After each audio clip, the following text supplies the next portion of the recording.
The HUNS Esports, the Mongols, and Guangzhou Gaming. These names have solidified themselves as the three-headed dragon of East Asian MLBB. But by the end of the night, only one of them will secure their MSC 2026 main stage slot and be crowned as the best team in East Asian MLBB.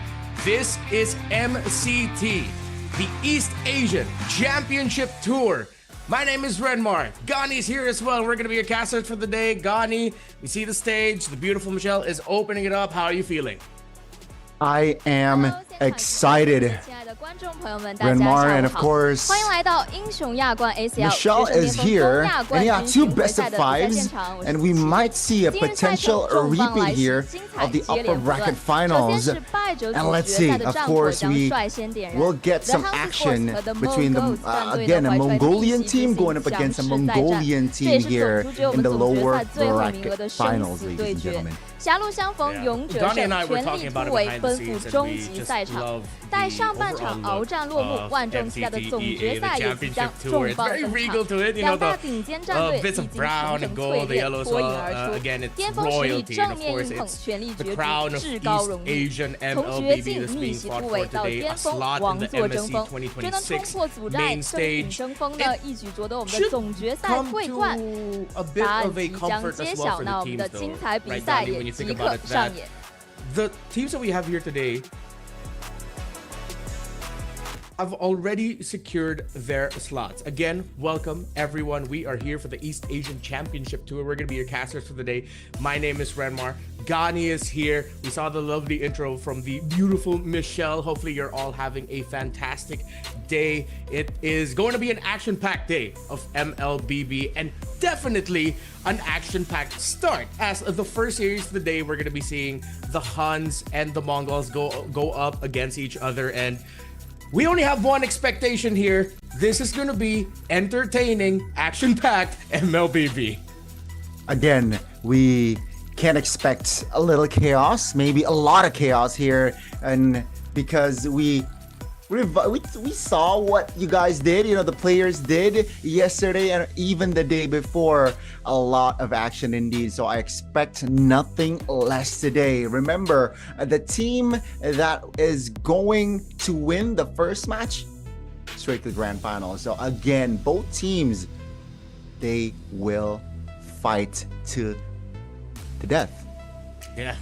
It is an elimination match to open up here the lower bracket finals of MCT East Asia. Of course, just to remind you all, we have three teams already playing for today. It's the HUNS Esports and the Mongols from Mongolia and Guangzhou Gaming, who are waiting at the grand finals after defeating the HUNS Esports 2-1 in the upper bracket finals. And again, just as a reminder to everyone, in case you missed it, they are going to be fighting for the crown of East Asia and most importantly, a slot on the MSC 2026 main stage. But the teams that you are seeing today, and of course Sunset Ravens as well from Japan, have already secured at least their wildcard slots. It's only the champion who's going to be getting the main stage slot. Before we go on over to talking about MSC, talking about Guangzhou Gaming in the discussion, we have to start off first with HUNS and the Mongols. We know these two have already a very storied history. Mongolia is a very prideful region of MLBB. They've faced off against each other already in the opening match of this leg of the playoffs. And HUNS got their revenge, man. Mongols, they look like the better team in their tournament in Mongolia, but here, it seems like HUNS continues to grow. They got the better of Mongols from at least from the early stages of the playoffs here, Renmar. And again, you mentioned the three teams that will have some MLBB action, but yeah, I think Mongols, if they don't change their sort of play style, right, I think they're too familiar with each other. And the thing is, HUNS, they brought in spice again. Kenny, right? I think a standout player is got to be Kenny as well here. Yeah. And it will be solidified with Yuki, OU, still meta, and as well as Ban Kai on the EXP lane. On the other side though, yeah, you see there Mongols, K, Ox, Meigi, ZXora, and Mumu. For Mongols, they are a team that definitely exude that aura and vibe of we know we're better than you. We just have to deliver that result at the end of the day. So it might come as a little bit of a shocker to them, the result from their match yesterday, if I'm not mistaken, where the HUNS were able to take them down and they had to crawl through the lower brackets, which is why they're meeting here in the lower brackets. You mentioned Kenny on the side of the HUNS. If I'm gonna pick out one player from the side of the Mongols, I think I know everyone expects me to say Zexora, but I think the pressure has to fall onto Ox, man, as the roamer. If you're up against someone like Kenny in the mid lane and HUNS, as the roamer of the opposing team of Kenny, you have to find a way to manage him. You have to find a way to stop him and stop him from getting a good angle to have a good ultimate in. And that's why, again, later on, we will get to talk a bit more about the situation there. The pairing between the roamer and EXP, I feel like they gotta go a line here, especially going up against Kenny in the mid lane here. As we welcome you onto the stage, this is the HUN Esports, man. They're ready to create a mark, and they already defeated the Mongols earlier on. Can they do it again? Of course, the HUNS, they were called Akatsuki during the qualifying tournament here for MCT. And they went up against this team coming out onto the stage right now, the Mongols in the grand finals, where the Mongols just looked like the better team. If the result was different for the upper bracket semifinals, we might be saying for sure that Mongols is going to the grand finals. But again, going into this, the HUNS got a win back. This is a name that's a little bit more familiar for a majority of MLBB esports fans. Of course, the Mongols have already been established org in esports and in MLBB esports. But of course, they got players such as Zexora, who was a member of the Team Zone squad that competed in the M7 World Championship. So they have a good mix of veterancy in the local scene and in the international scene. I'm sure this is going to be a very competitive series. It's gotta be, and it's gotta start from the coaches as well. Again, a part of, I guess, the adjustment from the HUNS, able to beat the Mongols are from the drafts, right? Even if it was a scoreline, a close one, 2-1, but they got the better. Now, it's gonna be a different story. The dynamic is definitely going to be different because it's a best of 5, Rennie. And let's see here. The opening game is going to be very important for both because it definitely will set the tone on towards, you know, the next game and the next. And potentially, if it's not a sweep, the next game, it's going to be a long one, folks. I'm expecting it to be close. Yeah, with how these two teams just know each other, as you mentioned, with game one setting the tone, it doesn't only set the tone, it sets the tempo. These two they're gonna fight a lot. Sometimes in moments where we don't expect them to fight, but they will fight. That's just their play style. That's how they like to compete against each other, and that's how they bring out the best and honestly sometimes the worst in each other. But you know, we're not gonna complain. It makes for a very entertaining watch and a very entertaining cast. So a little bit of a throwback, of course. There are very familiar names here besides, of course, Zexora, K, Coach Summer in Mongols. They were all former members of Team Zone, while for Bankai and Kenny, they were also former members of Team Zone. So after the success of Zone, they got split up. 3 got acquired by the Mongols. The rest had to crawl and claw their way to this stage. But you mentioned the coaches. Gani, Coach Bebex is the coach for HUNS, and of course he brings a lot of experience as well. After he transitioned to coaching in 2025, he was also one of the top players back when Mongolia was still rising. So the fact that you said that this is going to be close, I can't help but agree with you, man. These two just know each other way too well, and they have way too much history. And that's why the elimination match here, you guys, you cannot miss it, all right? You just got to stay tuned. You just got to enjoy the show. And you mentioned earlier, right, about Zexora and, of course, the roamer. Again, I want to also add the the meta right now seems like, the pairing between, mid-roam, yes, there has to be some sort of connection and chemistry, but the layering with the roamer in this patch, it's gotta have some sort of, layer with the EXP, right? The communication definitely needs to be relayed as clear as possible. Because if the EXP wants to initiate, the roamer needs to cover, say, the cores, or vice versa. Or maybe they want to double down on, let's just full on dive. EXP diving first and then follow it up with the roamer. So I'm expecting Mumu here as the EXP as well to step up his game again. He likes the Alice. He really seems to have it really locked down in his arsenal. So I want to see maybe some sort of respect from the HUNS here on again just the pairing between the roamer and the mid from the side of the Mongols.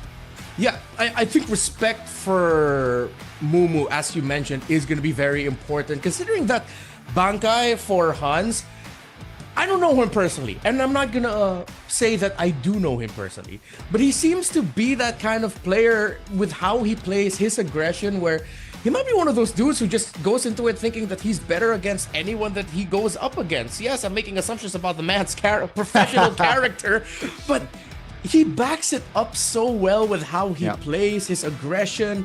It's so well timed every time.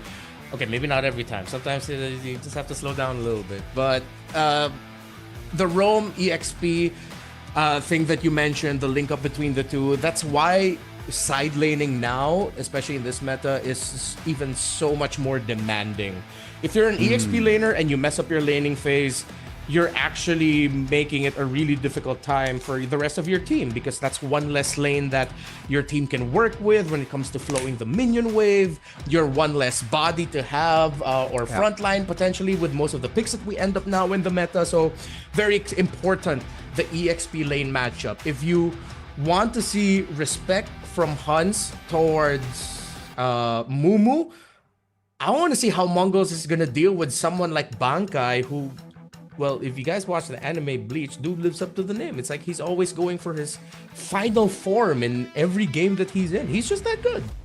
I mean, you gotta show a bit of ego definitely in game, right? And Bankai definitely feel that aspect as an EXP. You mentioned and touch on the importance of side laners specifically. Well, we're talking about EXP laners, so specifically EXP laners, because a lot of time gold laners, a lot of weak side, so not much action early game.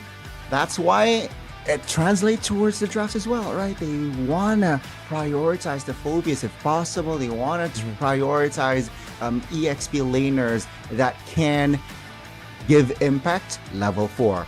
Big ultimates like the Lapu Lapu.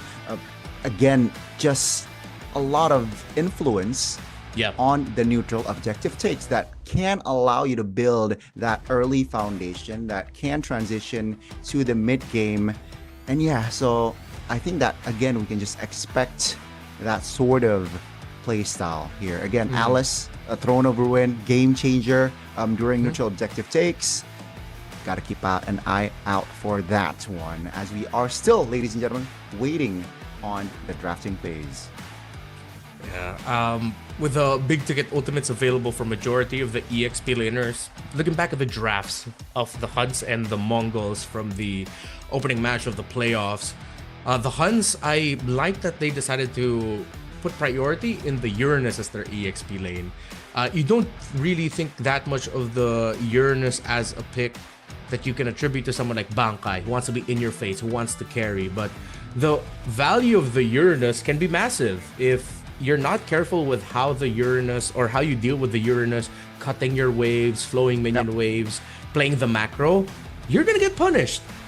If you let it constantly invade your jungler is gonna get constantly marked. That's less surprise. That's you getting delayed. That is a chance that, a very off chance, that maybe even the Uranus steals away some farm from your jungler. So I like how, despite these two loving the fight, it seems like HUNS has a little bit more importance in terms of the big picture, in terms of the minion waves, in terms of the macro. that they know that, hey, the Mongols might be a little bit better than us in fighting. Okay. But sometimes the Mongols forgets about the map. They forget about the minion waves and they don't get to take care of it. I think that's a good approach to start. I think that adds just more, layer of on towards the Mongols, right? Adds pressure, during the drafts as well. Okay, they can play the Uranus, so we gotta have some ammunition to shred, to deny it or anticipate the Uranus. So without further ado, ladies and gentlemen, we are going to jump into the drafts between the two Mongolian teams as the Mongols going up against the HUNS. And already quick bans here, Renmar. Glue and Marcel off the board from side of Mongols. Maybe it's quite specified towards the roamer. Sure, Glue is flex, but I feel like it's just giving more respect towards the roamer, right? You mentioned the roamer of the side of the Mongols as well, but it's just the HUNS here denying the Freya and Zushin, so it's still very prio bans from the red side. Yeah, you get to see a little bit of their mindset of where they're at. The HUNS take away, of course, the power pick and the Freya. Mongols, hey, we were talking about the Uranus, respecting that, so it's good to see that Mongols sees the weight that the HUNS put in the Uranus pick and how they played it in the start of their series. Of course, for Oyu, the roamer of HUNS, the Marcel is a favored pick. And HUNS continues to pressure on the big impact picks that could shred right away, that could be strong side right away. They take out the Harith. It's an easy call for Mongols to just go for the Claude now. But with heroes such as the Phovius open that could track with the shoulder tackle, with Oyu loving to pick those strong roamers with damage like Hilda, Khalid, he even has a pretty good Kaja under his belt. This might be a really risky start, kind of greedy by Mongols. They're really banking on the Claude. Yes, it's very I guess popular. It's power, right, in the gold lane. And again, the Blazing Duet after the Trinity definitely can deal a lot of damage. But you mentioned a lot of prio heroes are still open. It seems like the HUNS, they got it in the back here. They got a Valentina, who is just so stable and popular here in the mid lane. And with the Yeef pick, that's a free RWM. For the HUNS for the taking. Yeah, kind of not going to be questionable, but I think with how fast these two drafted, you really just see a lot of their familiarity for each other. The fact that Mongols is willing to give a big ticket ultimate like the RWM against a team that has a Suyo, and of course HUNS expectedly will pick out the Claude to close out their first phase here as one of the best picks that you can just go for, with the Claude on the other side, seeing the Eve on the other side. So as much as I want to think that Mongols have made some risky decisions, you can't help but think they probably they're okay with it. Again, they exude that aura of, hey, we're better than them. We don't care if it's risky, we're just gonna go for it. So HUNS, they look to stabilize a little bit. They take away the high loss.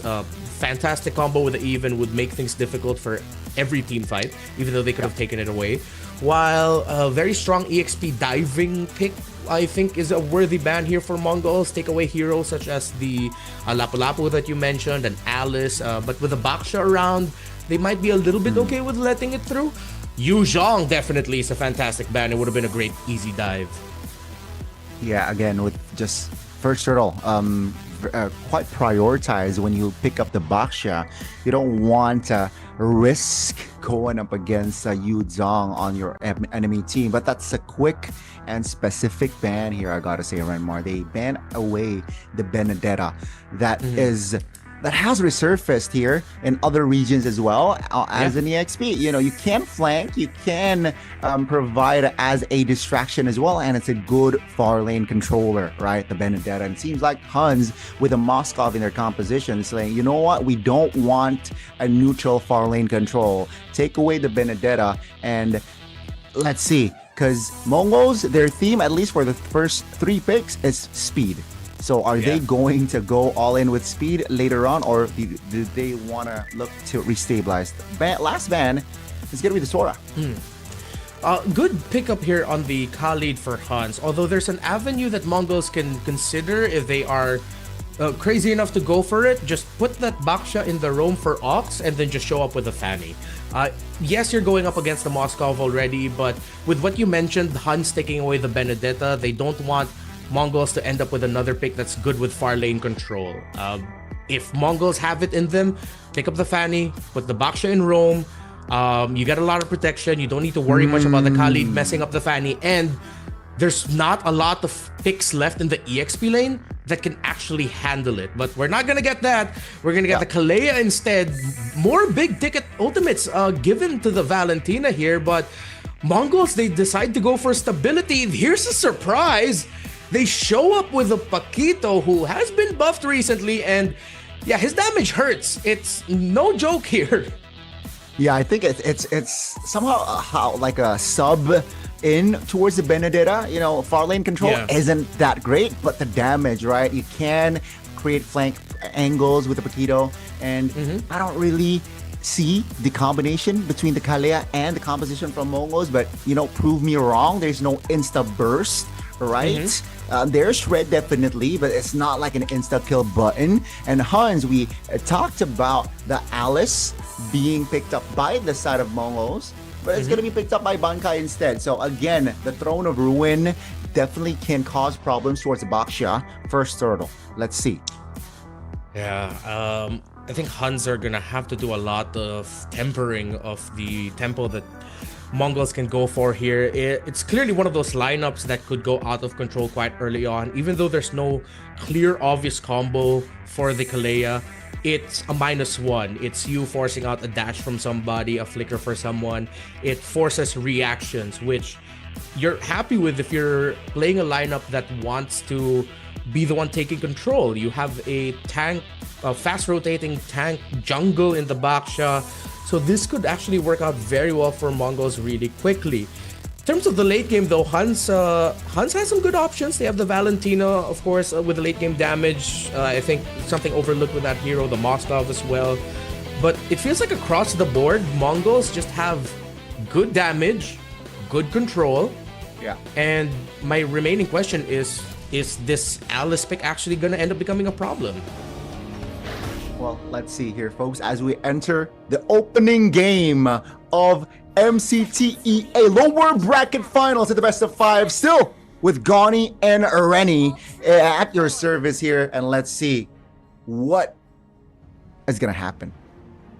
Yeah, a lot of the early rotations gonna determine how this game's gonna start. Of course, as always now, we really just expect roam mid to always be a very early aggressive posturing to see if anyone's going to be forcing out any battle spells early on, some regen, some flickers. You get magic worship there for the Paquito, so he's really just going to be focusing for damage. Let's see if it's a balanced Ox. Let's spot it out. Oh, the lethal will fall to the hands of still meta, and so far so good. Just the spell though, that was burned for Ox, so no threat of the flicker knockup from the Kalea later on for the fight for the first turtle. Of course, the Kalea just trying to man mark Oyu, who will be able to rotate much faster. ZXR is here, he's safe, he doesn't have to worry about getting invaded. Still a lot of posturing in the river as expected between these two. The connection was not there just yet. That was a good attempt though. You know, HUNS understanding that the Suyo is very strong and has a kill threat early game. OU getting spotted on. That's going to be Shield Unity. Almost connecting, but the Shield Unity actually just invading and getting the orange buff. Here comes the backup. Will they find the kill? That's going to be the stun connecting. Now Kenny dealing the Terrify, dealing damage as well. On the other side, you can see first blood will happen. Ox not having the flicker will be the first one to fall. All right, good spot out there. I had to also double check. It seems like the orange buff still ended up for still meta, but that forced the retribution to be used. But ZXR also used his in an attempt to steal it away. They'll both have it back for this turtle. Ox just trying to get back into position first, but it looks comfortable for HUNS. Yeah, not level 4 just yet, Ox, so it's going to be very tough here to find an initiation. There comes the knockup. Oh, on the other side of the map. That's going to be purifying. That's a solo from Yuki in the early game. Now, in the mid lane, 2 real-world manipulations already happening here. Mumu and Bankai stuck in the box. That's going to be the Paquito power showing a kill. But Kenny finds a clap back. Both EXP laners and earlier, EXP laners went down. Yeah. HUNS gets 5 kills to open it up. Yuki got a solo kill, not the start you want to have if you are a Claude. So K needs to revisit how he's handling this laning phase. That's not a good sign for the gold lane of MongolZ. While for HUNS, they look like they're still continuing their momentum from the last time they faced off against each other. They get the turtle. They got the turtle, they got the kill, they got the early lead. Almost at a 2K gold lead here, folks. And if they are able to transition later on to the second turtle, they might double their gold lead. Now, MongolZ desperately looking for some compensation. Maybe this might be it here in the mid lane. Has a Tsunami Slam, but still holding on to it, knowing that Kenny rocks a Purify, doesn't really want to waste a big ult just yet. Yeah. So HUNS knew that they needed to match the aggression that MongolZ can show up with, because if they didn't take it to them, if they didn't respond to the early posturing and invading that MongolZ did, then MongolZ will be able to bully them out of the jungle eventually, bully them out of the first turtle. So it's good that we're seeing this level of aggression from HUNS early on. It shows where they are mindset-wise. They already know that they beat MongolZ. They can beat MongolZ, and they want to continue that momentum with aggression in-game. Ox trying to defend, but oh, he gets punished! Burst damage, of course. Now it's a 4v3. You take a look at the composition. The real world relation locking 2 members down. Immobilized. Down goes still meta. So no roamers on the board. That spells disengage for HUNS. HUNS are looking for blood. Still meta jungler. I bet. Yeah. Still meta. Although we're still getting used to these two as well, but they are showing the familiarity between each other as the aggression continues. We knew and we set up that we'd be seeing a lot of kills early on, but not even 5 minutes in, we're already 9 kills deep. I think that's gonna double by the end of the series, maybe even triple. I wouldn't be surprised, because again, with the type of heroes that you have for both squads, with Oyu even packing the rush on the Thunderbelt, this Khalid would want to be aggressive, get those stacks early on. So we look at the Paquito, also looking for aggression. With Lethal Ignition on him, he got the rush on the Hunter Strike, got the basic boots, but here comes an entry. Yeah, with Tsunami Slam and the real world preparation coming down. 2 members from the side of HUNS is actually very low, but Bankai, the last big value comes into play. It will be a trade for roamers, and the Mongo is like, we focus on the Lord. HUNS looking for an angle to find a connection here. Yuki comes in. Yuki with the jump. Bankai misses the stun. Take a look at Kenny. Very low. Mumu wants some action. Wants to kill. Kenny though will secure it. And Sora will be the trade. Yuki! The gold laner will not be able to survive, but still meta finds a quick 1-2. And they got the turtle earlier on. A lot of trades for the bodies, but the major objectives go to the HUNS. Seems like still meta has to dance so much in every objective fight, but MongolZ cannot keep up to the tango that he is dancing. While for HUNS, they are matching the steps that MongolZ want to take. And if I'm Ox, I'm gonna slow down my attempts with pickoffs. It seems like every pickoff he goes for, HUNS are just gonna jump on him immediately. They burst him down.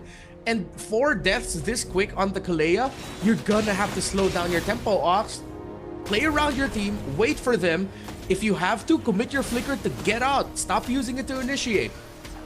I think that's definitely gotta be one of the adjustment from Ox to be more influential in this game. Top lane is a 2v1. Paquito though will have the power to clear, but the dive will still happen. 2v1 overwhelming Mumu on the EXP now, looking for compensation. They will commit a fight. Khalid, defensive Raging Sandstorm. The box will be put down, but now Yuki is very low, finds the Purify to deflect the immobilization from the side of Meiki.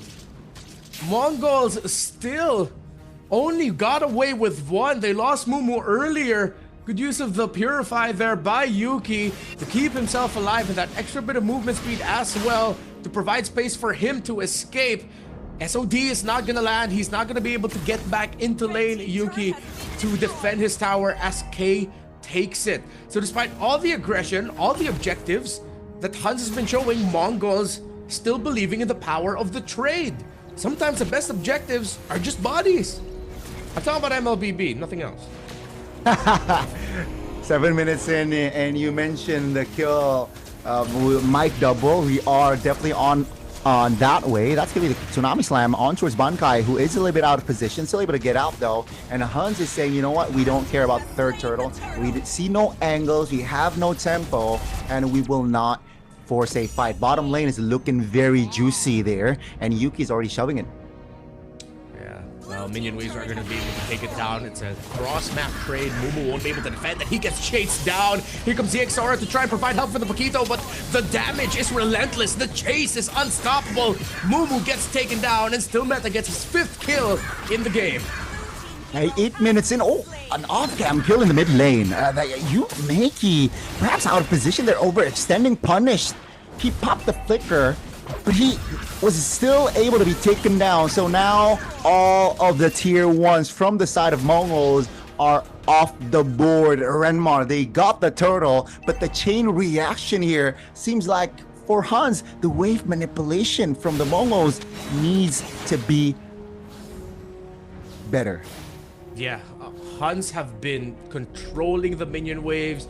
Mongols have been forcing themselves to get kill trades to help balance out the gold, help balance out a little bit of control, but that can only take you so far. That's one of the big factors we talked about heading into this game. Despite the Uranus getting taken away, we know Alice to be the sexier Uranus with a stun, who can almost do the exact same thing that the Uranus wants to do, and even with a bigger impact. And HUNS are just taking so much better care of minion waves. Yeah, they lost a tower at bot, but you saw how quickly they went into an opposite map side lane push, taking down towers there. MongolZ is gonna run out of room eventually. Oh, Raging Sandstorm. That's going to be 2 members stunned up just a bit. That's Throne Ruin already committed now.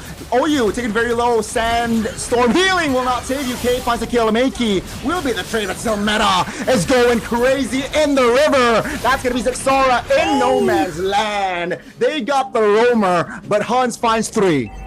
If you have any questions if Suyo is still good, he is still meta. 9 kills, 1 death, 1 assist to start things off, and they will get this Lord without a problem. It'll be way too risky for Mongols to try to steal it, way too greedy. Mumu and K know they cannot get close enough. The Moscow will continue pressure towards the bottom side of the map, and Mongols look outpaced. HUNS always seem to just have 1 more rotation ahead of them. It is definitely evident that is the case, Renmar. And I dislike still. I mean, I personally touched on the Kalea pick, and I quite dislike with this composition. And I don't know, it shows, right? No insta kill. See Tsunami Slam on towards Penny, but nothing to fruition. Now they are in trouble. Oh, great. Bait there, actually. I spoke too soon. Through the ruin, finds 1. Yuki jumps in. That's a stun in the No Man's Land in a good position there. That's gonna be Bankai though, holding all the damage until he falls. Will be traded with the Bakshia. So at the end of that fight, it will still be a 2 for 2 while the Lord is charging top. Yeah, I think that's one of the biggest problems with this Kalea pick. Other than what we mentioned, there being no obvious -1, they're playing it as if they have that obvious -1. You see Ox, he's going all in, very aggressive, expecting that, okay, we're gonna take down this guy that I just decided to Tsunami Slam. No, he gets punished right away. Yes, it ended up becoming a play. At the start, it looked good for Mongols. Makey had a good entry with the real-world manipulation. But then HUNS has their own real-world manipulation. HUNS has their own longer team fight. Which, again, if you look at the Mongols lineup, you see the theory behind it of how this could have been good from early to late. But they just haven't been executing it well enough that HUNS, again, taking control of the minion waves, being a little bit more disciplined, that little bit of extra discipline is what's costing Mongols. Definitely the discipline is more towards HUNS. And so far, Mongols, they have yet to find momentum. And Rennie, I gotta add that they have not picked their battles here. It feels like they are always baited on towards a fight, that HUNS are in a better position, or at least has a better say. And now they're behind almost 6k gold lead. That's a full 2 items if you add, right? Technically. Yeah. So they gotta reassess here. They gotta reassess the situation, especially the Lord is coming up in 25 seconds. They gotta pick their battles, and I feel like they have toned down the tempo here. Not baited easily should be their play. So far, HUNS. Oh, you.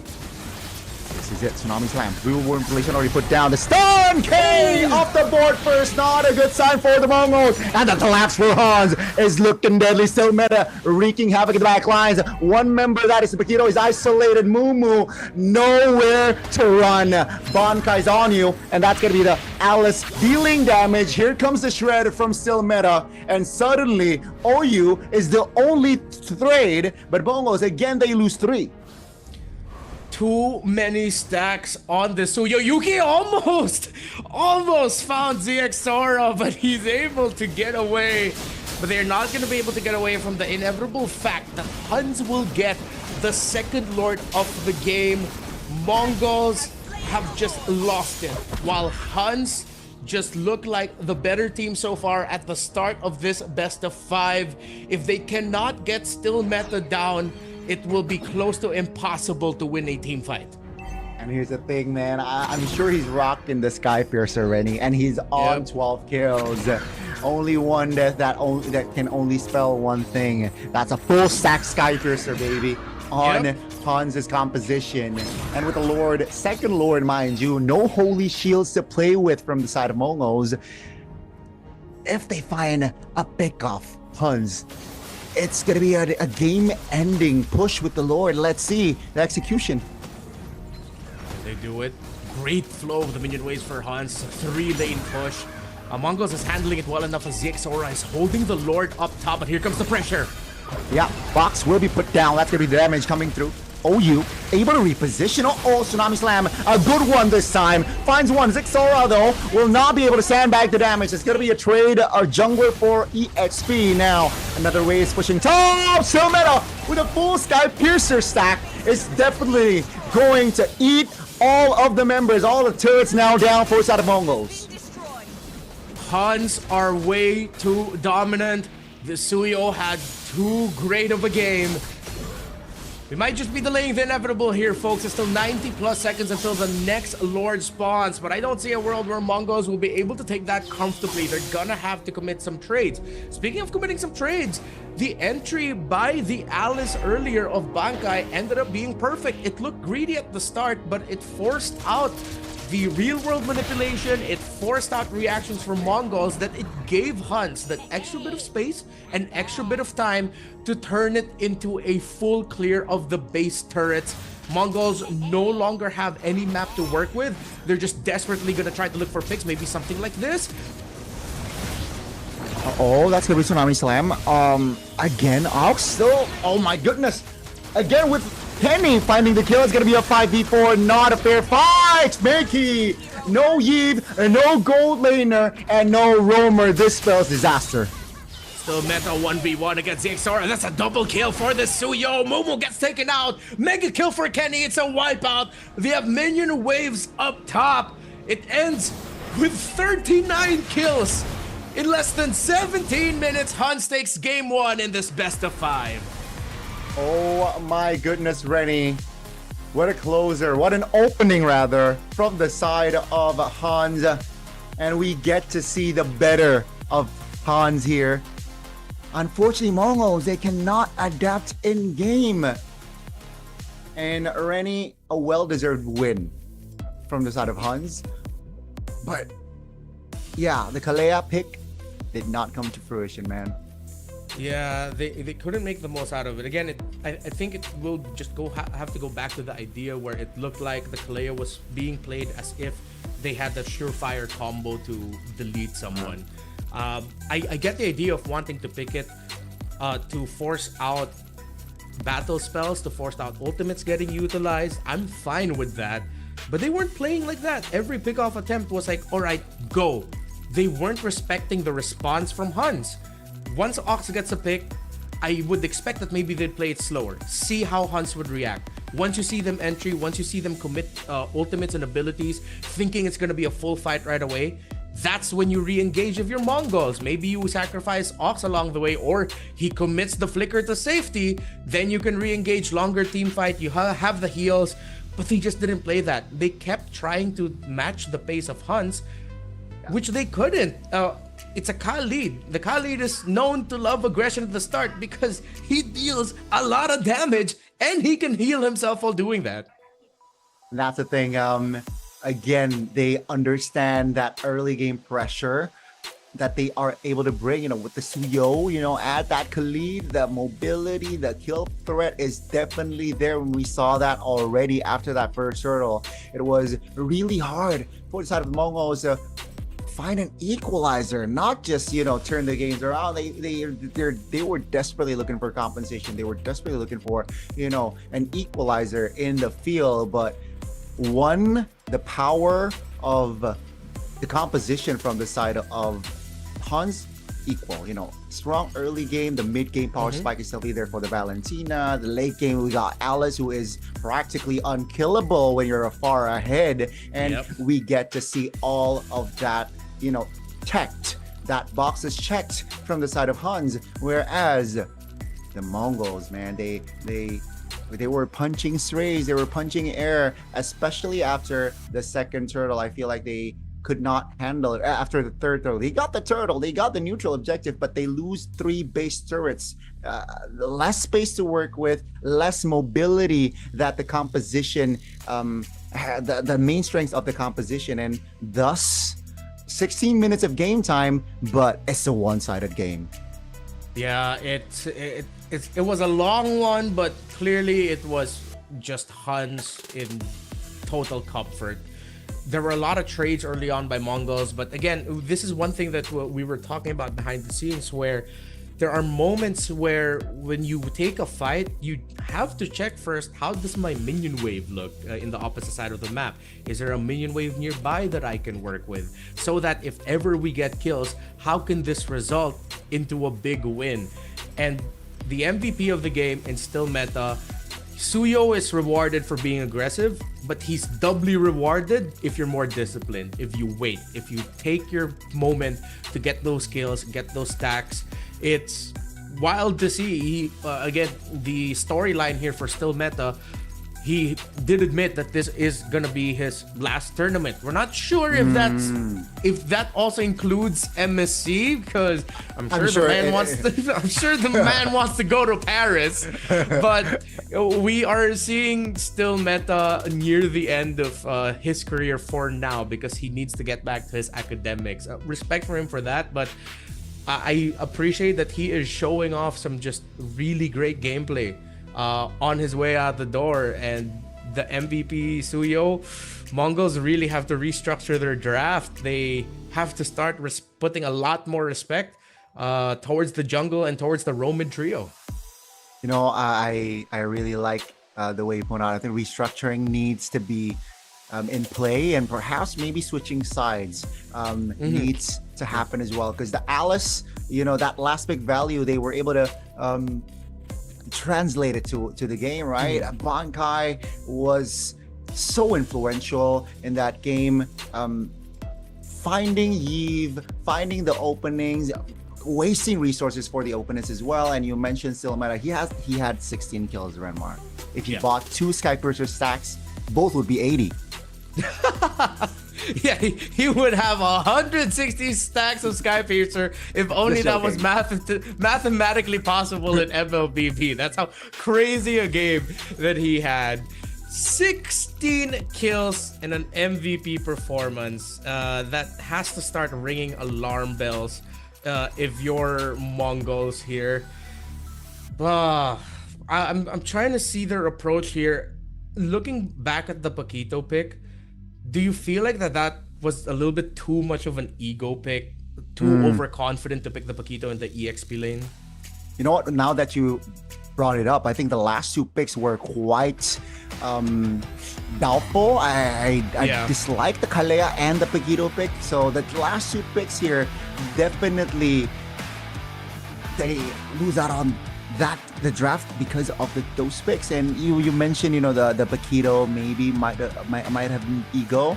We saw glimpses, but we saw glimpses of brilliance, but it wasn't enough to really be a threat to the composition. Again, the last pick value, Alice. If it wasn't Alice, say it was a normal EXP laner, then maybe the Paquito would have more say in that game. But because practically you're going up against a rock, right? And able to dash in and dash out is so annoying. The Paquito cannot really shove the lane, be more rotational. So let's see the adjustments. I want to see the sides first.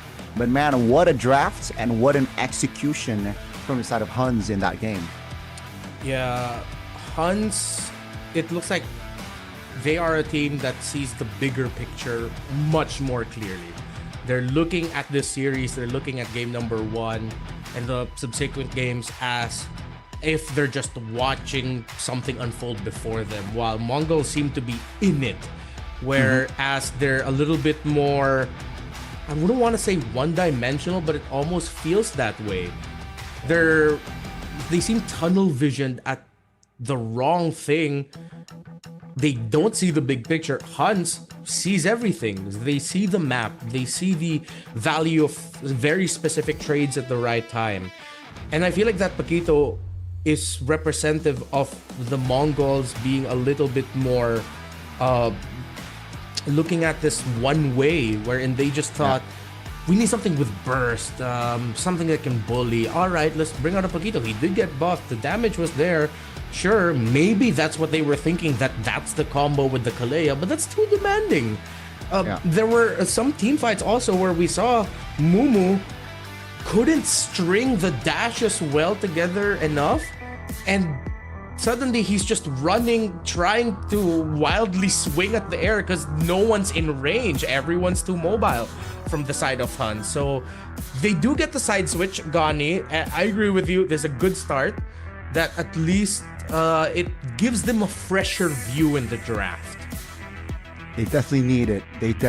And again, we mentioned about the tone for that first game. HUNS got it. Now I want to see the follow-up, right? That's definitely a morale boost for your team, execution-wise.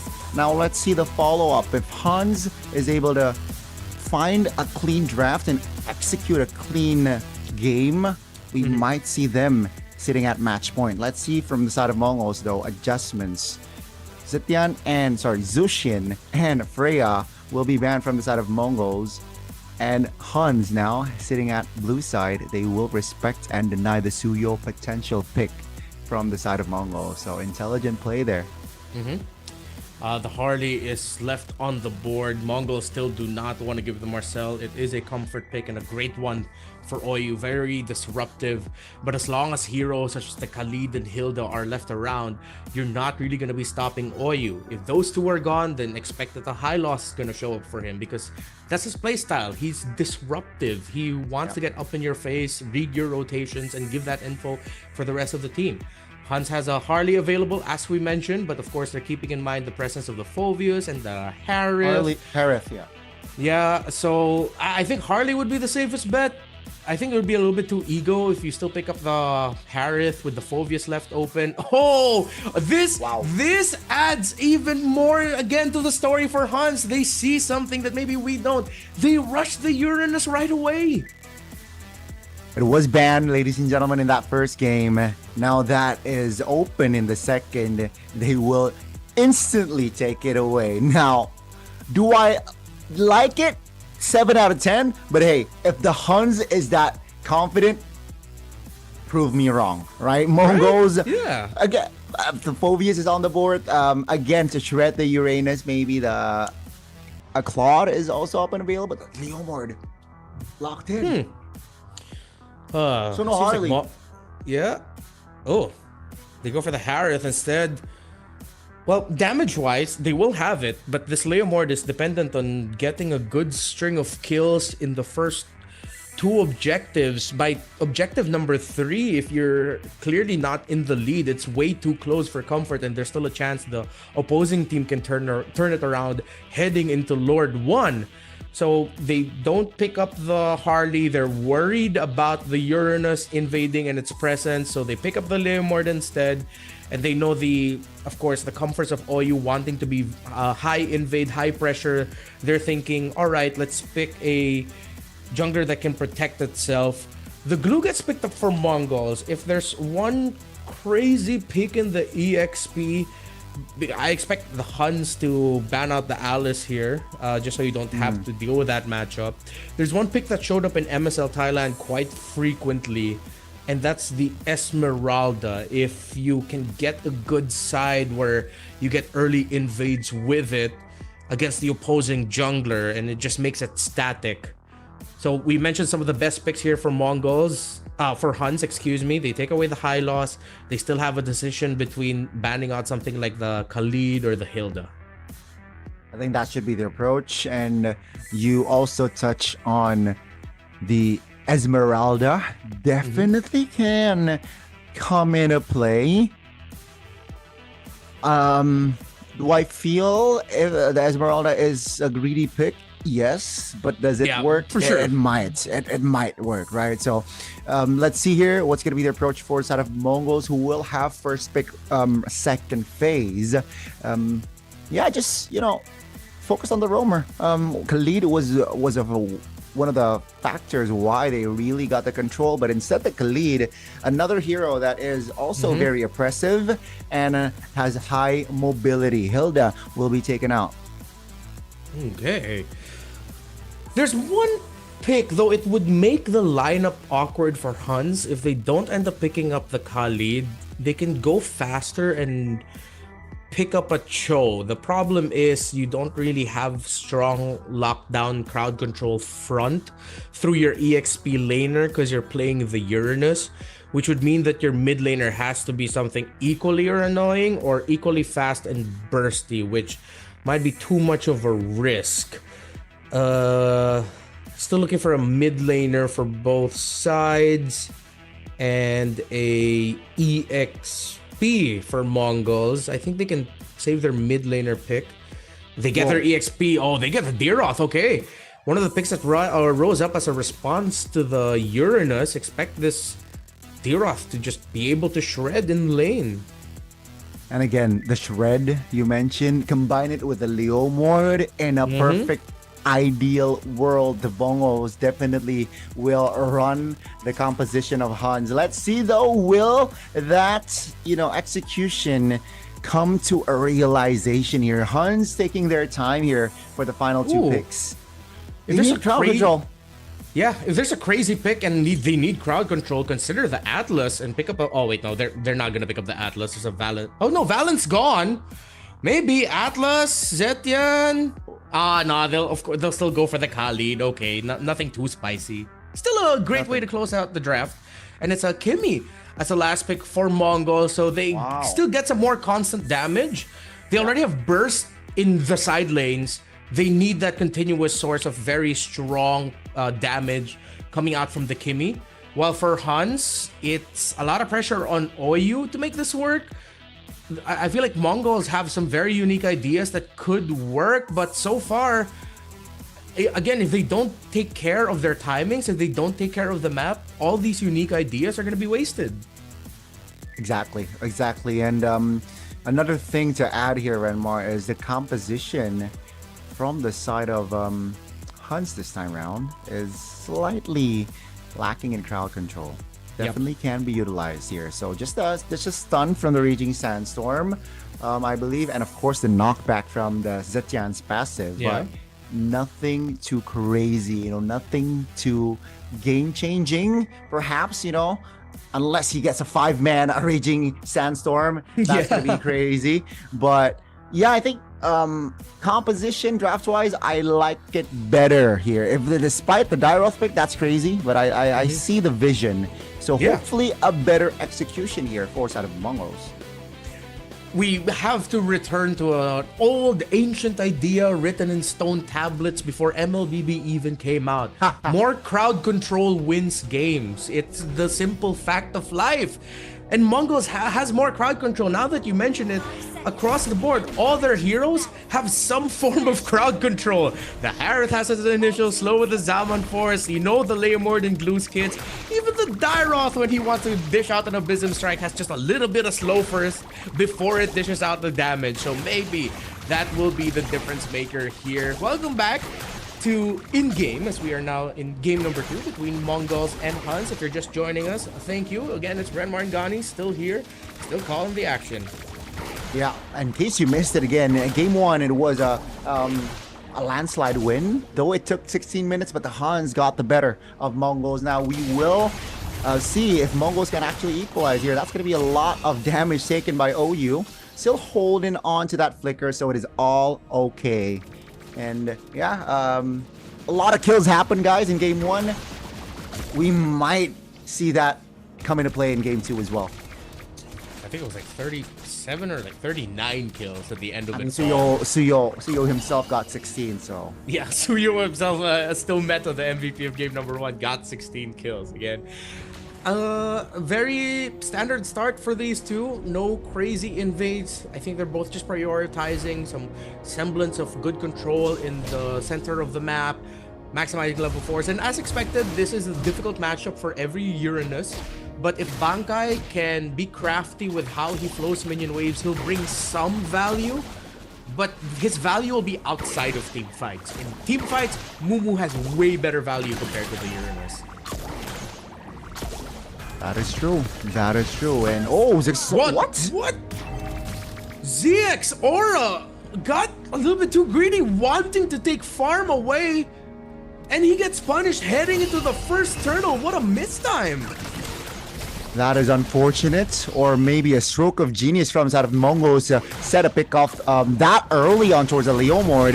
Now Mankey getting applied pressure here by the side of OU. Still able to hold on, and also Flicker is still available. Now it's going to be the fight. Seed popped. Oh, that's the Fury of the Phoenix doing its work. Bankai actually deals enough damage on towards Meiki. That's going to be Mumu now in trouble, but the two-man immobilization might be a game changer. Still meta off the board, but the composition from HUNS is too stable and too durable. They take 3 members in that fight. Meanwhile, the opposite side, K is experiencing hell yet again. Yuki still has his number in the lane. It seems like that death by Zixora, though he was able to get back in time, made it awkward for HUNS to fight into that. Another one breaks out. Ox trying to get away from this split just to play a little bit safe for Mumu and Zixora. Dragon, the Lord Ox goes down. There goes the roamer of Mongols. Meiki and Zixora get forced back. This Uranus, whose value was questioned in the fight, is showing hella value early on, as Mongols has a high damage wall they can't break through. Mumu falls, Ghani. What a crazy sequence indeed, Renmar, and they go for more. Zixara taken very low. OU wants to close the distance, doesn't really find the connection, but he will be able to take Zixora down. Folks, twice already Zixora is taken out in this game, and we haven't even touched minute 5.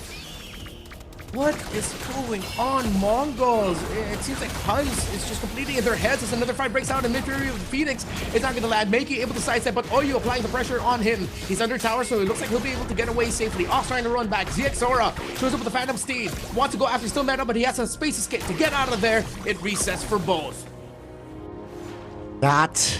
This early game, Renmar, is crazy.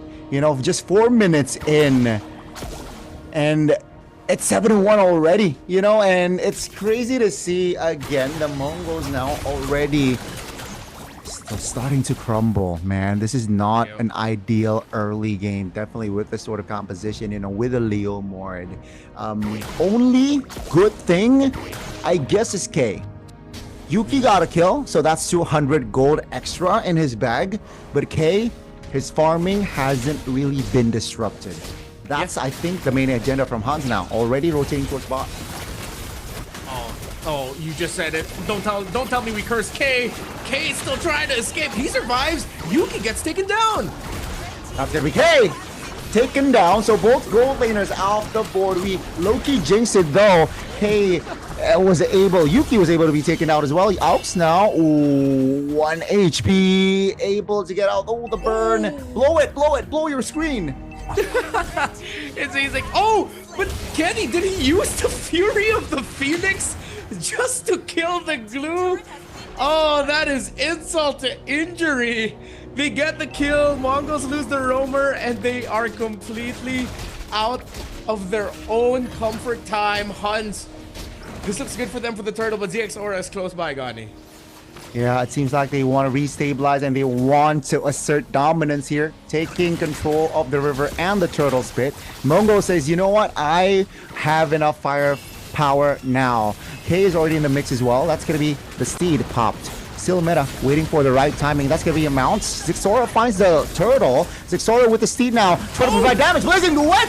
That's a very aggressive approach.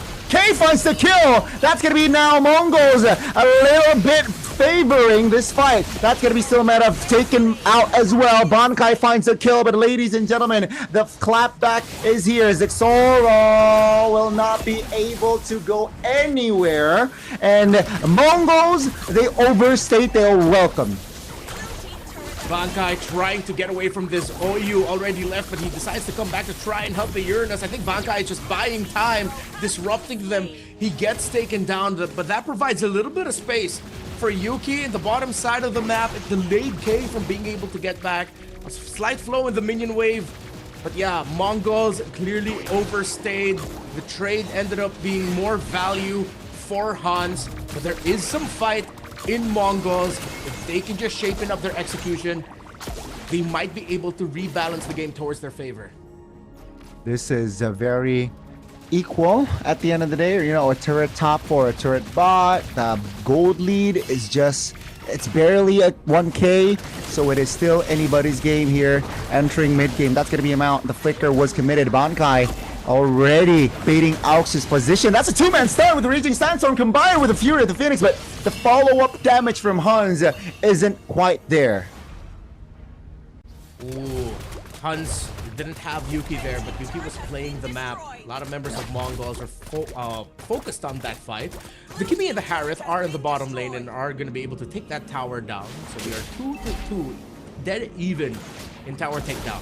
Meiki is going to be the Sky Piercer holder for the team. Let's see if he can string some kills together to get some stacks to make longer fights more difficult for HUNS. Turtle spawns into in the bottom side, being handled well by Bankai on the Uranus, sitting at a 5, 2, and 3 KDA. That's a healthy stat. Oh, in the mid lane, a little bit action here. Oh, for members actually occupying and able to take Kenny down, and they go for more. Here comes Bankai. Here comes ZXORA as well with the steed, taking a turret in the mid. That's a lot of value for the Mongols as the Lord spawns in the bottom quarter. Yeah, they timed that well. We questioned their timings, but in that instance, it was perfect by Mongols. This Lord looks good for them, Gani. Bankai will be bursted down. That's going to be a pullback from the glue, and K gladly will take that kill. Now the Lord is open, ladies and gentlemen. A different story here in the second game. The Mongols mid game is looking hella strong. They got the tower. They did it at the right time. Turtle turned to Lord, and tower turned into a Lord push in the long run for Mongols. Despite some questionable decisions early on in executions, it is the mid game where they found their spike. Phantom Seed for the pressure. Traction Pulse forces Yuki to BMI out of there. Bankai trying to cut the wave. OU from out of nowhere with a Raging Sandstorm and a flicker. Meiki goes down, but Mongo still has members to fight through it. The glue has latched on to Kenny. Kenny zoned out, but that's a double kill for still meta. ZXORA will be pushed back, and HUNS will be able to stop the Lord from getting close to the turret. It gets pulled away. Their holy defense still stands, but K is opening up the map for Mongols up top. The overextension, Renmar, from the side of the Mongols was punished by HUNS, and they took that beating hard. They got 2 kills. The Lord was irrelevant for the side of Mongols. Holy shields from all lanes are still active. The only good thing from that, push from side of Mongols is they got tier 2's top and mid. But the rest, it's nothing. It's practically nothing. HUNS got 2 kills, so it's a reset. Take a look at the gold. It's barely 2K. And it's still anybody's game, Yeah, you're looking for that turnaround. Johan, this Khalid is going to be through him. But it seems like the team fighting for Yuki has been difficult. When he shows up and he decides to go in, he just eats a brunt of damage. So if he can time his entry a little bit better, then it might be better for the HUNS. Mongols definitely playing a improved game from game number 1. Despite the early mistakes, as we mentioned, they've taken care of the map. They've timed their team fights much better here in the mid game. They're taking away objectives. You can see the checklist of things that they want to do. Yep, it seems like they want to assert dominance here in the bottom side of the map. Where Shaman Force actually popped. Steed as well. That's going to be a turret takedown. All tier 2s are down. Take a look at the damage. Bankai is receiving. Still able to sidestep, but that's going to be the Mongols already on the collapse. One member, OU, will be falling down. Oh my goodness, blazing the wet. Almost there. Finds a connection, but it seems like Yuki will not be able to handle Zexora. Zexora again with the jump, and the Steed finds 2. Too difficult for the Claude to go in. Mumu, Zexora, and Meiki are low, but the Claude just keeps getting blasted when he shows up, and we're seeing a fall off here for this Uranus. Yes, he can take the damage, but a lot of the value that the Uranus could bring against the specific lineup that Mongols has been diminished as they are no longer in control and haven't been so for a while. Mongols look to rush this Lord. HUNS, they even show up in the pit. It looks like the answer is no. Second Lord goes to the Mongols. Second round here. Another attempt for the Mongols to claim victory. Now, when the Lord shows up, the Holy Shield top will not be active. So, definitely, right? It's going to be an opening angle for the Mongols to find a pickoff before the Lord touches later on, and then, go for a potential end. Let's see here. The wave manipulation is far better for the Mongols here in the second game. And so far, it looks like they're going to tri-lane push this. Quick cut by K, and look at the damage from that's the thing. Meiki. This Kimmy. It's not a lot of stacks of the Sky Piercer, but yeah, you have to be careful lest you turn into a stack. 3-wave push. Mongols looks like a clear cut to taking the base ball. Yeah, it's gonna be the mid lane sieged by the side of Mongols. Stop playing though, Shaman Force Pop. That's gonna be a mount. Still meta out of position, and K gladly takes him down. Now the turret or the Lord in the mid lane will be taken care of, but the Mongols, they have another wave to play around with. Mumu, it gets locked in. Ox goes forward. Phantom Sea blazing the wet fury of the Phoenix. It's not the combo that they're looking for, but Yuki takes too much damage. Zaman Force by this Harith on K. Near unstoppable. They don't have the firepower to bring the Harith down low enough. That's going to be Bankai again. Sandbagging, but Meiki, and as well as the Shred here. Enough to take the Uranus down. 2 turrets were taken down in the process, and that is, folks, the far lane. We talked about crowd control, but what about add raw freaking damage as well to that? K is TPing in front of HUNS. They know that the comeback here for HUNS is close to impossible, but don't count it out. HUNS and Mongols have delivered a lot of surprises, even in their regional leagues. Looking at the items, we've had the Radiant Armors, Chastised Pauldrons, already locked in. For frontliners, good. The conditions are checked. Items there as well. Still, Meta does have the damage, but I think it's really the difference of the fact that Mumu on the Diroth with the Shred, you talked about how that could help with a little bit of combo with the Leomord, which has been giving a lot of problems for Yuki every time he goes in. K is blasting the Claude every time he shows up. Again and again, it's a different story. That's going to be mobilization. Kenny actually caught off guard now with the 5v4 in play. They want to close the distance. Take a look at the fight that they're creating. Now, take a look at K. Already dealing enough damage onto his one. Kai needs to reposition, and OU will not be able to see the light of day for now. Down goes for 30 seconds, and that's going to be... Oh, MongolZ again. What's the call here? The Lord is up. It seems like they got to go for the Lord. Oh, they're going for the end. Shaman Force already committed. That's going to be the wave coming in. Cell meta off the board. And ladies and gentlemen, the adjustment and the adaptation delivers from the side of the Mongols. What a great read on the draft and the adjustments they needed to make. And they had to crawl for that. They had to claw for that. Again, it wasn't the best start early game-wise for Mongols. The first two turtles, it looked like it was gonna be HUNS taking control of the game. But I think we have to go back to that one play at around Turtle 2, that surprise flicker blazing duet entry by the Claude of HUNS. Yes, in the long run, they ended up winning that in terms of the body trades, but then they lost a little bit of their map momentum in the bigger picture of it all. And that's been the theme so far for the series. Who gets to see the bigger picture better? For Mongols, it seems like they saw a different picture, a very old one, a Mona Lisa for MLBB, which is as long as you have more crowd control and damage than the other team, you're most likely gonna win.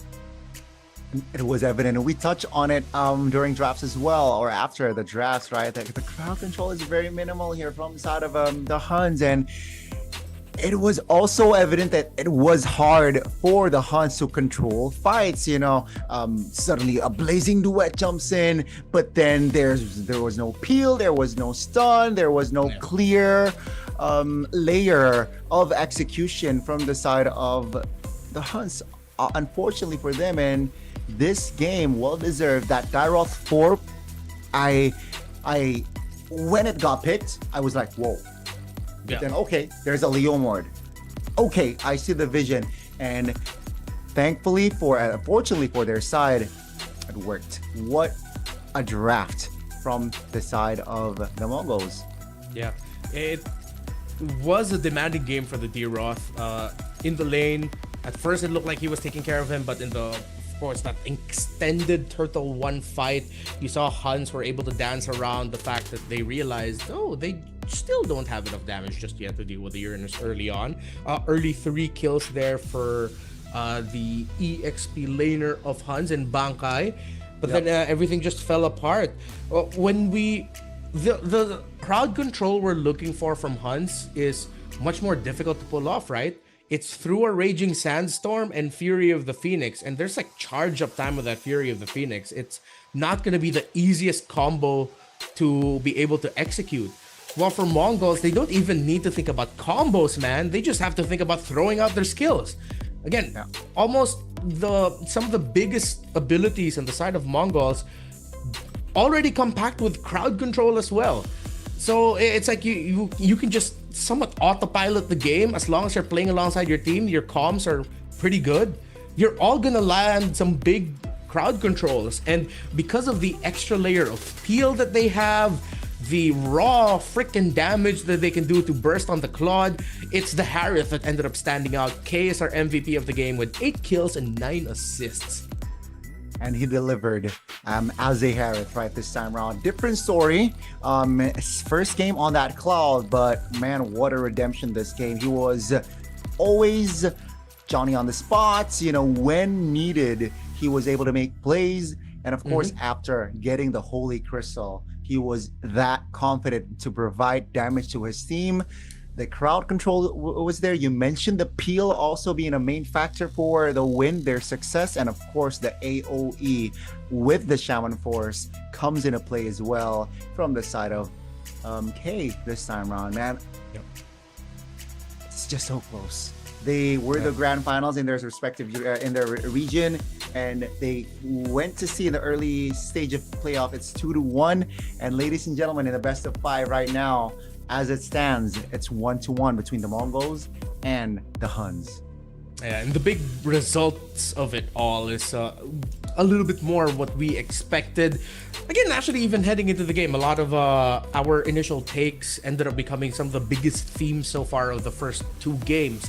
Who gets to see the big picture better, who gets to handle their minion waves better, their timings, our expectations of there being just a buttload of kills in this game still stands true. Close to 40 or maybe even around 40 kills for that second one. So with that, as much as I appreciate the Uranus pick, HUNS needs to keep in mind that they need a bit more crowd control if they want to go for that.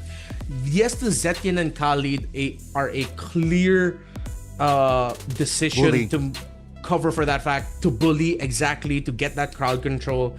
But again, it's about ease of execution, how easy it is for you to get crowd control. That's why I was a little bit more crazy with my suggestion of, hey, why don't you consider picking up the Atlas. At least with all of the dive, I feel like could have been good. It has risen up as well as a surprise poison pick. Did it get did it ever show up in MPLID this season? Yes. It showed up like once or twice in PH. Oh, did it win? Yeah, it got the dub, I believe. Yeah, it got the dub. Once played by Keyboy with the Onyx. Yeah, so Atlas definitely. And also we got a couple of Kufra games. We were talking about, the classic initiation roamers. We got to see action from Kufra and also Atlas. So yeah, a very understandable and sensible approach. We might see that later on, hopefully from the side of either of the Mongols or the HUNS. Yeah, but it's not to say that the HUNS had a bad game. Oyu was fantastic yet again on a Khalid, a really great KDA. But then with the Raging Sandstorm gone, there was nothing stopping Mongols from just diving and fighting. That's why I was looking for the Atlas, because the value of the Atlas isn't really on the Fatal Links for me. It's that little bit of freeze, right, that he can dish out. It's really good in longer team fights against lineups that have like a lot of dive. We're back at the stage. Of course, the beautiful stage in Shanghai right now. And you know what? Gani, I wish we were there, man. The place looks awesome. and the crowd looks great too. You know what? I really wish I was there. But I will share something. I am going to go to Shanghai. I'm going to Shanghai, but not for MCT. Cool. For a vacation. But unfortunately, the timing isn't right. If I was there right now, I would, I would go through. I would jump in. I would jump in. Yeah, to see. Maybe like a surprise guest on the Chinese broadcast, maybe. I mean, Michelle's there. She can help translate for you, of course. So that'd be great. Oh, it's cool. If you're gonna be going to Shanghai, then are you gonna be going to HQ? You're gonna be able to see the Moonton HQ. You should ask, man. That's what I am also in my personal itinerary. That's in my personal agenda. I will ask, but I will not expect. If that the green light, it will not hurt to ask.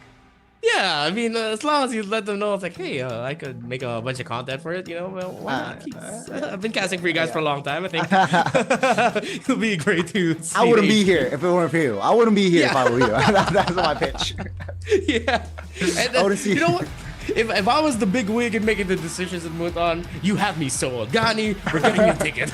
we're bringing you into the HQ. But again, thank you all for joining us here. We're still in the very first series.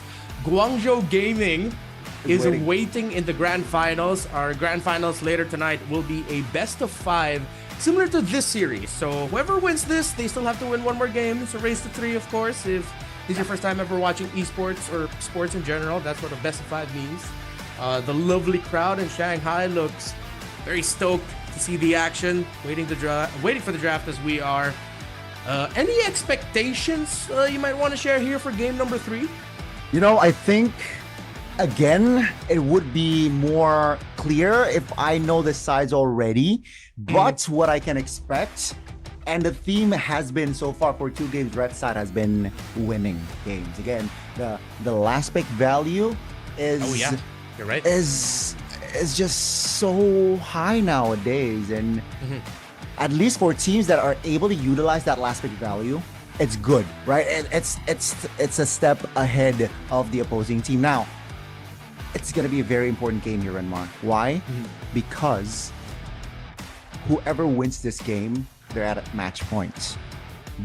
We can expect. So we can expect both teams here might show a power pick rather than a meta pick. So that's what I'm hoping. Maybe we get to see a Benedetta first phase action here, just so that she cannot be banned. You know what? I'm gonna go on that same boat as you, dude. I'd want to see a power pick like a Benedetta, something surprising, something you don't even. It's also not a pick that you answer directly in the draft. You're forced to try and deal with it with just better gameplay and better execution. So hopefully that does show up. I would also like maybe another surprise in the Rome. I asked for the Atlas, please, maybe somebody. Valentina got banned out in the second game. He got picked up in the first. If the Valentina's gone, you could pick up the Atlas. It's one of the conditions for it. Outside of picks, I'm glad that you touched on the fact that whoever wins is at match point, because there's always that tendency the team who's up and at match point will almost always, I'd like to think maybe like 95% of the time, pick a lineup that is just so overly aggressive that they could snowball out of control and win it.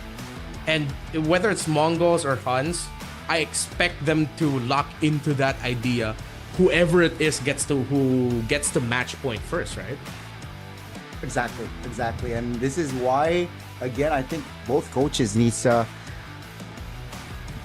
both be zen and also they gotta deliver as well. They gotta, because I feel like game one, it was a draft issue with the last two picks coming from the side of the Mongols, which was, they look lost in that's why they look lost in that game. And second game, we also touched on, they went a little bit greedy from the side of the HUNS, not taking more crowd control components.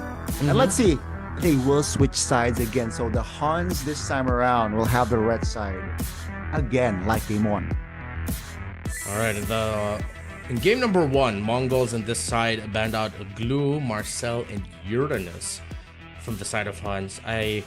If I'm the Mongols, I think I still wouldn't be completely okay with giving the Uranus. It was impactful in the first game, and with the information from game number two, I wouldn't be surprised if HUNS acknowledge that, they were lacking a bit of crowd control, and if the Uranus is open for them, they'll just add more crowd control to be more okay with it. So as expected, this is going to be a constant ban here for Mongols this entire series. They aren't really a team that also pick up the Marcel. It's not really their style. I think the golden hour to them is just a waste of time. It's like, why would I want to use an ultimate that stops the team fight even for me? That's not my tempo. So just take it out. Take it out from OU as well, who's fantastic with that. But here's the first adjustment for Mongols on the blue side. They ban out the Suyo. Yeah, I think after getting, beaten down in the first game with the Suyo, who had 16 kills.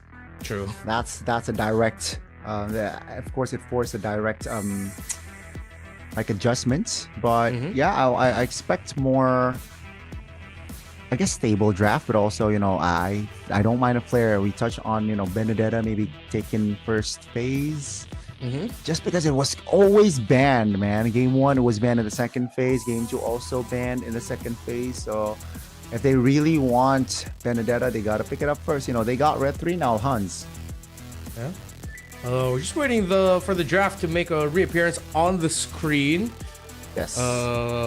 Be patient with us, folks. Of course, our marshals in the arena in Shanghai are doing everything they can to make sure everything is good. It seems like the draft may have taken a pause for now. It looks like let's see if there was maybe any ban that wasn't supposed to happen. Maybe the Suyo wasn't the intentional ban. We're gonna get an update for you once we have it. Again, thanks for tuning in to the East Asia Championship Tour with us. Of course, the Championship Tour is one of the big newest elements of a global MLBB esports. From East Asia to North America, all across the world, we're seeing more of these pop up. So it means a lot to us to show your support for this. Kind of got a question for you. If you're Guangzhou Gaming, if you're the coach of GZG and you're watching the series right now, what would your reaction be with everything you've seen so far? Generally speaking, my reaction would be, I would.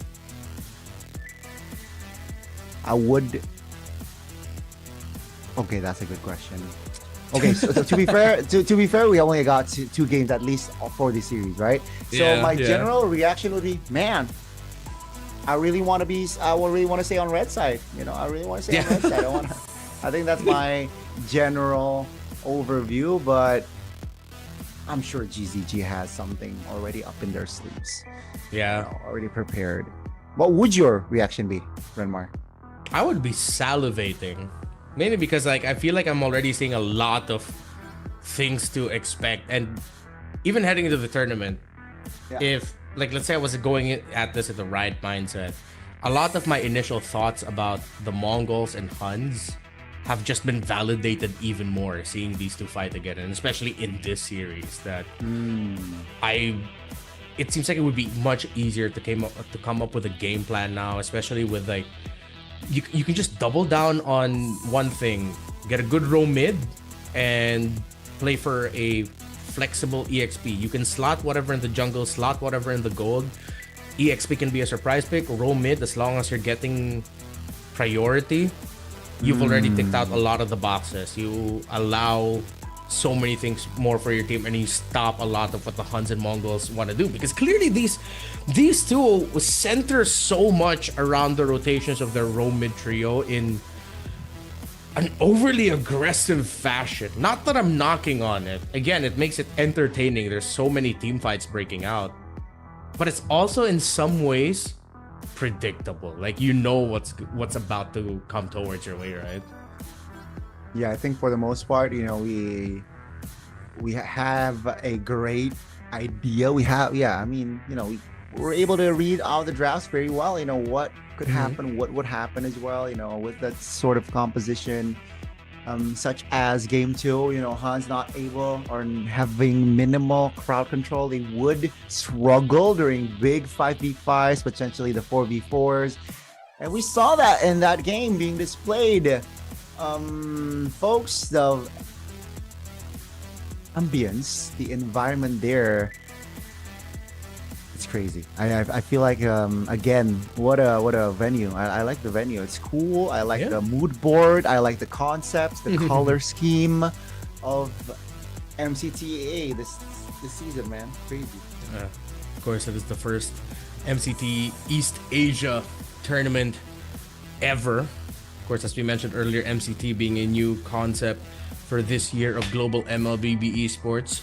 Remember, these teams that you're watching here today alongside Japan's Sunset Ravens have already at least secured their slot for the wild cards, but whoever ends this day as grand champion numero uno, number 1, will be the team going to the MSC 2026 main stage in Paris.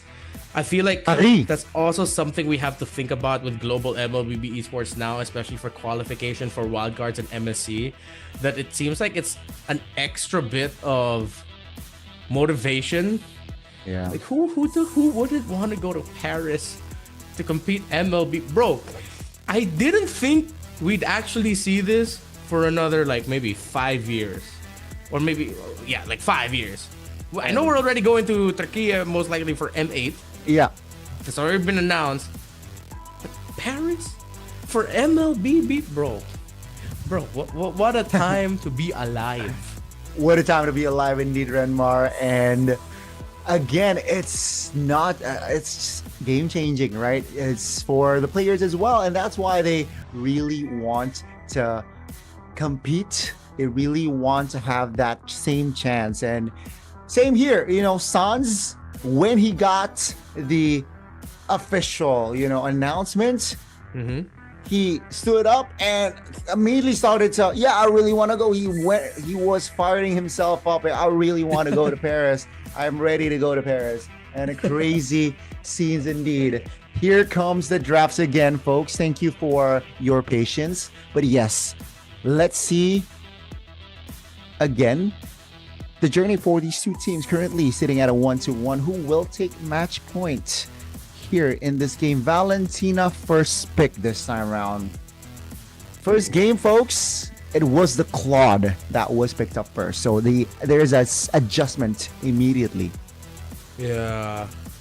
Interesting that they didn't ban the glue, which means that they're thinking about picking it up themselves in the first phase.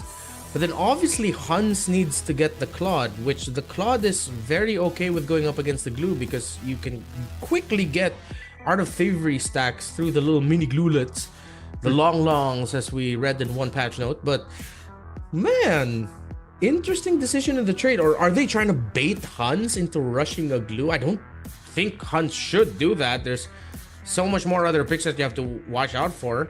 They get the Claude as expected. They get the Leomord instead of the Harley. So HUNS doesn't want Mongols to be aggressive, and they want to make sure Zexora ends up with something that's a little bit more assassin focused. But the Baksha is still open. The Baksha is definitely still open, and it was picked up by the Mongols in that game.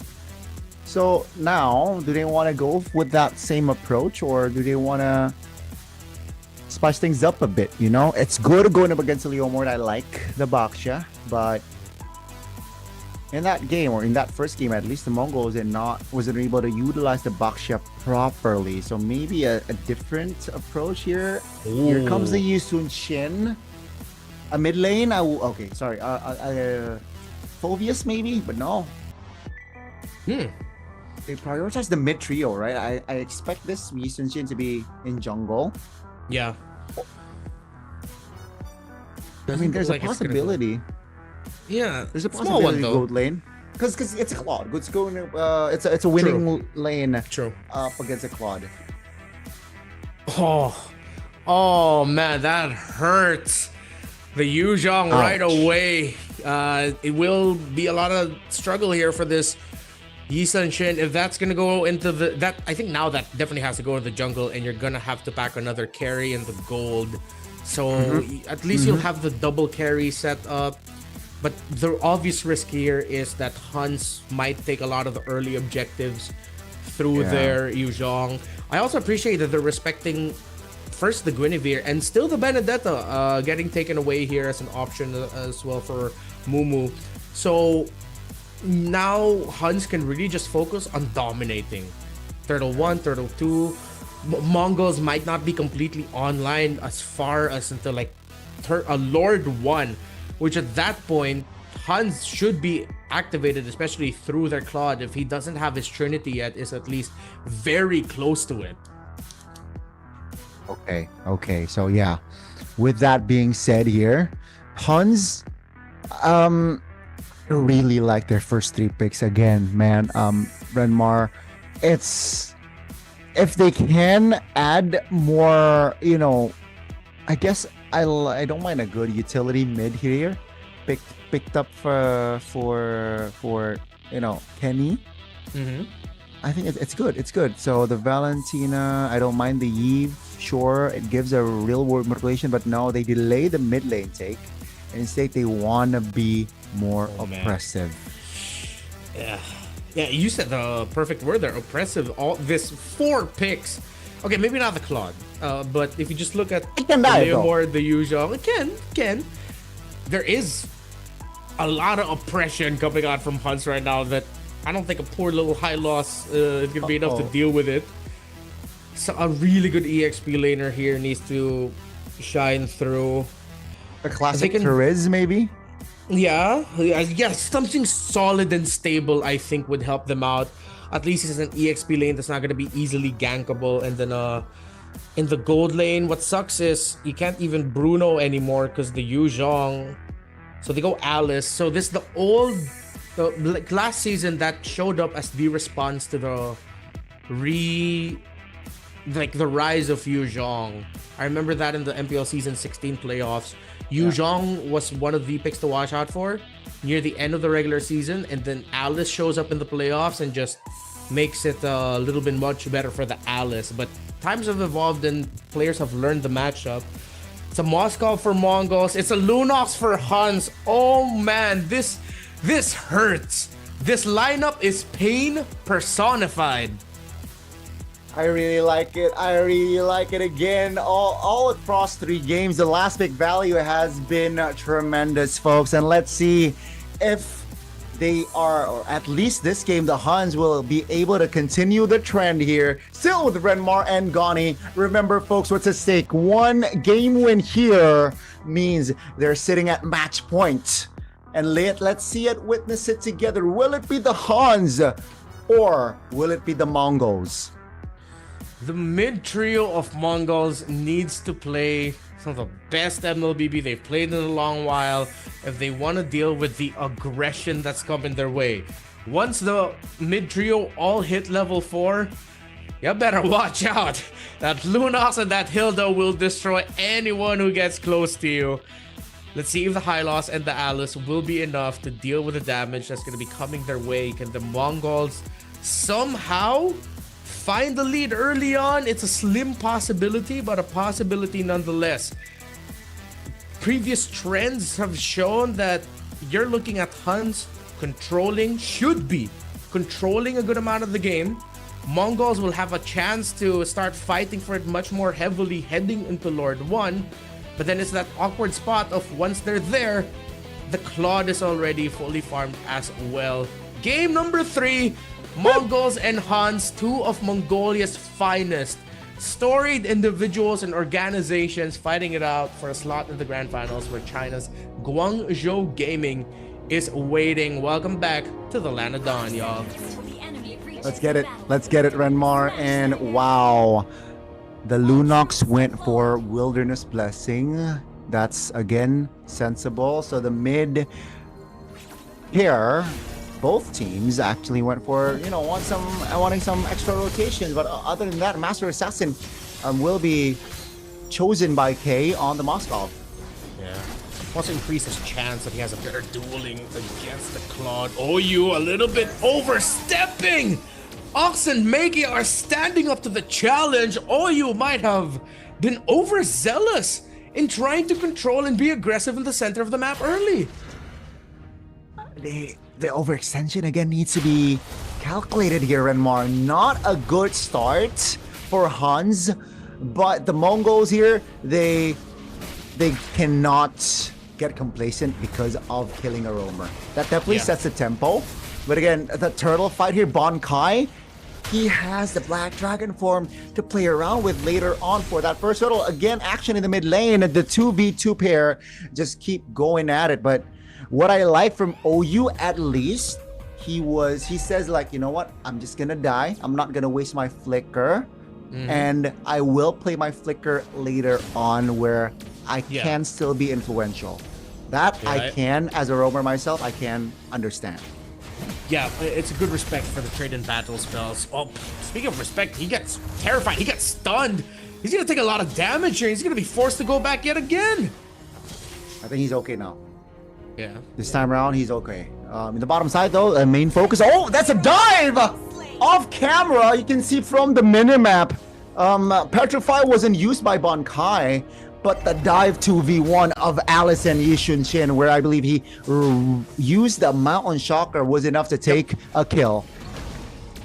Seems like that little trade mishap in the center of the map ended up being bad for Bankai as there was no information. Here comes the Phantom Steed! A surprise turnaround! Will HUNS be able to eke it out, but still Meta gets punished? Here comes the Dragon, fresh from the respawn. A dive onto Zixora. Bankai gets the kill, but the gold laners have joined in through an SOD, through BMI and Blazing Duet. All hell has broken loose. Just for Turtle 1, Mongols has 5 kills over 1 on HUNS.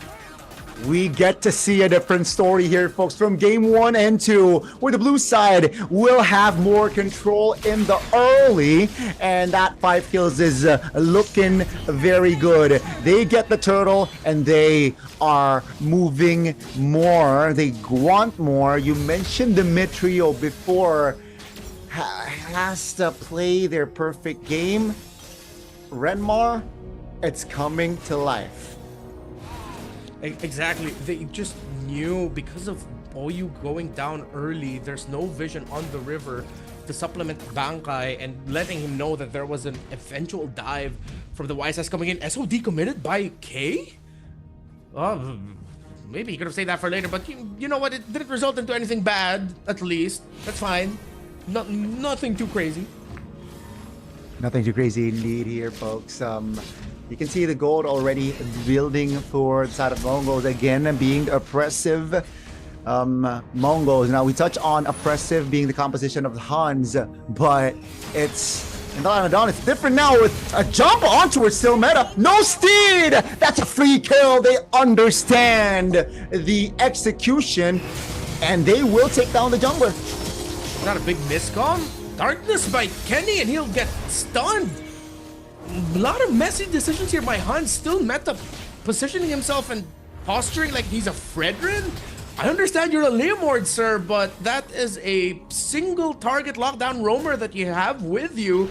And they're like, OU wasn't ready for it. Mongols, the Roman trios right now is just out executing the HUNS. Definitely messy here for the side of HUNS. Now they will try to dismantle more. They find OU. Black Dragon form committed now. Revitalized pop by Moon will just restabilize. Still meta. Again, still able to sidestep, but the displace from the side of Meiki and Zixora is able to take the Leomord down. Ladies and gentlemen, still meta, who had 16 kills in the first game, sitting at a 1-3-1 this time. Man, this game has went completely opposite of what we expected HUNS to execute through, and it's just, we asked a very tall request of Mongols and they delivered.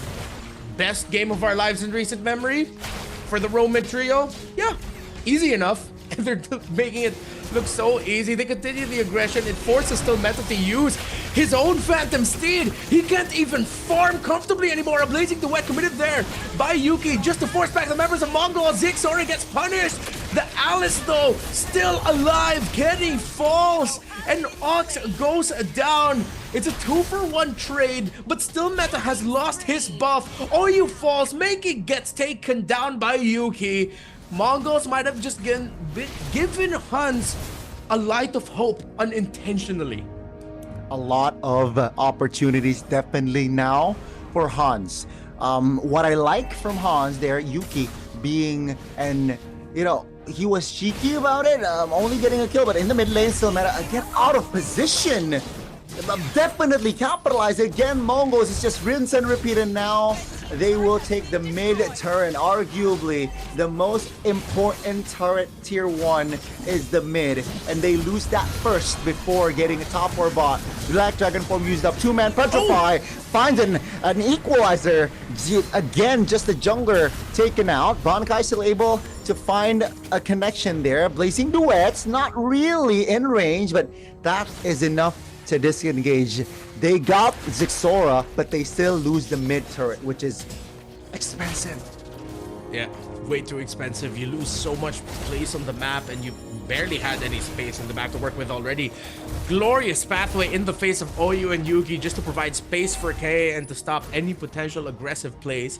But that's a little bit more for safety. They already had the info that Yuki used his Blazing Duet, so they didn't have to worry about a surprise dive. Ox with a Chastised Pauldron. That's going to delay the impact of the Claw just a bit more as well. Mongols, Ox, Mikey, Zixora, they've played a much better game here. Bankai is still meta. Will try to go for the trade, but Bankai is too low. You're not getting anything out of that. It's K who gets a dub. TP all you want, man. You deserve that. Outplaying Bankai.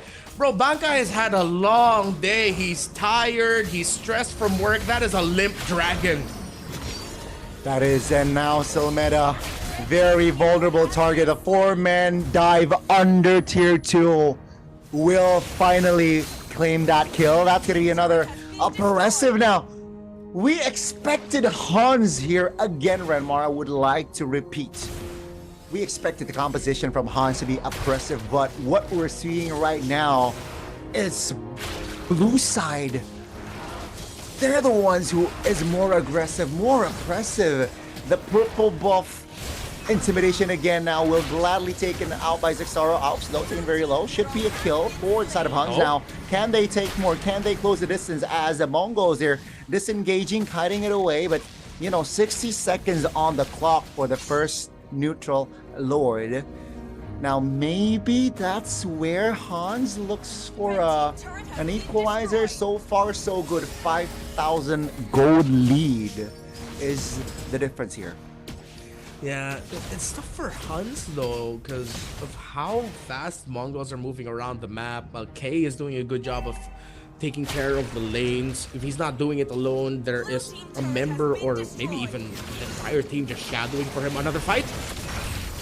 Oh, that's gonna be the stun. Bankai stun! Oh, you flickers out, but that's still, again, no. Dragon now, Yuki out of position, definitely capitalized by Meiki. Now, can they close the distance? DMI 2 member says hello. Yuki nowhere to go, and Zixara will gladly take his 5th kill in the game. Consolation prize, Yuki got to take down K, but that is a very small win in the big picture of it all. They've closed down the lead a little bit. It was 5K. It's a little bit closer to the 3.5K mark, but just as quickly, HUNS feels like they got a bit of room. Mongols continue the oppression. The tower takes. Again, this is why we put a lot of value into row mid trio trading. If one row mid duo just clearly plays better than the other, that ruins a lot of rotations. OU going down early meant Bankai was ganked without any information whatsoever, and that snowballed into a string of invades, a string of aggression, and a string of mistakes also by HUNS as they were desperately trying to find a bit more control in the map yet again. Kenny might get caught out.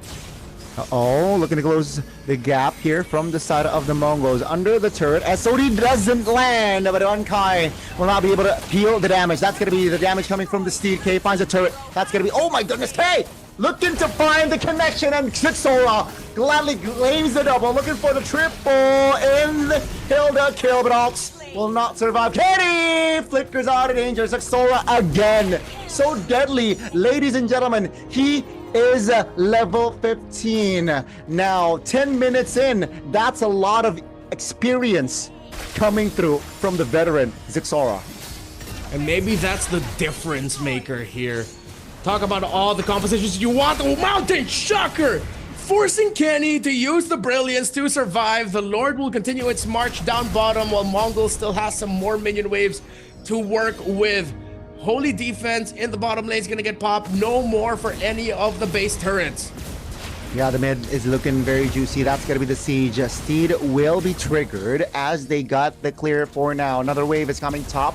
Another wave is coming bot. Now, what will HUNS do? It seems like they will take care of the top. That bottom side will not be able to stand. Surely, Blazing Duet, no! From the side of K, will be able to clear one more spear. Almost there. That's a stun, Bankai. 5th time this game that he will be taken out. Now it's going to be the Lord at the end as well. OU not able to survive. Ladies and gentlemen, the Mongols has match points set in their eyes, and down goes the main base. Renmar, I did not expect this. The trend of red side winning breaks in game 3. Talk about surprises. Your expectations getting thrown out of the window. Oh, what a fumble there by HUNS. They had it. They just needed to get to their level 4s without a hitch. And it was a high loss. It was Ox who said literally nope. Over and over again, he made the most out of every stun. It's things like that that can be very frustrating to watch and even analyze, knowing that HUNS had all the tools to be in the position that Mongols were in. But one mishap, a lack of any vision and control in the river, you're not gonna get that. I will flip the script and look at Mongols more. They answered. We asked them, can you play some of the best games that you've played in a while, in recent memory? They said, hell yeah. it's the experience you talked about of Zixora. I feel like was also a big factor. He was a Sky Piercer holder on that one. Once he got more than 3 kills, that would just continue the aggression. Actually, no, not even aggression, but the disciplined. Yeah, disciplined, calculated approach. Exactly. From the row-mid duo of MongolZ with Ox and Makey. It in some ways it felt like I was watching HUNS thinking, all right guys, we got this in the bag. They're so excited. We have the better lineup. We got some early mistakes. Don't worry, let's just keep this up. Why are we keeping this up? We're not winning anything. And then MongolZ looking at HUNS going, thanks for continuously feeding us, I guess. Cool, thanks for more kills. Thanks for more stacks. Thank you for more space. Unfortunate. I think you mentioned it correctly there. I think they got a little bit overzealous, HUNS, with the composition that they have. They gotta understand that Claude needs time, 3 items to be more active, as well as Lunox, man. They need Lunox to be more influential, but the early game, the Lunox cannot deal a lot of damage, and MongolZ, like you mentioned, the overextension, the misposition that HUNS were able to display cost them the game, man. They were like, okay, thank you, and you can see the gap in gold where Moskov is almost at full items already, but MVP this time goes to Mumu. This Alice, once you see the situation in the center of the map and knowing that, again, going back, this was the old response, still currently a very good response to the Yuzhong and lane, you're gonna have a good time. You time the first gank out of the jungle rotations. It was from Zixora towards the Yuzhong. Even though they were pushed under tower, the Yuzhong was safely under the tower. The Alice can survive a lot of hits. There's good damage against the one coming out of the Yi Sun-shin early on. Time the Throne of Ruin as well, and any bits of crowd control that you have, and you're gonna be able to get that kill early, and then it just continues on from there. Knowing that you've already beat the Yuzhong in lane, you're quickly able to get a lot of access into the lizard and purple buff area of your opponents, of the HUNS, which is why I really have to nitpick here how HUNS were handling the mid lane trade. I get that your Lunox is comfortable with fighting at the center of the river in the mid lane, but your Hilda isn't against a Valentina and Hylos. And what are you doing even being overly aggressive trading in the center of the map, in the center of the mid lane, when you don't have to worry about your Leomord as much? It's a Leomord. The Lunox and the Hilda will be able to clear the lane eventually, that even though MongolZ would threaten a very early invade towards the Golem? Is that what they were worried about? This is why I have to lean towards the idea that maybe they just got a little bit too overzealous, excited about the potential of their lineup and their picks being better in the early game, that those little things they forgot to think about. Definitely gets foggy after minute 4 there. Their calls as well. I don't think it was aligned in that game. It was quite evident in the game where I remember when Leomord was suddenly all alone, pops the steed all alone, and then getting jumped on by 3 members of the Mongols with no backup, with no cover, with no peel. Yeah, the communication wasn't aligned there forward side of HUNS in that game. So I guess that should be addressed right now here as we speak. Game number 4, it is not over yet for the HUNS, folks. In case you don't stop support the HUNS, but the Mongols, man, they are at match point. One more game to seal the deal for the grand final spot here, Renmar. Yeah. If I'm the Mongols and I've seen how HUNS play, I think I'm willing to run the YSS back. I mean, they clearly already show that even though it was a terrifying lineup for the Yi Sun-shin to theoretically fight against, it just looks like they are in that zone right now. They use that veteran experience. They use that aura that they have, knowing and thinking that they're just better than their opponents. It's game 4. End it here. Maximize what little break time you're gonna have, because you still have to fight a best of 5 grand finals against GZG. Our schedule's gonna get pushed back just a little bit. Maybe they'll get an hour break if they're lucky. I don't know, but if I'm Mongols, they have to close it out here, because any bit of advantage you give to GZG with even more info, with less time for you to rest, it's gonna be bad news for you in the grand finals. And that's the thing. I'm sure with the momentum, that's what they're hoping for, to close out next game and get more rest, Renmar. I think that's gonna be very important here for the grand finals. And for the side of the HUNS, man, now that I think about it, it's easier said now. But yeah, I think they went a little bit too greedy, with the Hilda pick for Red 4. Sure, it really amplifies the composition, but then they went for the greedier route. They went in for a little bit too, one-dimensional sort of play, and definitely it costed them here in that game, where the Mongols, they drafted themselves a very I gotta say, a tricky. It's more complex, it's more complex to execute, but with composure, and then of course the slight mishaps, the overextensions that were given, they were able to capitalize very well. Again, I want to see now what's gonna be the change for Zixora and of course HUNS here. Renmar, I gotta ask you, what's your expectation for a potential final game? I think for starting it off with Mongols, I don't think they should fall back to getting a Boxer here for Zixora. Clearly, they're much more comfortable with him being aggressively active with damage.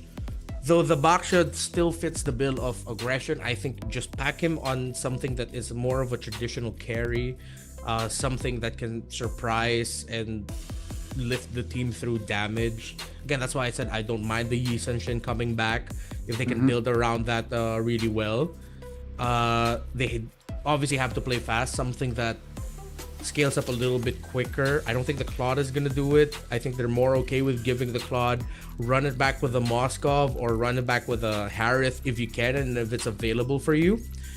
Meanwhile, for HUNS, I think that's 2 games now where it feels like they sort of tunnel vision on a very specific thing, wherein they had a clear idea of how they were gonna win, but it was either too demanding or they just messed up the one very important thing that they needed to do. In game number 2, it was too complex. The Zetian and Khalid as their only main source of crowd control. Oof, they tunnel vision too hard on the value of their Uranus. And then in game number 3, it was cool, we have the better lineup, but then did you smoothly transition it to level 4? That was the requirement for the Hilda, the Lunox, and the Leomord. Comfortably hit level 4. Even if you don't get Turtle 1, once you're level 4, you can string together a bunch of kills, surprising the Valentina, forcing the high loss back. You create space for you in the river. You create space in the opposing team's jungle for you to invade through. So it seems like the checklist for HUNS right now might just be a little too complicated. While for Mongols, it's simple. End it here. Play aggressive. Use your best picks. Get an assassin. I think that's a good approach there for the Mongols, who, again, very direct, especially after getting a win earlier on. Momentum-wise, it is on their side. You can see smiles. You can see just the composure. Now HUNS on the other side, you can see based on their facial expressions, more on the serious side. They know what's at stake here. Just one game away for the Mongols to take that slot to the grand finals. And again, both coaches, they gotta think clearly here. They cannot overthink. They cannot also underthink. They cannot again simplify their approaches as well. But man, oh man, I am quite nervous here actually for the HUNS. After game 1, they started to grow on me, But let's see here the adjustments from the HUNS, because the Mongols, man, this guy right here on your screen, Zexora, a lot of aura already inside of the game as well. Yeah. Man, I think he's locked in. He knows that his team is so close to getting to the point where they want to be at. If I could put myself in the mindset of the Mongols head coach, of course, Coach Summer, I think I would go away from the idea of looking at the macro a little bit. I think I'd be okay with giving up some map control and just playing through unabashed aggression. Right. As greedy as it sounds, I think they'll work out for them better, because if you know the opposing team knows that this is match point. That if they lose this, they're eliminated. They're still going to France for the wild card, but they're not going to be able to fight for a main stage slot, a chance to be called the best team in East Asia. So you apply that pressure from the get-go. You draft a lineup that makes them go, oh, this is going to be tough in the early game. And the opposing coach is going to have to say, like Coach Bebex is going to have to tell them, yo guys, don't worry. Just be conservative, be disciplined. We'll win it out in the late game. Most of the time, it's the lineup that chooses to be aggressive at match point, that chooses to be in your face and aggressive, that wins it out. Yeah, I think that's a good way on bringing momentum as well, right? You know what, momentum's on our side. Let's go and the quote unquote go all in. There's definitely something to lose, but if you have that, it's nothing to lose. We're 1 game away, and they're 2 games away. Sometimes it can go to your favor, and right? Let's see here again.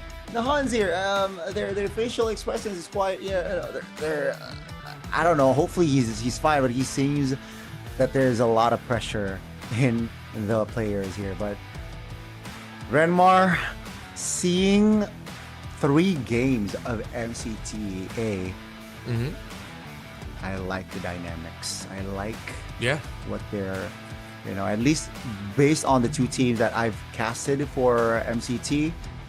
I'm all for it. I like the adjustments already. Both teams throwing haymakers in their respective games, and we might see another one here. Even though we haven't seen GZG yet today, in the series yesterday in the upper bracket finals, the HUNS were able to take a point away from them. So it also speaks of their quality as a team. Guangzhou Gaming, of course, clearly the favorites here. We do have to put a little bit of a disclaimer there that in the game that the HUNS was able to take away from Guangzhou, they tried to get a little experimental and risky by packing a Hellcurt in the roam paired with a Baksha in the jungle. Didn't work out for them, but we still cannot discredit the efforts that the HUNS needed to deliver to get that win over GZG. Match point here for Mongols. We're in the draft. HUNS no longer want to give that Valentina to respect ban towards the mid lane. Yeah, and this again, Valentina, a very popular mid lane pick, I gotta say, where it's just so tough for opponents to deal with the Valentina. You can draft yourself a big ult, but then can be taken away, and thus HUNS is saying, you know what, I'm just gonna ban it away. I'm just gonna take it away and take a look at the mind games. The Yisun Shin after Zexora gets 15, still in the 10th minute mark. They're like, you know what, let's not deal with this Yisun Shin. I'm okay with it. In most cases, I'd be questioning it, but I did suggest Mongols to consider running the Yisun Shin back. So I get it. It was way too fast, way too unstoppable in the previous one, that it's just better to take it out. And of course, what better to try and end the game quick than picking up a Harith in the gold lane? So HUNS says, no chance that we're gonna allow your team to get it. No chance indeed. And that's gonna be Zushin being the final pick. Oh my god, HUNS like going for power and comfort here, Renmar. And the hero that got 16 kills on the first game for Mr. Still Meta. will again be played here in our potential final game. This is a good way to start, not gonna lie. Mainly just because it uplifts HUNS even more. Like I'm not even looking at it from an in-game perspective. I'm looking from it outside of the game. Knowing that you got the power pick from game number 1 that got 16 kills, that's a really good start, man. It's gonna be uplifting for the team knowing that you have that Suyo with you and you can easily tell each other, yo, we got the Suyo, we're gonna be fine. That makes that takes a weight off the shoulders of HUNS. MongolZ will still balance it out. They pick up a Claude and they get the Leomord, knowing that Harith is around, so we most likely will be seeing a Moskov show up for HUNS. If it's not the Moskov, then we might see a surprise gold late pick a little bit later in the draft. Carry also still a possibility, but you don't really see enough slow tanks from MongolZ right now to warrant it. It's up to HUNS to decide whether it's time to pick the gold laner now, but I would suggest just do it later. They can delay that take, definitely. It's gonna be the Hylos though, locked in for HUNS. And now, okay, Uranus. The Ura didn't really work out for them in the second game from the side of HUNS. It was banned from the side of their side in the first game. It seems like they will get both Suyo and Uranus this time around. Mongols, what do they respond with here? I think they have to take away some far range gold laners. Even consider banning out the Granger, not gonna lie. You might not have enough dive for it, like comfortable dive. I know there's not a lot of crowd control to worry about from the side of HUNS, but that could easily be rectified with a really good mid lane pick. And then just paired up with the high loss. You have to consider an Eve ban as well, or pick it up for yourselves now, then considering that the Valentina is no longer available for HUNS. Lots of routes, but they decide to go this to me is quite out of left field. I did not expect the Gatot Kacha to come out now, but they both get revitalized roamers, so I guess that's what they were just leaning into. Yeah, if you know HUNS has yet to pick up a roamer, I slightly understand, but because they have locked in the Hylos, I guess what they're saying is they just want to control more fights, right? And of course, with the big avatar of Guardian in play in his kit, I think that's going to be a big possibility. Paired with a Blazing Duet, that's a lot of area of effect that the Mongols can definitely play around with during big 5v5s or in 4v4s. And thus, you know, a hero that has surfaced here in the series, Moskov, a good far lane controller as well, will be denied in the hands of HUNS. And a quick to respond, the Alice will be off the board as well. Moskov gone, Granger still up on the board. Mongols need not ban it. They, actually, all right. Would have destroyed the Claude in the lane, although would have provided even more damage for HUNS and a quicker way for them to end it. They need a far lane mid laner right now, something with artillery, either the Eve or the Farsa. You don't have to worry about something like a Yuzhong showing up anymore. So they get their Deroth in the EXP for that shred for the matchup against the Uranus. HUNS is left to either just a Granger or a carry as some of their best picks. If they want to go kind of gila with it, kind of crazy, an Obsidia, but I would like the first two that I mentioned just a little bit more. Yeah, I think that's a good shout right there, Enmar. The carry, one of the heroes that you mentioned earlier, will surface here, and it's good up against the Gatot Kacha. Now paired with the Eve, I like it. Right, it's a good strong mid pairing for the HUNS. Now what's a good response here? No Valentino, no Zushin, and no Eve, of course. They still have the Zetian and Farsa available, but I think Zetian is more popular currently, and it's even more chances of you getting crowd control. Oh, Gord, right? They're not playing pickoff though. They do have the front line to help peel for it. Don't have to worry about it getting chased. Okay, I'm alright with it. there's not a lot of dive to worry about. The gourd might actually be undisturbed for a good amount of the game. Yeah, let's see though. The only threat for this gourd is definitely that Tsuyo, who again just we saw what again not meta, still meta is able to do on that Tsuyo, and it's just anglings, right? So again, the positioning for that gourd needs to be prime here. If the Mongols wants to continue the momentum, carry it forward for their potential grand final slot. Let's see, folks. It is 2-1 between the two. Let's see if it will be an equalizer or will it end here in this game. Match point. Mongols. They are so close to the grand final, so close to meet up with Guangzhou Gaming, a team that they have yet to meet in this playoffs for MCT. We're heading into the Lanadon to the potential last game. We can take some early conditions. I think I'd be a little bit more conservative here for HUNS. We got a good lineup. Just hit your level 4s first, man. Just get that comfortably and then do whatever you want. Outside of that, forget about it. Hit your level 4s cleanly and you should be fine. Definitely, they got to pick their battles here early game, as it's going to be an early talent show again. Tenacity, of course, for the Uranus and the Hylos. And Claude this time around wants the Master Assassin and the FOB from Carry just to have some sort of sustainability with the basic attacks.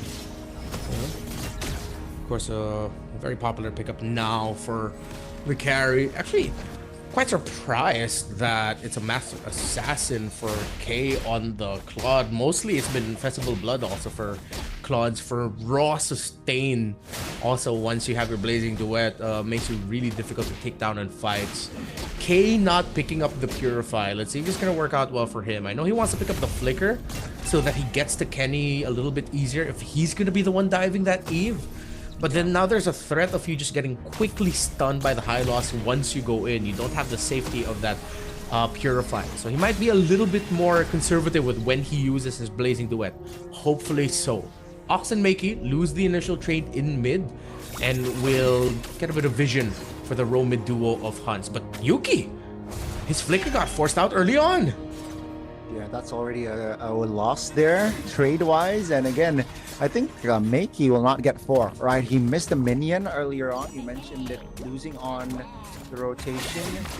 So let's see the aftermath before for that turtle fight. It's going to be a skirmisher. Seems like a 3v3 potentially, but no, HUNS, like you said, they got to play it chill. Even though they rock the Tsuyo that really wants to kill early, they got to hold their breath first.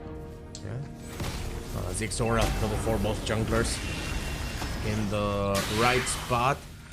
Yeah, not level 4 there, Makey. Yeah, it's gonna be tough for the board. I think Mongols will have to play this conservatively and not heavily contest for this turtle, but I think they have other plans. Yeah, that's gonna be again the God of Kacha taken very low. Revitalize will be triggered. Real world manipulation, great placement. Zixora still able to find the retribution now. Do they fight? That's gonna be the Mystic. Gosh! With the damage from the Leomord, able to take the turtle and will be able to take a kill as well. Still meta, not able to use his retribution. Mongols, it could have been really risky for them. That was a well-placed real-world manipulation by Kenny, but just a little bit too far at the edge of his RWM. Enough time and enough space for Zixora to retribution the turtle away. Good start for the Mongols. Again, it's just one of the comforts here of playing with a gourd. The Mystic Projectile, I know everyone thinks about the Gush, but it's the projectile that really brings so much value.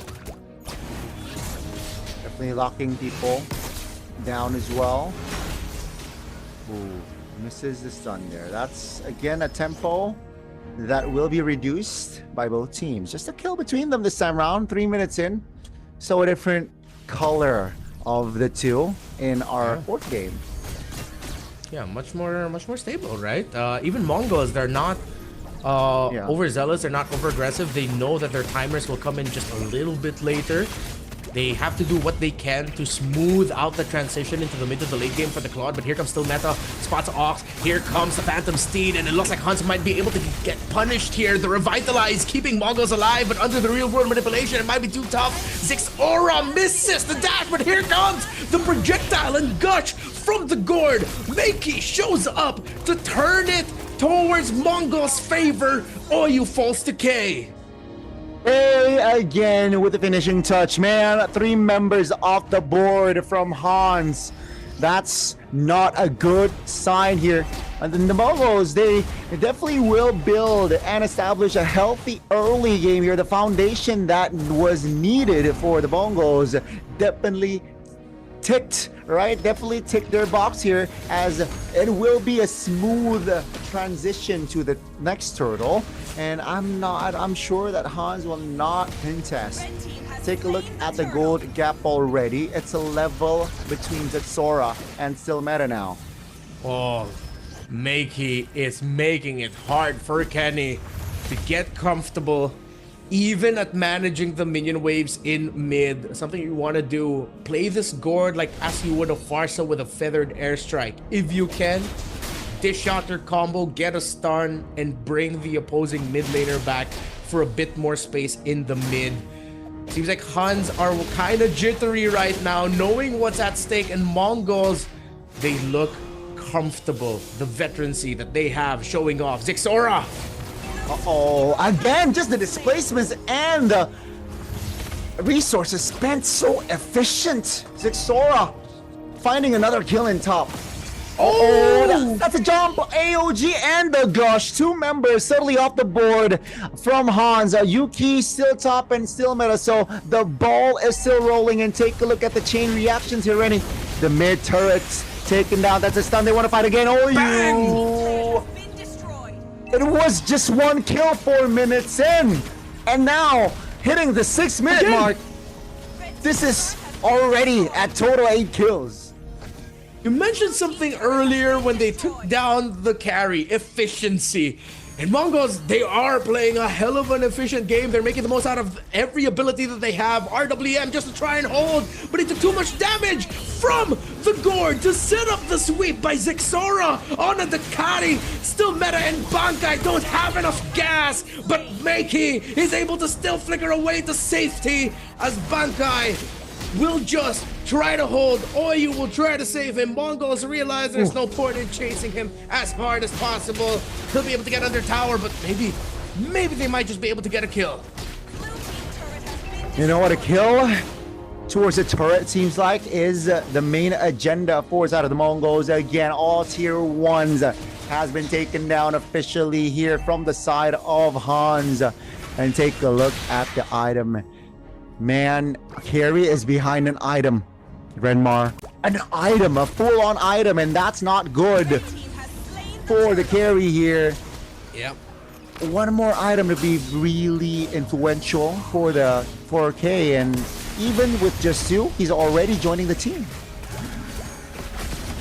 Running out of time. Engage. Definitely okay. Raising the right towards the back. Still meta. And Trouble K finds practically a solo.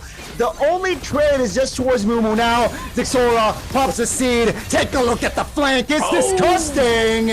And he finds a triple and a maniac for Mr. Aura himself. That is the dagger. The Mongol still has a lot of time to work through to hit the moment that they've been waiting for. If that isn't the dagger, I don't know what is. 18.5 for HUNS, 25k for Mongols. All the control, all the aggression, and still Meta, who just came back, ate a face full of Mystic Gush with a projectile too. This gourd has been massive for the Mongols. 32,000 damage dealt in this game. Oh, take a look at the nasty combination. The taunt from the Unbreakable and the Blazing Duet. K will deal enough damage to take OU down. And down he goes. Kenny shuts K down though. So that's a favorable trade finally for HUNS. Still, the HUNS are down 7,000. A light of hope maybe, but a taunt onto Bankai. And another projectile and gush with a flicker to cap it off. Makey is a god on this gourd. My goodness, action does not stop, man. What, 3 minutes in, it's just a kill. And take a look at the total kills right now, ladies and gentlemen. And we're not even at 10 minutes. And again, and now the tempo is going down. 5 seconds on the clock for our first Lord of the game. Let's see the items. Ooh, again, just 2k almost between the Claude and the carry. That's a lot of damage between them. And with the Lord already up, that's going to be the main agenda for the Mongols. HUNS, I don't think they have enough firepower to contest. Yeah, it's going to be way too risky if they try to. They just have to see if Kenny is enough to clear up the minion waves. Even wave clearing for Yuki isn't going to be as clear cut. There's a huge risk of you just getting dived on, eating a layer of crowd control and getting blasted. HUNS have to play around their Eve smartly, except that maybe they'll just walk away with a kill or two. But Makey starts it off out of nowhere. Call that an athletic gore. Naisu would be proud. He doesn't get the kill, but it's forced reactions. Again, force spells will definitely, cause problems. AOG onto his back. Real world relation popped by Kenny. That's going to be the, Ox a little bit out of position here. No minions to play around with, and that will be, again, a kill for HUNS. Now, the 6-man will be the no 6-man no more. No Gatot Kacha. Now will the Mongols stay oppressive? Steed pop top. That's going to be the damage. They want to close the distance. Kenny, they're keeping tabs on the flickers, and they got the kill. It's in their name. The Mongols want to show that they are Mongolia's finest. Oh, you gets taken down. Bankai brought down really low. Still Meta gets a start off, but Mumu is able to flicker out. But the damage of the pokes coming out from Making forces them back. K goes in. BMI blazing to it. Takes down Bankai. ZXORA brings out the Ducati. Forces Yuki back. And Mongols look like they want to end it here. Yeah, they got the mid turret, they got the bottom side turret. Mumu opening things up. Take a look at Zixara in the back, just stealing enough damage. That's gonna be a trade only on towards Mumu, ladies and gentlemen. It's a full-on wipeout. Only the horsey is in play, and it will not be an equalizer here in this game, ladies and gentlemen. The Mongols have done it. They got the final slot to the grand finals. Guangzhou Gaming awaits, but this is the Mongols' moment of glory. I'm sure they're happy, but they know that the job isn't finished. If they want to secure their main stage slot, they still have to go through China's finest. But for now, you can definitively say, this is Mongolia's brightest sun. Great effort by the HUNS. A great showcase between these two. The respect, they know each other very well. Former teammates for some of them. But the Mongols is on top. They definitely are. They definitely are on top. And ladies and gentlemen, again, congratulations to the Mongols. And in a bit, we will have an interview here at Mark. Yeah. Wow, what a moment there for the Mongols. But you can tell that they can't just completely be very happy, super happy just yet. They still have a best-of-5 grand finals to deal with against JZG. But that is a way to end the series. I think that is momentum you can definitely ride on. We were talking about it earlier. If you're the Mongols, you end it here. Get a bit more rest time. Ride through momentum. Show GZG that despite the great showing of HUNS, that you can still dominate them. They ticked all of those boxes, so it looks like they're in a much better spot now. Mentally, in-game, mechanically, they look ready. And bro, that Gord game was out of this world. Makey was way too good on it, dude. He was pseudo mage, but towards the end, he was an initiator, Renmar. Yeah. On the stun, and also provided damage. He is Mr. Do-It-All. Definitely Makey a hero that needs to be, looked on by GZG, Discord. Yeah. Oh, man. And it's how Ox also played into it. It looks like he was also ready to cover with Avatar of Guardian when needed. And if it wasn't a big AOG, honestly, just him showing up with the Revitalize at the right time, a good taunt, is more than enough to set things up for Zixora. Mumu handled Bankai in lane really well. Again, expectedly, they handled the first objective much better. Oyu and Kenny, they were just victim to really good gameplay. I wouldn't even think that there were a lot of errors here by HUNS. It was just more of you gotta accept when the opposing team is better. So Mongols, mid trio, everyone just better across the board, played a better game. Still don't want to discredit the effort showed off by HUNS. They've had a terrific run in this tournament. They're still going to be showing up in the wild card for MSC 2026. But Mongols is going to the grand finals for a chance to fight for an MSC 2026 main stage slot, skipping the wild card stage altogether. And we are going to witness that match in a bit. Before we do, though, we got to talk about the overview of the last game here. 22-5 before under 11 minutes, Renmar. We talked about it off broadcast where, you know, this playoff for MCT, the theme has been kills. And in this final game for the series, it's just that, kills. Yeah. And it's cool that even the K acknowledged his own lead. I'm pretty sure that he built the corrosion scythe there at one point. Maybe there was a strange little buy and sell as to why he ended up with just a winter crown, but that's how ahead he was, where he could afford to do that. They already know the type of lead that they had. Even Ox here didn't get the full build and item. He just built a bunch of components. It was just the raw damage getting brought out by this Gord, the setups that they had for Zix Aura. It was a row mid trio game, definitely, for Mongols. When in the previous game, that also ended up becoming the biggest reason why Mongols won. They had the lineup that was maybe a little bit more difficult to pull off against what HUNS brought out, but because the row mid trio executed better, were a little bit more disciplined, then they took the cake and they ate it twice. Makey, 4 kills, 16 assists. One of the best Gord games I've seen in recent memory, and I'm not sugarcoating there. That was just really that damn good.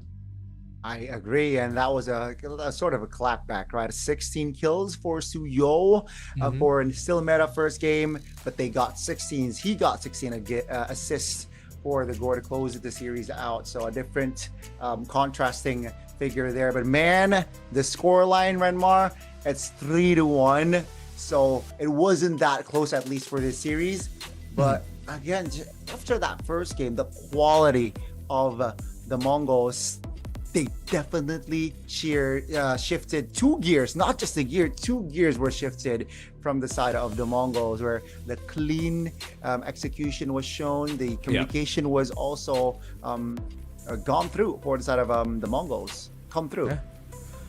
And again, they needed to show a game like this heading into the grand finals against GZG. It shouldn't have been, and it couldn't have been, the messy, sort of everywhere, kind of scattered, chaotic gameplay that we've seen for majority of the run here of the Mongols and even the HUNS. One of them needed to get it straight together and just show off like step A, step B, step C with a little bit of flair, just the right amount, and that's exactly what they delivered. Now, if Guangzhou Gaming is thinking about this is gonna be a walk in the park against the Mongols, they've already lost the battle. They cannot belittle Mongols at this point, because I'm sure Mongols is looking at GZG like they're looking up at a giant. GZG just needs to go to work here. No funny business. Same thing for Mongols. I hope we get to see the grand finals that we deserve for the East Asia Championship Tour, the first tournament of its kind for East Asia. Seeing all these regions get together for one big international: China, Mongolia, South Korea, Japan as well. It's a great moment in MLBB history, and I hope that the ending is great in the long run. And if I'm not mistaken, I think now we're gonna go to stage for an interview.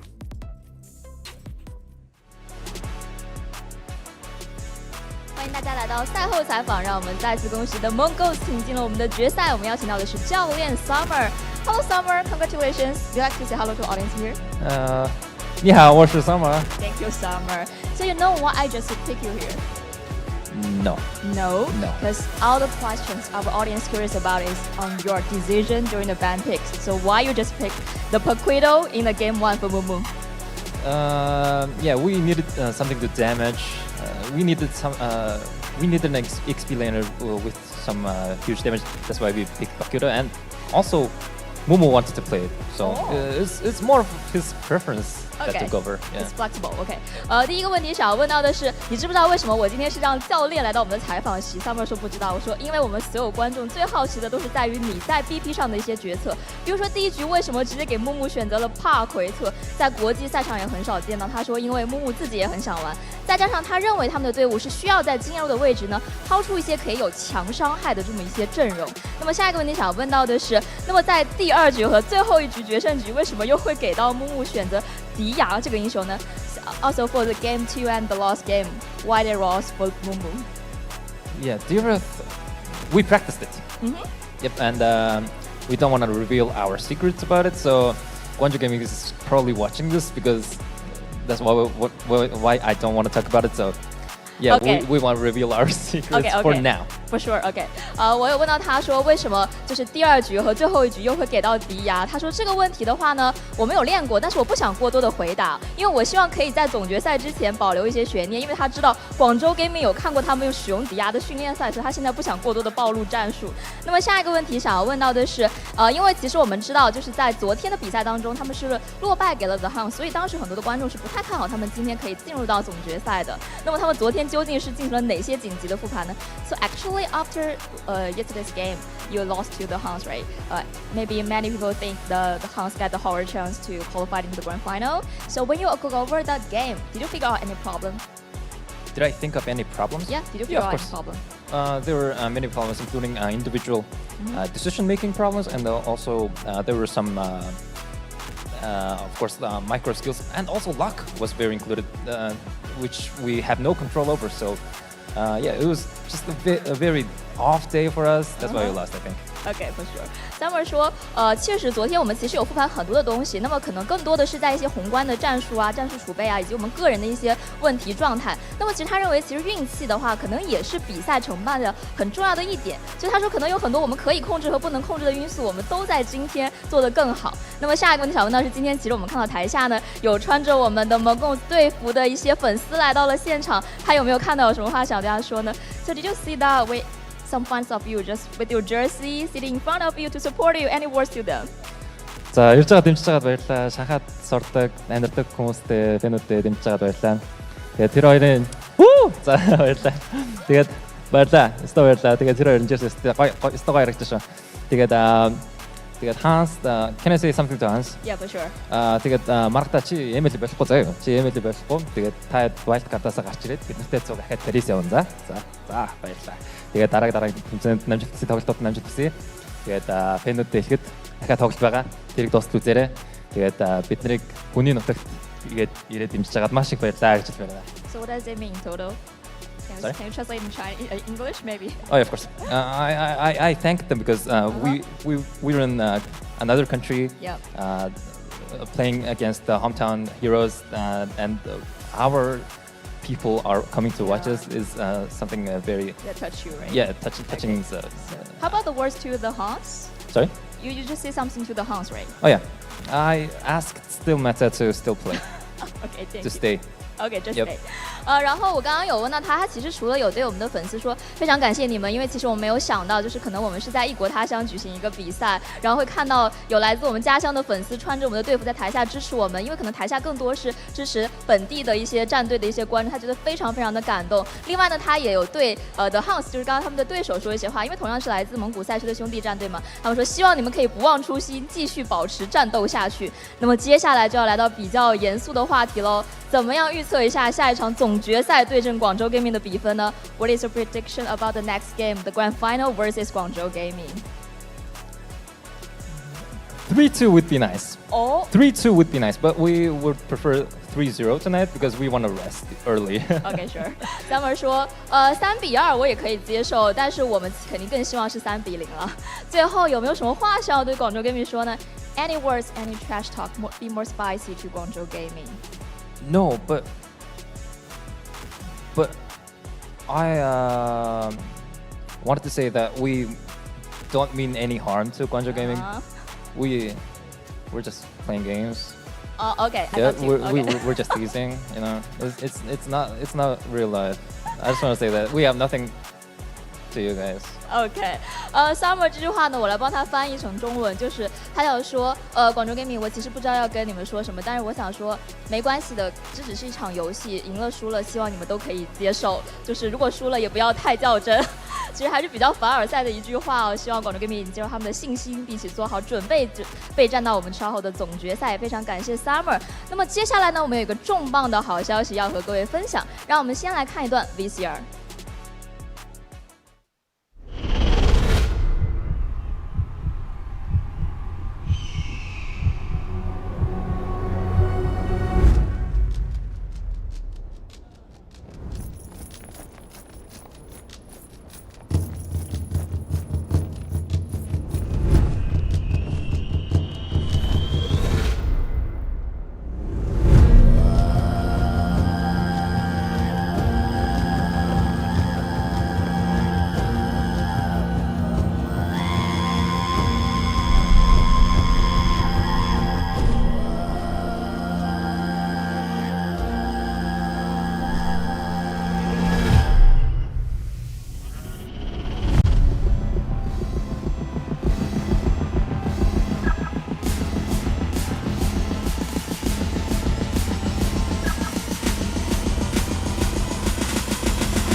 在这个激动人心的时刻，我非常荣幸地向大家宣布，不同科技将携手蒙古本地重要合作伙伴 eSports Network， 共同为东亚冠军巡回赛 MCT开启全新舞台。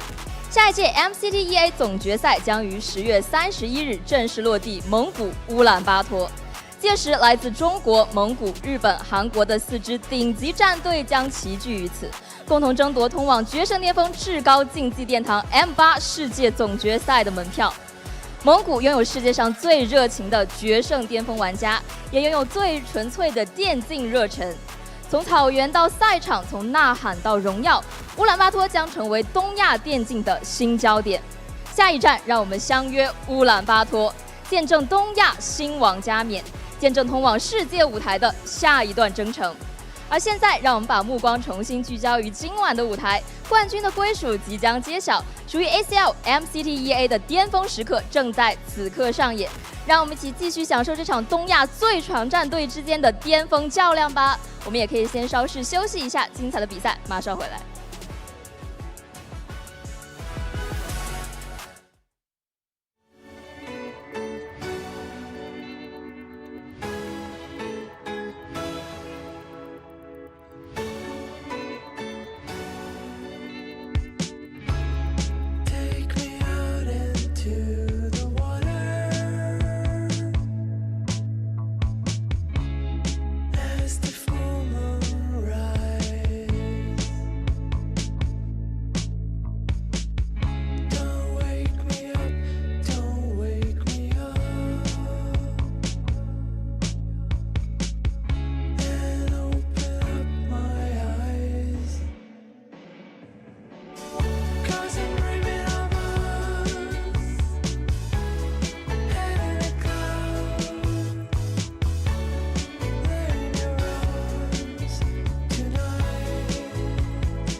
South Korea, Japan, Mongolia, and China. These countries have hosted qualifying tournaments for this first ever MLBB East Asia Championship Tour.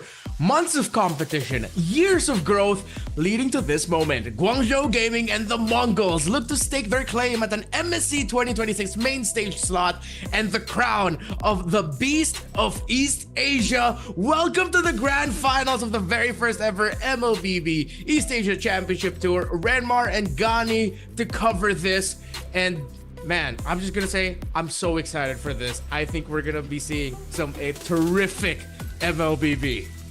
Renmar, likewise, right? Especially after seeing what we saw earlier on. I am excited to see what the Mongols will bring to the table. Now, if you guys missed the interview with the coach of course, the Mongols, he said that we still have something under our sleeve. So expect to, again, maybe surprises, picks. We saw a Dairoth earlier on paired with the Leomord, and it worked well for them. Let's see what GZG will bring as well to the table.2026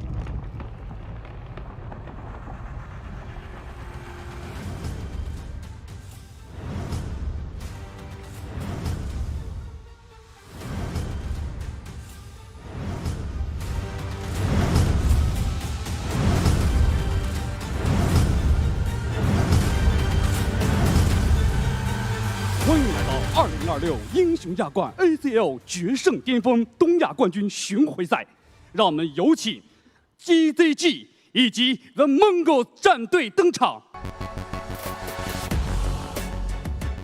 有请双方金币路选手 CYK。 They make their entrance to the stage. GZG and the Mongols. 有请双方辅助选手 Gold laners come out first. Here come the roamers in the center of the map, and if there's a specific matchup I have to watch out for, Gani, it's this. Ox needs to bring his A game 有请双方 against 中路 May. 选手 He 小鹰 declared he will be the Nike。 nightmare of all teams in MCT East Asia. The Mongolian roamer has a tough challenge against him. Of course, X-Ying in the mid. His performance in the M7 stage, a little bit underwhelming. But now he has another opportunity to redeem himself in the eyes of global MLBB. But of course, in the jungle, Gani Zixora is going up against Recall. We saw what Zixora was able to do. He got a maniac earlier. Let's see with that momentum. Will that come into play against the roamer from GZG? Modi in the EXP was an absolute star. We called him Sicko Modi back in the M7 stage. Can he continue that here against the EXP matchup in Mumu? GZG and the Mongols, a best of 5 grand finals. Our coaches make their way to the stage, and I have one big question. What the heck does Coach Summer and the Mongols have under their sleeve? If they were willing to say that in an interview, it has to be something big. We are about to see what Coach Summer is going to draft, but yeah, all eyes on that trophy, all eyes on that slot for main stage MSC. That will be held in Paris. So again, Renmar, it is just an honor to be a part of MCTEA, man. I can't wait for the opening game, and I'm sure both teams, they're ready. Again, we just saw what of course the Mongols did, but if GZG, their journey, it was an uphill battle, but it's technically they cruise through the upper brackets. Now they have the privilege to rest earlier on and watch their potential enemy play, and now they have a fresher, roster to start the grand finals. Definitely, they got all the information in the world to work it, to find how they'll be able to tackle the Mongols in this grand finals. They faced off against Sunset Ravens in the opening day in the playoffs, going up against them, they swept them easy. Definitive dominance by Guangzhou Gaming. Against the HUNS Esports, it was a little bit more of a roller coaster. It almost got to the point where they would be the team going into the lower bracket to face off against the Mongols, but they still got through with the win. But if the HUNS can take a game from Guangzhou, then Mongols needs to bank on the idea that they can take a series against the giants from China. Of course, qualifying through this for this tournament through the China Masters Season 2, wherein they beat Yibin Game in the grand finals. Of course, Yibin Game was taken out by the HUNS during the play-in stage. So this is going to be more of a test than GZG realized. They just have to show up with discipline and respect towards the Mongols, and it should be a smoother ride for them. Because if they come out of this, man, thinking that this is going to be an easy battle, they're just going to get shocked and awed by the aggression and the surprise plays that Mongols love to do. Definitely cannot get overzealous and complacent here. This is, ladies and gentlemen, the tournament path, or Renmar earlier on already summarized. And yes, it is going to be, in case you missed it, in case you forgot, it's going to be a best of 5 grand finals that we're having. Both teams looking to have 3 points. And GZG with CY Mei, Sheying, Recall, and Modi into play in full effect. What will the team from China bring here? Definitely some heat.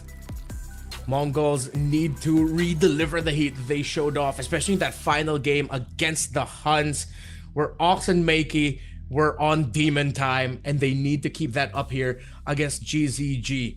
Again, to reiterate, the roamer May, confident in himself that he will be the nightmare of all teams in MCT East Asia. And so far, this tournament, he has been dictating the tempo, making it difficult for every opposing team to take control of the river and find any lead. But CY and K, starting it off with CY, as we've seen more performances from K today, he had to take over some very heavy shoes as Al, one of the former players of Guangzhou Gaming, of course, now in MPL Philippines with Twisted Minds, left the team, and his partner in Cananeo, that used to be the duo in GZG, Cananeo and Al together, the Canon Al tandem. But CY and Jorge, now renaming himself Recall in the jungle, have shown to be really good. Fun fact about CY, he's an MDL Philippines Season 3 champion, and we have the exact same birthday. This man is a Taurus May 10 baby. Wow, so 2 weeks ago, he was celebrating his birthday, or more or less, alongside with you, Renmar. But yeah, that's definitely another lane to watch. That the gold laner, of course. Yeah, gonna be a very interesting story. The carry was his most used hero. Now, will it resurface here today? Most picked heroes, let's talk about it. It's gonna be the Claude here, folks, for this playoff run. A lot of Claude games here. 19 times already. And the gap between the second, that's 7 games. Yeah. And you see here why we put a lot of importance for Roman mid, especially here in East Asia, MCT. Because look, Hilda, Khalid, Hylos, Valentina, all up there. It becomes a big point sometimes where, yes, most often than not, you will be getting one of those heroes, if not both. But who you pair it up with, how you handle the early trading in the center of the map can have big implications. We saw it earlier today. Those implications can bleed all the way into the gold lane where Sai needs space. CY has been terrific. I've asked a few of our friends from China. They were very happy with how he showed up in China Masters Season 2, and it's as if Al never even left. And in some cases, for some of the talents there, some of the people there, it's as if Al got even better. CY is a better version of the gold laner that they had last time. So the evolution, or not the evolution, but the change definitely is positive. You mentioned the change name in Recall. Now he looks ready. You know, we saw X Ying earlier on, and of course Modi. What do you call it again? The Modi Sicko Modi, bro. Sicko Modi. That was a good shout there. Sicko Modi. Again, and you can see the fans from GZG there. This is their home court, folks. The home court advantage indeed. And let's see, with that ambiance, will they be able to cruise through the grand finals? Because they're up against a tough opponent with momentum already in play. Yeah. Ox, I am looking at him and just thinking about how is he gonna handle Makey. At least he's there Gord to help back him up. Gord, yeah, I hope he gets the Gord again. I really do, because I think if you're GZG, you're gonna have to test and see if you can handle the Gord early on. Because if you can't, at least now you have to remember, okay, we have to be ready for it or we have to ban it. If you can handle it, then that's like one less thing to worry about. You don't have to overcommit thinking too much about the Gord, considering banning it out, because you've already had that one game to tell yourself, hey, we can actually be okay with this being through. I think early on, these two definitely have to take some risks in the draft. Allow picks you don't usually allow to come through. See if you can handle it. See if your answers for it, if ever you prepared any, are good enough. And if not, then at least that's a step-by-step process. At least for 2 games, take more risks. Once you head to game number 3, you really have to find your solid strategy and continue that all the way up until the end. Strategy is definitely going to be needed here. Again, a potential 5 games, so we will see a lot of layers come into full effect. And as we get to see the players get ready here, folks, let's talk about the Maniac again from Zexora. We gotta refresh our memory, because earlier on in the lower bracket finals, Zexora on the Leomord was able to equip and claim the Maniac. Yeah, that's crazy. One more would be a Savage, but unfortunately, wasn't. He got away. The opponent got away. Yeah. For GZG, I think they can also approach this similarly to how they approach going up against HUNS. You know that there's a lot of power coming through in the jungle for Zexora. Treat it as if you were going up against HUNS, in the sense that no matter what side you're in, you're banning Harley, you're banning Suyo, you're banning the Marcel. And then you consider picking up the Leomord early on, or you pick up the Baxia. But I think it'll be a good start to take out the Leomord. But then remember, there also still is a Yi Sun-Shin available for the Mongols. A Guinevere can show up. So at least now, if you take away some of the favored picks, you at least expect what could come through. And that's something that you can work on, instead of having a much wider pool of, oh, what can we actually expect to show up? Okay, I think, again, just be direct. Don't overthink for the drafts. And let's jump into our first game of drafting phase. GZG, take a look at the bans, man. Already a target towards Zexora. Yep. 3 jungler heroes. That I feel is already, that holds a lot of aura already, going up against the finalists.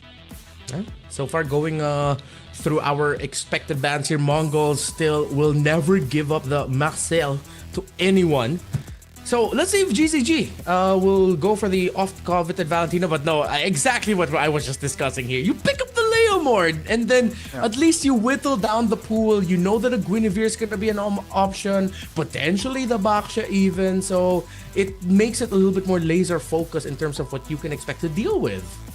Definitely forced the Mongols to pick the jungler first phase, right? And the Leomord is also a form of deny. We talked about the Maniac. It was on Leomord, and GCG like, we're not going to give you the Leomord. You're too efficient and effective with it. So the Mongols, what's the pair going to look like here? Yeah. I feel like a mid laner. Oh, not the mid laner.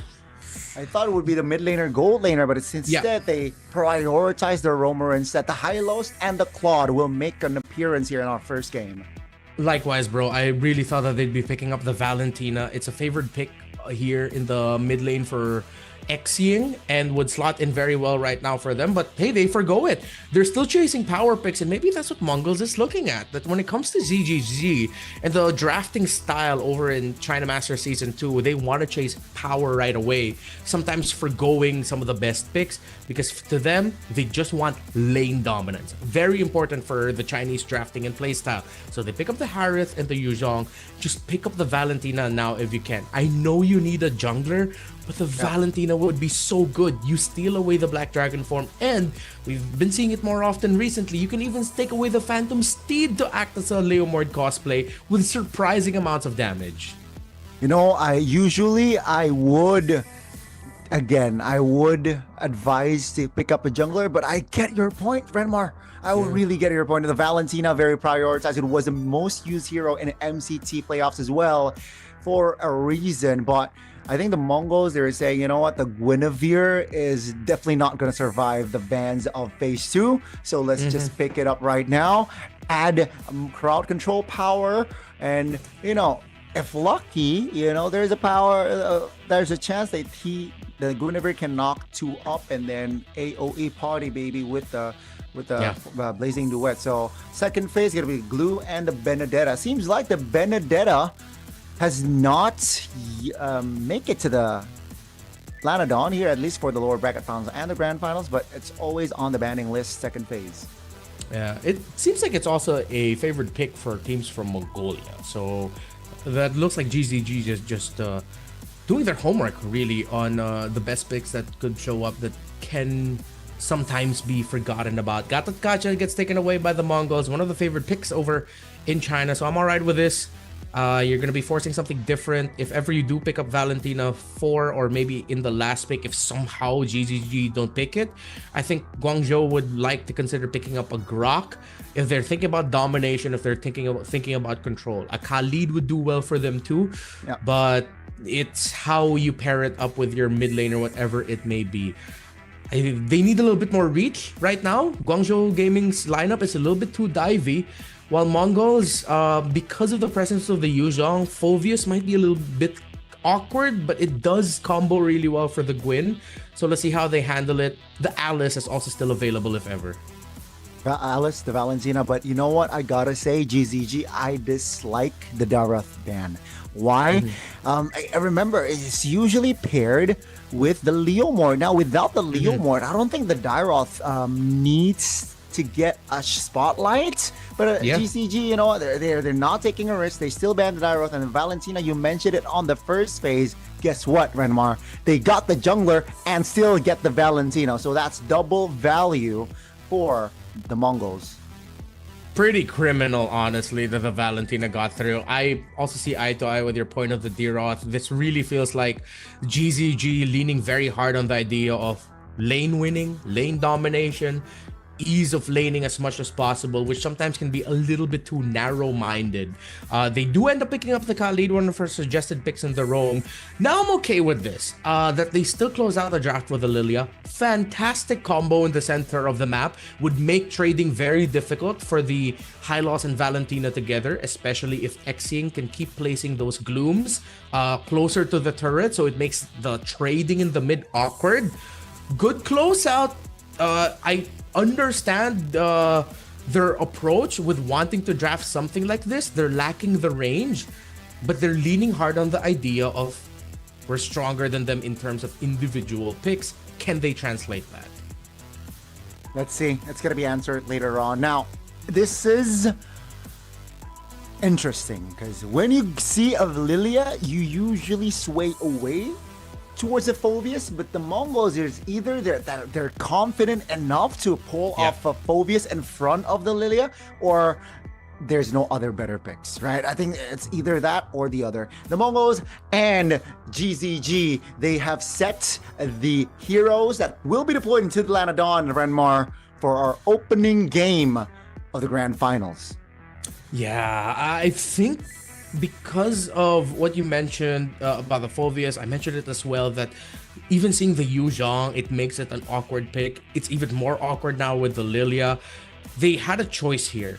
If they went for something like the Sora, since they have the Valentina with them, one, laning wise against Yu Zhong can be very awkward as well. And in terms of the initiation, there's a good chance that the rest of the team might not even be able to join the Sora because there's a Yu Zhong on the team already diving on them, or the Khalid is there, or the Leomord's already there. So that's out of the boat. Same idea with playing a Lapu Lapu. Lapu Lapu would have been all right, 50-50, but then the same problem. So they go out with the Phoveus so that it's a little bit more frontline minded, extended team fight, someone who can dish damage while holding the front line, but still a very awkward thing. So demanding for Mumu to play, I gotta appreciate what GZG did drafting the Yu Zhong at blue 2-3. Game number 1 of the grand finals between Guangzhou Gaming and the Mongols. Let's head into the land of dawn. Let's get it. Let's get it indeed. And again, right, I gotta say, I think that Lilia pick might just give them the edge here in this game. And if they're able to execute it well, that pick itself can secure them game 1. Let's see how the Mongols will be able to handle this one. Already early mid action here. Ox taken very low. Oh my goodness, this is the power of Lilia. We just talked about the value of Lilia going up against melee heroes, close distance hero, and we get to see it here, not even touching minute 1. Yeah, as expected, it's going to be a very awkward laning clearing phase for the Romy duo of Mongols, but ZXORA will get a knock-up out of nowhere. Mei brought down really low, but no one bites the dust. But the Revitalize already committed there by Ox. He gets dived on. This might be the bad time for the high loss to commit, but it becomes a roam for roam trade, but ZXORA is going to get punished. GZG are starting this off hot. Hot is an understatement. They definitely are hot, very, very hot here. And now, oh my god, that's almost a solo recall, securing it again. Just the utter outplay, again, just the utter sheer dominance here. GZG already, take a look at the gold, already 1,000 on its way to 2 before minute 2. Guangzhou Gaming knows. They've seen so much info from Mongols, how the mid lane trade is handled. The Lilia pick putting too much difficulty on the Valentina and high loss, leading to ZXORA getting an early death. Now with the turtle spawning here, not looking too good here of a situation for the Mongols, and definitely GZG will take no time. They will cruise through turtle. Ox here taking a poke, will be able to get away, and that's going to be a free one for GZG. Again, far from perfect start here, but it's just so ideal for GZG. This is crazy. Yeah. I mean, that's what we were discussing in the draft.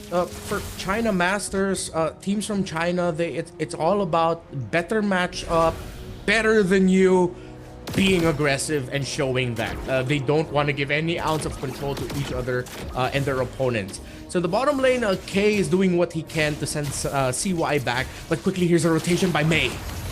Uh-oh, that's going to be the 3v2. K taken very low, still able to deal damage though. Here comes Meiki also from the back. That's going to Violet Requiem, locking Mei down. Now Mongols finally get a winnable trade with K staying alive. A great use of the flicker to sidestep the Raging Sandstorm of Mei. But Mei has done his job. He was able to keep CY alive.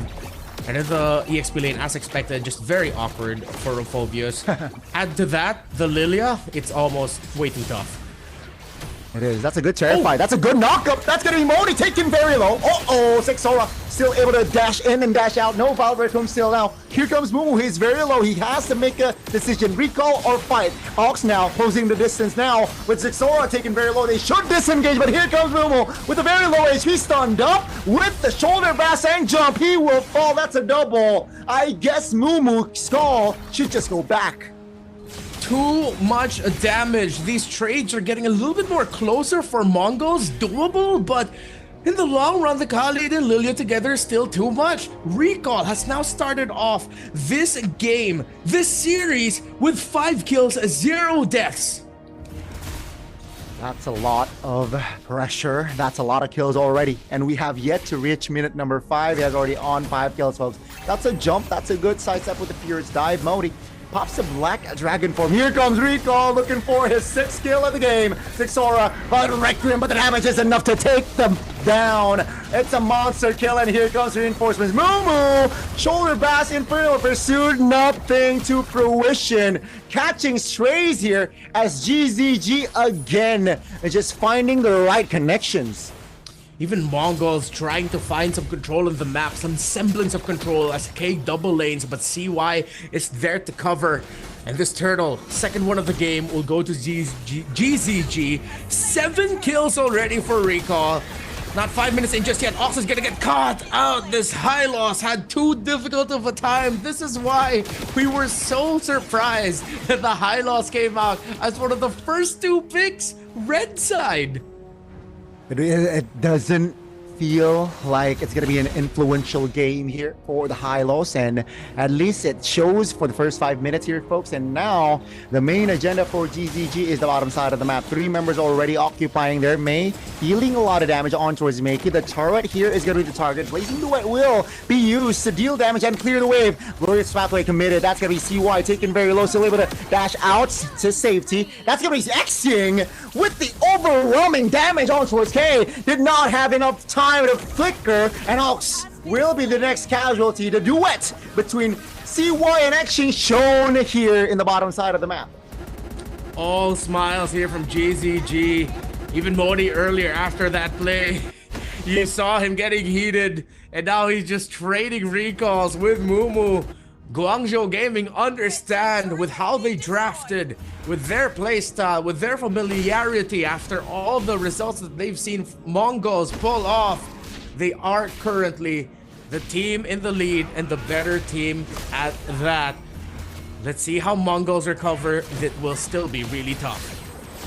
Uh-oh, about Requiem already on towards the Khalid here, taken down first. That Dragon Form fights a 2-man Petrify. Mumu goes down, Modi again. Again, Sicko Modi. That's a double for Sicko Modi, looking for a triple with the help of Xing as well. Meiki now in a no man's land, isolated, and with 10 seconds on the clock for the next nuke. This is going to be GZG just controlling the map. Meiki, though, is again able to get out, then disengage with the flicker. Meanwhile here, the purple buff K couldn't defend it for the team. CY ends up taking it. Guangzhou are taking everything from the Mongols. It's a 5,000 gold lead. 2 towers up to none. Mongols has been unable to scratch any surface on a turret. Nothing, and they go for more.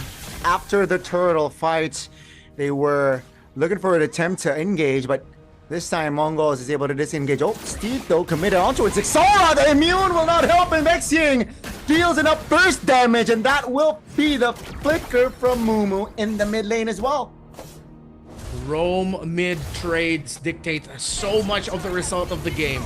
Black Dragon form already committed here by Modi, just to push back Mongols, to show them just how much of the lead Guangzhou are. A kill from Xing onto Ox. Zaman Force behind the second turret and under the third. CY finds Meiki. Utter domination to start off this grand finals. CY, guys, you gotta call the ambulance and not for CY. The Mongols already suffering a lot of loss here. 8 minutes and 18 kills on the board for GZG, only 4 for the Mongols. And with the golden staff finally collected by K, I don't think it's enough to, have a kill threat towards the composition of GZG. Mind you, Main and Recall and Modi, they have defense items as well in their kit. Take a look at that. Brute Force Breastplate already in the kit of Recall, so that's a lot of respect. 3-man knock-up stun! That's the opening you want, as GZG will continue to dismantle the compositions of Mongols. That's a double. That's a triple potentially, as Ox the Horsey under his own belt. Modi almost connecting with the kill, but Ox is able to get back. 4 bodies though on the floor. Guangzhou Gaming showing up to help him try to get out. A stun at the Mori, hits from the tower. They couldn't escort him out of the base, but still, it is a 10,000 plus gold lead that Mongols have to chip away at. I think at this point, they're just gonna have to think about going next. Because GZG, how they drafted the Yuzhong coming out at blue 2-3, the Lilia to close out the draft, solidifying the loss of the Hylos and Valentina at the center of the map. The awkward pick, but one of their last best choices in the Phoveus, though I think they could have considered the Alice as well. It was open for them. Mongols, seems like in the draft they already lost the game.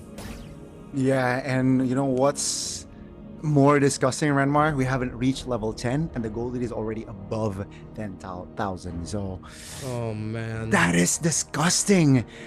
Again, you called it, we called it as well, right? With that Lilia pick, I immediately like, oh, that's such a good pick after that pick came through. Because again, this right here, of course, with the help of other picks, but the Lilia pick might just won them the game. And again, with the first blood, with how the game is going right now, the Mongols, they are backed into corner. Two-man Petrify Ox taken very low, still able to revitalize. Oh, that's Zixora jumping, looking to distract, looking to find connections, but the mid turret will fall! Again with Recall, showing up with the Seed, NXing, allowing, providing damage. They were able to take down two. And Guangzhou Gaming are still threatening the base of the Mongols. Meiki trying to stay alive as long as he could. Beneath the Zaman forces Guangzhou Gaming look healthy. K forced back. Meiki still here. Still 5 members of Guangzhou threatening to end it. Below 11 minutes, they do 25-5. 14,000 in gold ahead. Domination by Guangzhou Gaming. Good way to describe with one word there, domination. And that was the theme for GZG in that game, where Zixora, all he can do is just laugh, because he knows, like, what the heck was that game? I wasn't able to do anything. I wasn't able to farm. I wasn't able to get connections with my Guinevere. The only play for Zixora was down bot. And that was a 2v1 situation. And after that, no good about Rick Rims, no good connection, no neutral objective on the board. GG go next, seems like, is the mindset for Zixora. Yep. But Renmar, what a strong opening for GZG. Yeah, that is one hell of a way to start the grand finals for sure. You put now all the pressure onto Mongols because it looks like GZG have done all their homework. You appreciate, again, they put so much respect onto Zixora. Again, that's the philosophy of MLBB in China. Whatever the comfort is, we take that out. Whatever your strongest picks are, who your strongest player is, we're targeting them. And they've done everything they could perfectly in the draft. They ban out YSS to Yo Harley. Most of the times, we'd call that crazy. In this context, it's perfect because they also first picked the Leomord, then Mongols, and I think this is where they have to adjust their priorities here. Put importance in the row mid battle, yes. But then now with the presence of the Lilia, you might have to just be trading for Hilda and Khalid. Hylos might not be the pick to go for in most scenarios. Add to that, Claude, if you can, take the Harith over the Claude, because CY looks so comfortable with it. And again, it's a lane bully, it's lane domination. You start have to thinking the same mindset as GZG. Mongols needs to start getting crazy with how they're banning and how they pick, while Guangzhou, they're the ones who are doing something crazy, and it's rewarding them because in the bigger picture of it all, again, context-wise, it's the right decision to make. Target Zixora, reduce the impact in the EXP lane of Bankai, and then you pick up a really good mid laner to make sure that the row mid duo of Mongols don't have a good time. It's perfect drafting. Again, a perfect draft indeed. And I feel like it's above perfect if there's a definition above perfect. That definition for the execution, right? The execution was just so on point. It feels like they were, the 5 of GZG were in flow state as one. Yeah. Being together, you know, there was no missed calls, maybe mistakes, minor ones, but it doesn't really threaten the game. But all in all, you know, fight objective, fight turtle, fight turret, wave push, go rotate. It's all, and it feels like it one motion for GZG in that game. And the total kills was a lot. The game duration was under 11 minutes, like you said, man. What an execution, GZG.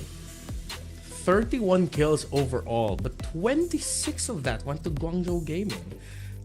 It really just adds more to the fact of how Mongols completely mishandled the initial start. And that was also one of the big themes earlier of the previous series, how important that first 3 minion waves that come out at the mid are in terms of your overall jungler rotation and your team rotations early on to set up. Yeah, give this Lilia the MVP. Go get that Xing. You deserve this. 18 assists, Gani. I mean, again, we talked on the draft. We talked on, this pick might take them the first game, and he got MVP. So again, a great confidence boost for the team, right? We didn't see the Lilia in the lower bracket finals match, and GCG's like, you know what, the Lilia is such an underrated, and I dislike the response for that last pick, right? The Phobius, you mentioned the Sora, maybe that's a better play, but I think it's still nullified by the Lilia, at the end of the day, once you go down. So Lilia definitely a hero to watch second game here. I think if not denied, should be banned. Yeah, definitely a change of priorities here for Mongols. I think what's also making this easy for Guangzhou Gaming is, yes, GZG are a team that also like to ban the Marcel, but Mongols know that Guangzhou Gaming know that Mongols will always ban the Marcel. So far, it's been a similar ban pattern for Mongols throughout this day, especially when they're red side. They always just ban Freya, Jusin, and Marcel. I don't know if that means that Mongols doesn't have room to work with anymore, because I think if there's something that they can consider letting through, it's the Jusin, but then that also puts the mindset, or an idea of the mindset of the team, that they are hell-bent on making sure that the opposing team doesn't get the juice in, means that they don't have any respawn for it for their row mid. When we've seen, juicing doesn't always mean auto win in the center of the map. You can handle it. Maybe Mongols just can't, and that in itself is a weakness that Guangzhou Gaming has decided to capitalize on by picking up the Lilia. You know what? The inflexibility, right? Inflexibility, I guess. Yeah. For the bans here, definitely capitalized by GZG. For sure. Now let's see, will they stay on red is my question, because if they stay on red and the bans, I think it's gonna be a same pattern of picks for the side of GZG. Now folks, I want to hear your thoughts. Put in the comments, put in the live, what do you think? Support your team, spam it, because I feel like that Lilia pick should be denied as well, man. I don't know how and when. If second phase again, or if red side again, it's going to be tough. But let's see here. Again, the adjustments definitely needed here for Zixora and friends, who is looking to equalize here in the second game. Yeah. Looking back at it with how awkward it was for them to fight against that Lilia, maybe an adjustment that they could have made is close out the draft instead of Valentina Phovius. No, they couldn't pick anything other than the Valentina, because if ever they didn't pick the Valentina, Guangzhou would have picked it up themselves. Still would have been really good, but maybe, yeah. Okay, one thing they could have fixed, instead of a Valentina Phovius, maybe lean towards like a Zetian and a Alice. We know Alice can handle the Yu Zhong well. It also might have changed the picture of the GZG last two picks. Maybe it wouldn't have been a Khalid Lilia. Khalid most likely, Lilia might also just have been a Valentina instead. But then with that close range nature, it's good for a Zetian. Zetian high loss together, can just play for pokes, and it would have been alright. But let's see now if we'll see that potential shift here they do switch sides, and just as expected, MongolZ still not giving the Marcel, meaning that they are a team that don't even play the Marcel. Yeah, it seems like they're not comfortable with the Marcel approach, and that signifies weakness, I guess, from side of GZG to identify, right? Okay, they don't like the Marcel. They will ban the Marcel either or blue or red. GZG still opting to ban the Zushin out this time, so no jungler focus ban here for GZG on the approach here. On the second game, Leomord. I thought they would prioritize the Leomord, but no, the Mongols like, you know what? Let's just not pick up the Leomord at all. Yeah, they could have picked it up for themselves. With the aggression of GZG, maybe Mongols might be considering falling back into picking up the Baksha. If they ban the Phoveus here, they banned the Yuzhong. GZG are in their heads right now. Still, it looks like they don't have an answer ready for it, so you know what? I can't blame them too much for taking it out. Lots of power picks available on the board. Harith, I think you don't need to trigger the Harley Suyo trade right away. You can allow GZG to pick one of the other and then just pick whatever's left, then adjust for that pick, make it look comfortable.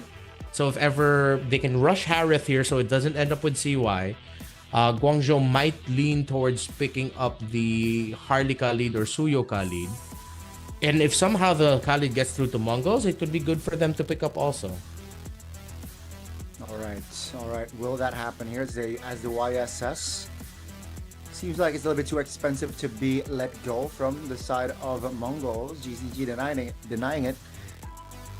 Harith, Claude, like you mentioned as well earlier on, is definitely on the board. Mongols, which route do they go for? Or this time around, will they prioritize the Valentina rather? Yeah, it's gonna be the Valentina. So securing it first here for the Mongols. All right, stable.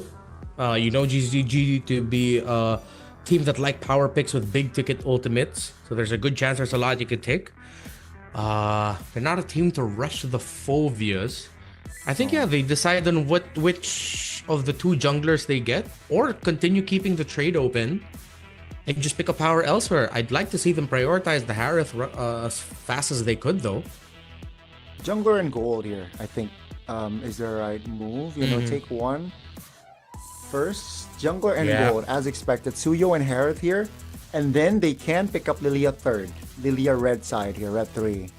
If, Mongols drafted a hero or a jungler that is close combat-ish. Let's see. I think they're going to lean towards the Khalid and the Harley here, or still consider going for the Guinevere as a surprise. Baksha is open for them as well. It allows them a little bit more stability in the center. That way you play through your side laners instead, but there's not a lot of power picks that you can play through the side laners, as the Harith is the best in bullying in the lane, and then the Claude will be playing weak side. Tough choices here for Mongols. I think they just have to get something like the Khalid if they could. Yeah, they get the Claude and Khalid. The box is still open. So the jungler is going to be picked second phase with the Khalid shown and with the Claude shown here. I actually don't mind. Again, with the Lilia pick, still, it just anticipates a lot of good picks from the side of Mongols. It actually stabilizes yourself as a good anchor as well. And I don't mind picking up mid later here. Instead they go for the roamer. All right, so they want to respond with mobility. Right? Mobility in Khalid and Hilda being the oppressor. Yeah, it's been a usual trade for teams in China. Of course, even all throughout the world, we put a lot of stock in the Khalid and Hilda relationship with each other. If you see one of the other, you pick up what's left for you. But then at the same time, the Cho was also an option and something that GZG has shown. But with the Valentina around, maybe they're not comfortable giving the kick. Still, not a bad pick. They still have a lot of options in mid. If they somehow don't get the Lilia, they can pick up Zetian, which gives an ultimate to the Valentina. So maybe Mongols, I think it's okay for them to ban out the Lilia and then just most likely GZG will end up with a mid laner that has a huge ultimate you can steal as a Valentina. If they ban out the Zetian and you give the Lilia, I'm gonna start asking questions as to why. That's a good take here. But as expected as well, you know, GZG, they will prioritize the bans towards the jungler position. Zexora again just targeted here. The Mongols, one last ban. You mentioned the mid laner. Yeah, I don't think they should shift their focus. So there you go. It's gonna be the Phobius instead. So it will be a shift of focus. Not having a Lilia equals to Phobius problems, right? So yeah, they locked in the Valentina. Phobius definitely can be a threat, and they deny that power. So I think it's a decent ban still. For me, kind of too much. Because even if GZG pick up the Phobius, at least you pick up the Uranus. Yeah, you're lacking crowd control and the EXP, but majority of GZG are burst based, which the Uranus is happy to go up against. I mean, come on. We saw this coming a mile away, dude. True. We were calling it in the first phase already. GZG getting the Lilia. I was sugarcoating it, I guess. Yeah. I sugarcoat it. But yeah, the Lilia, I mean, I expected them to pick up Red 3, and I'm sure GZG's like, okay, it's okay. We can play other mid laners if the Lilia is banned. They're like, hey, the Lilia is still open, so why not just pick it up? All this burst, the Uranus would have been very happy to go up against. If the Valentine and Khalid actually have a great kit of crowd control, it's built in and it's a little bit more easier to dish out for them compared to it being like a Khalid Zetian combo, which is a little bit tougher in the timings. Joy, okay, a little bit more damage. They needed magic. They have a stability somewhat in the Alice. All right. So they didn't want to pick up the Uranus, so they pick up the Alice instead. I'm okay with this. I mean, the thing with Joy games is it's honestly like very 50-50 no matter how it's up against. This is more a question of the quality of Zexora. Can he make this work? I think with the lack of crowd control, at least so far from side of GZG, it definitely looks like a Joy angle is possible here for side of Mongols, right? So GZG, they definitely will feel that crowd control. It's going to be the Sora though, so just displacement, not really a big crowd control, but yes, that is, I guess, one of the sacrifices you have to make when locking in a Hilda roam, right? And here it is, the 10 heroes that will be deployed. The Mongols looking to equalize. Meanwhile, the hometown heroes, the home team of MCT looks to double their lead here in the best of 5. Yeah, might be a little bit tougher for them to do that this game. Compared to game number 1, it was clear and obvious that Lilia would have already messed up Mongols before the game even started.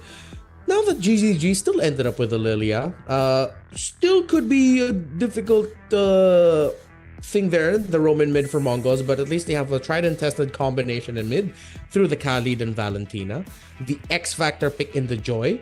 More than anything, this has to be a game where the Roman mid just set up for the Joy well.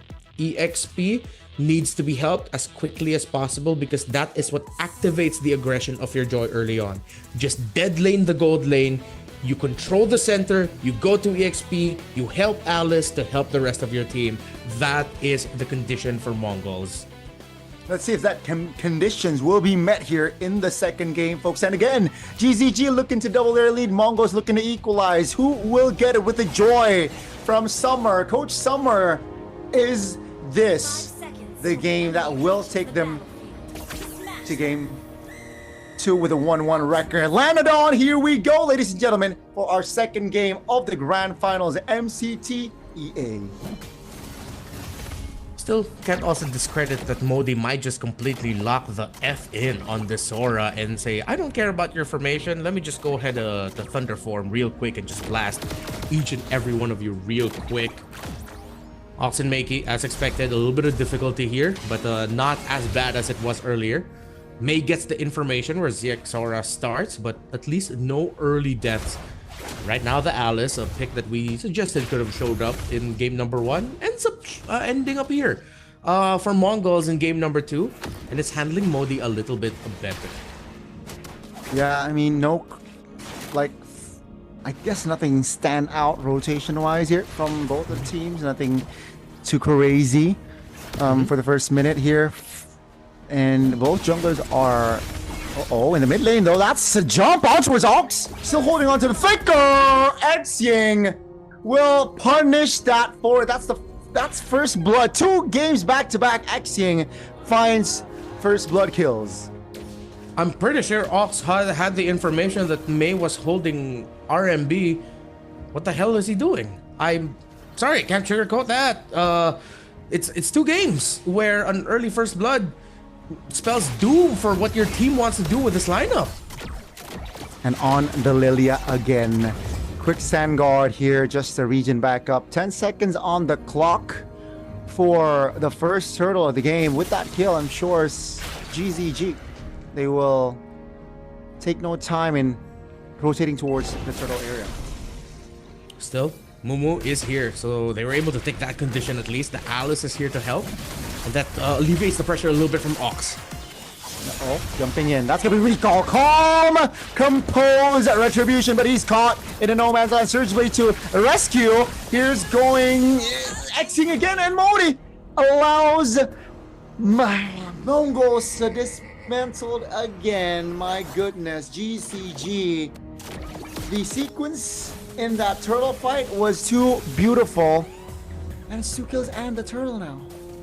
Yeah, Recall got the win in the Retri duel against Zixora. It's not like he was interrupted or anything. I believe he also had electrifying beats up. CY doing all right here in the laning phase against K. No clear advantage.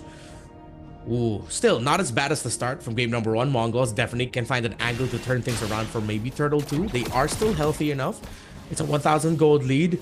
Not too massive. It's an even spread of where that gold is distributed. In the mid though, Makey might get blasted, but he uses his own wrath there to be able to get away safely. But here comes Modi from out of nowhere. A sicko indeed. No kills just yet for GZG, but Mei finds Ox and flexes on him in the river.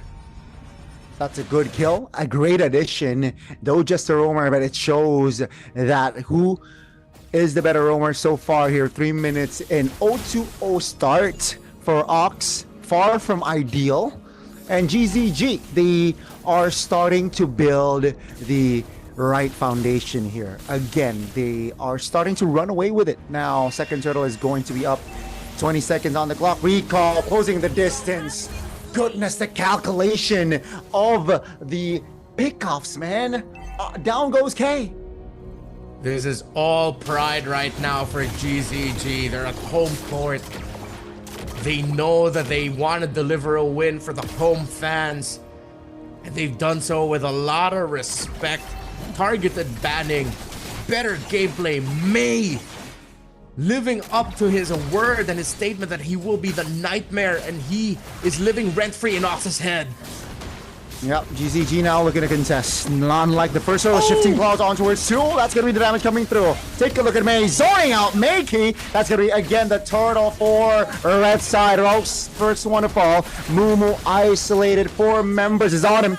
Down goes Mumu. 2 bodies on the floor. Plus the turtle adds that to the board towards GZG. Zixora. Oh, a lot of kill pressure this time. This is the outplay potentially. Zixora finds 1 kill. Recall will not be able to survive that one. Zixora looking to fire back. The captain and the leader of the team has posed the challenge to Mongols. I've done my job. Now do yours. Step up. And let's see if Mongols can find an opening with this. They get a little bit more farm for Zixora. Mei spots them out, and he's forced to temper his expectation, but K single-handedly blasted by CY in lane. No way around that. CY just soloed him. Yeah, now Mei is able to deal damage on towards Aux, who is sitting at an 0-4. Zixora finds a trade. Now comes the joy again. In the mid lane, it's going to be Modi here, isolated under the turret. That's going to be a couple of damage shots taken with the turret. K gladly taking the extra goal, but take a look at top turret. It's going to be the first one to fall here, folks. GZG again with that solo. CY is leading in goal by 600. Zixora! Take a look at the damage from this Joy, man. He does not care. Will be traded by Makey, though, as take a look at the Herald. CY will deal a lot of damage on towards Aux, but this time, finally, Aux is able to get away. So far, for every kill MongolZ gets, for every kill Zixora gets, GZG gets 1. Yeah. Still, the light of hope lies through their leader in Zixora to be able to carry the team. But they need to do so through rotations in the river, because CY, back-to-back games on this Harith, has just been too much for K to handle. Modi is going to be here to help out for this turtle, and this is going to look like a very awkward engage for MongolZ. They have a chance here, though, to take control of the game through a better team fight here. Joy showstop. That means they pull the trigger. Shaman Force pop. Modi finds one. A little bit too complacent there with the showing, maybe. Hence, GZG is more decisive on the calls here. It's a 5v4. The turtle is touched. That's going to be May. Uh-oh. Terrified. Flicker out of danger. Zixora looking to find the stacks. Xing. No black shoes pop. There you go. That's the damage. Popped by Zixora on towards Xing. Can he fall? Zixora will find the unstoppable, but Recall is there to find the shutdown. Turtle will still fall for K, and that's going to be the trade. Moo for the turtle. Nope, never mind. It's just Zixora for the turtle. The disruption by this Alice gave enough space there for MongolZ to work with. They're going to be able to bring down the tower, but Modi with a shifting skies might shift the narrative in favor of GZG yet again. Raging Sandstorm to try and get away. Suffers his 6th death in the game. Wow. GZG, they find a clapback, they find compensation, but they can't revive the turret mid lane. MongolZ is going to have like the find back, the clapback, that early game is, I feel like they neutralized the situation here in Mar, right? Yeah. They neutralized the situation, and it's tough now, looking at the position right now. Still, because of the wins, especially Zixora was able to find for MongolZ, the gold is still very close. Every team fight moving forward should be quite doable for MongolZ, even if, for example, let's say Ox gets taken down real quick. The Alice has kept it somewhat close. The Alice looks like he can survive 4v1s, as we saw with the last turtle take, so there's a chance through that even with the Kali gone, MongolZ can still fight. So now you have to watch out. If you're Guangzhou Gaming, you have to distribute resources a little bit better. You cannot blow all your abilities and just taking out the Kali. You know you can take out the Kali quickly. Don't waste your abilities on him. Do more of your big setups, most high damage abilities that you've got on the rest of the team. Because now you have to wait for that Joy entry. Because Zixora has been single-handedly, no other way around it, carrying MongolZ to keep this game number 2 close. Then Mumu shows up and say, Cap, you need a bit of help? I got you. I'm here on your left. And it's worked out well so far. Still, Guangzhou Gaming have a lead, have a bit of control of the map, but they have lost their tower, as you put it. MongolZ need to be hell-bent on defending this mid tower for as long as they can to have more space to clap back against GZG. Yeah, definitely the advantage, right, in the mid tower needs to be utilized here from the side of the MongolZ. And man, I can't stress enough the aura that Zixora possesses in this game. It's a lot, Rennie. And I think he's sitting at a 501. Oh, he just got shut down earlier, right? So that is just one death to his name. As ladies and gentlemen, we'll have another tech pause here. Should be hopefully a quick one, as the MongolZ with the tower take mid. I think it grants them a lot of avenues to again for Zixora to find flanks, potentially to hold more bushes for the Roamer and the EXP to play around with. Let's see though. GZG, again, they're slightly ahead if you take a look at like the economy and like say the team fight capability for now, but they are far from getting out of the woods just yet here. So yeah, a lot of work to do still for GZG. As we expected as well, Renmar, from the drafts. We expected a closer game here, second game. Yeah, and it's good that the Mongols were able to recover in a way that at least it is definitely closer. This could have just gotten completely out of hand yet again, but of course with the heroics of ZXOR to keep it close, it is expected with the draft that this should be closer. So it's very fortunate for us that we got to see that. But now I think one of the best things they really have to watch out for is number one, Modi on the Sora. As easy as it was for the Joy to be with the reason why MongolZ is back here, the Sora can easily be the reason why they're completely taken out. The entry so far of Modi has been great. So I think it also puts a lot of pressure on the gold lane of Mongols to make the most out of his abilities to escape. K, good use of the BMI. And Mongols, I think, can leverage the aggression that it seems like Guangzhou Gaming are playing and the mindset that they're in. Open up the map, play the macro. You've shown that you can do that. So far, GZG look like they're outplaying you micro-wise. So play the map. There have been moments here, not just the mid-turret, but with Guangzhou Gaming heavily taking a fight, there's a little bit of a lane push by K. He's able to flow it a little bit. CY has been doing a good job of doing what he can as the gold laner to take care of the side lanes as well. But at some points, that will hit a cap to it. So make the most out of the minion waves and the aggression of GZG. Open up the minion wave flow on the side lanes if you're Mongols. I like how you brought CY up to the spotlight here, and yes, he has been underrated in this game, right?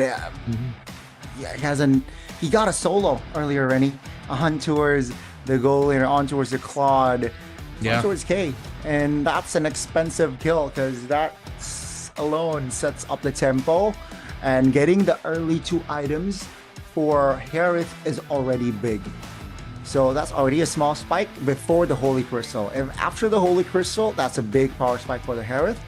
But before that, it's already a spike. So now, CY is able to stay active on the map. Look for fights, rotating maybe for a 1 type of deal to be a nuisance, to deal and provide the damage. Now, Rennie, I've been seeing a lot of Red Bulls now. I want me some Red Bull. Same, man. Even though it's a little bit too late for me for some extra punch, I think I need it. It would be good. But I think so far with how these two are playing, they want to go as fast as possible, especially GZG. But man, ZXOR really can't hide or skirt from it anymore. He is definitely the standout player of the Mongols, the best by far. What he's doing on this Joy, if this is the pick that Coach Summer said that they had prepared under their belt or in their sleeve, that's great. And so far it's working out really well. Let's see if they'll be able to carry it out till the end. Of course, you see our marshals right now in the arena doing everything to make sure that, I believe it is, not sure if it's on the side of the Mongols or GZG. It seems like it wasn't the side of GZG, just making sure that all their tech is good, everything is good. It's looking like it's a bit of a comms issue right now, and yeah, they're helping Guangzhou Gaming solve that. Definitely got to be more patient here, ladies and gentlemen, as we are, promoting fair fights. So we gotta, if there's an issue, we got to deal with it first. And yeah, back to the situation. It's a best of 5 first game. GCG got it. In this game, ZXOR and friends, they want to equalize, but it seems like the player is already on their phone here, Rennie. So it feels like we are going to jump into the Lanadon very, very soon. Hopefully we can continue. Because I can't wait to see what's going to happen here in this game. So far, both teams right now looks like they're just checking if everything is all good. Just waiting for the go signal to continue. Crazy. What a crazy ride we've been on today. Lots of surprises in the drafts, and it's quite refreshing, honestly. I think for the majority of our seasons in Indonesia and the Philippines, it seems like we've settled for a very clear picture of what to expect. You still see those power picks and most important meta picks here, obviously, but we've been seeing a little bit more surprising drafting patterns. A lot of specific bans you don't usually see, which changes the drafts in ways that we don't even expect. So it's very refreshing to see all this. Refreshing, and also, they're just more reactive, right, Renmar? They're always reacting to one another, which can be a good thing, you know. And let's see here as what we are about to witness, folks. I think we are jumping to the Lanadon. Back to the game. Let's see what is going to happen here. 8 minutes in, 7-12 on the board. GZG and the MongolZ. We resume. Holy Crystal now locked in for the Joy. So that's going to be a huge power spike. G1 and Holy Crystal enough for damage to be felt. A lot of fights breaking out suddenly in the bot. CY looks like he's going to get caught, but the Raging Sandstorm turned around by Ox. But they're not going to be able to capitalize as the other members of MongolZ have already backed off. The Mongols now looking to kite away, looking to re-engage. Blazing Duets with the Purify. That's a good shifting clouds, but GZG still able to hold the damage and disengage. Ladies and gentlemen, that almost potential big fight. No casualties. Okay, good news for both teams. Oh, Zixora finds recall away from the camera. Off-cam kill, 6-1-1 for him. Mumu, it looks like, had a bit of help, or at least provided the info. Zixora is hell-bent in carrying Mongols to a 1-1 series score. And Renmar, the gold lead now is below 1,000. So the Mongols, they're definitely back with the Lord up with momentum on their side already. GZG, they are desperately looking for compensation now. It's going to be a fight. 5 members of Mongols already occupying the Lord's Pit.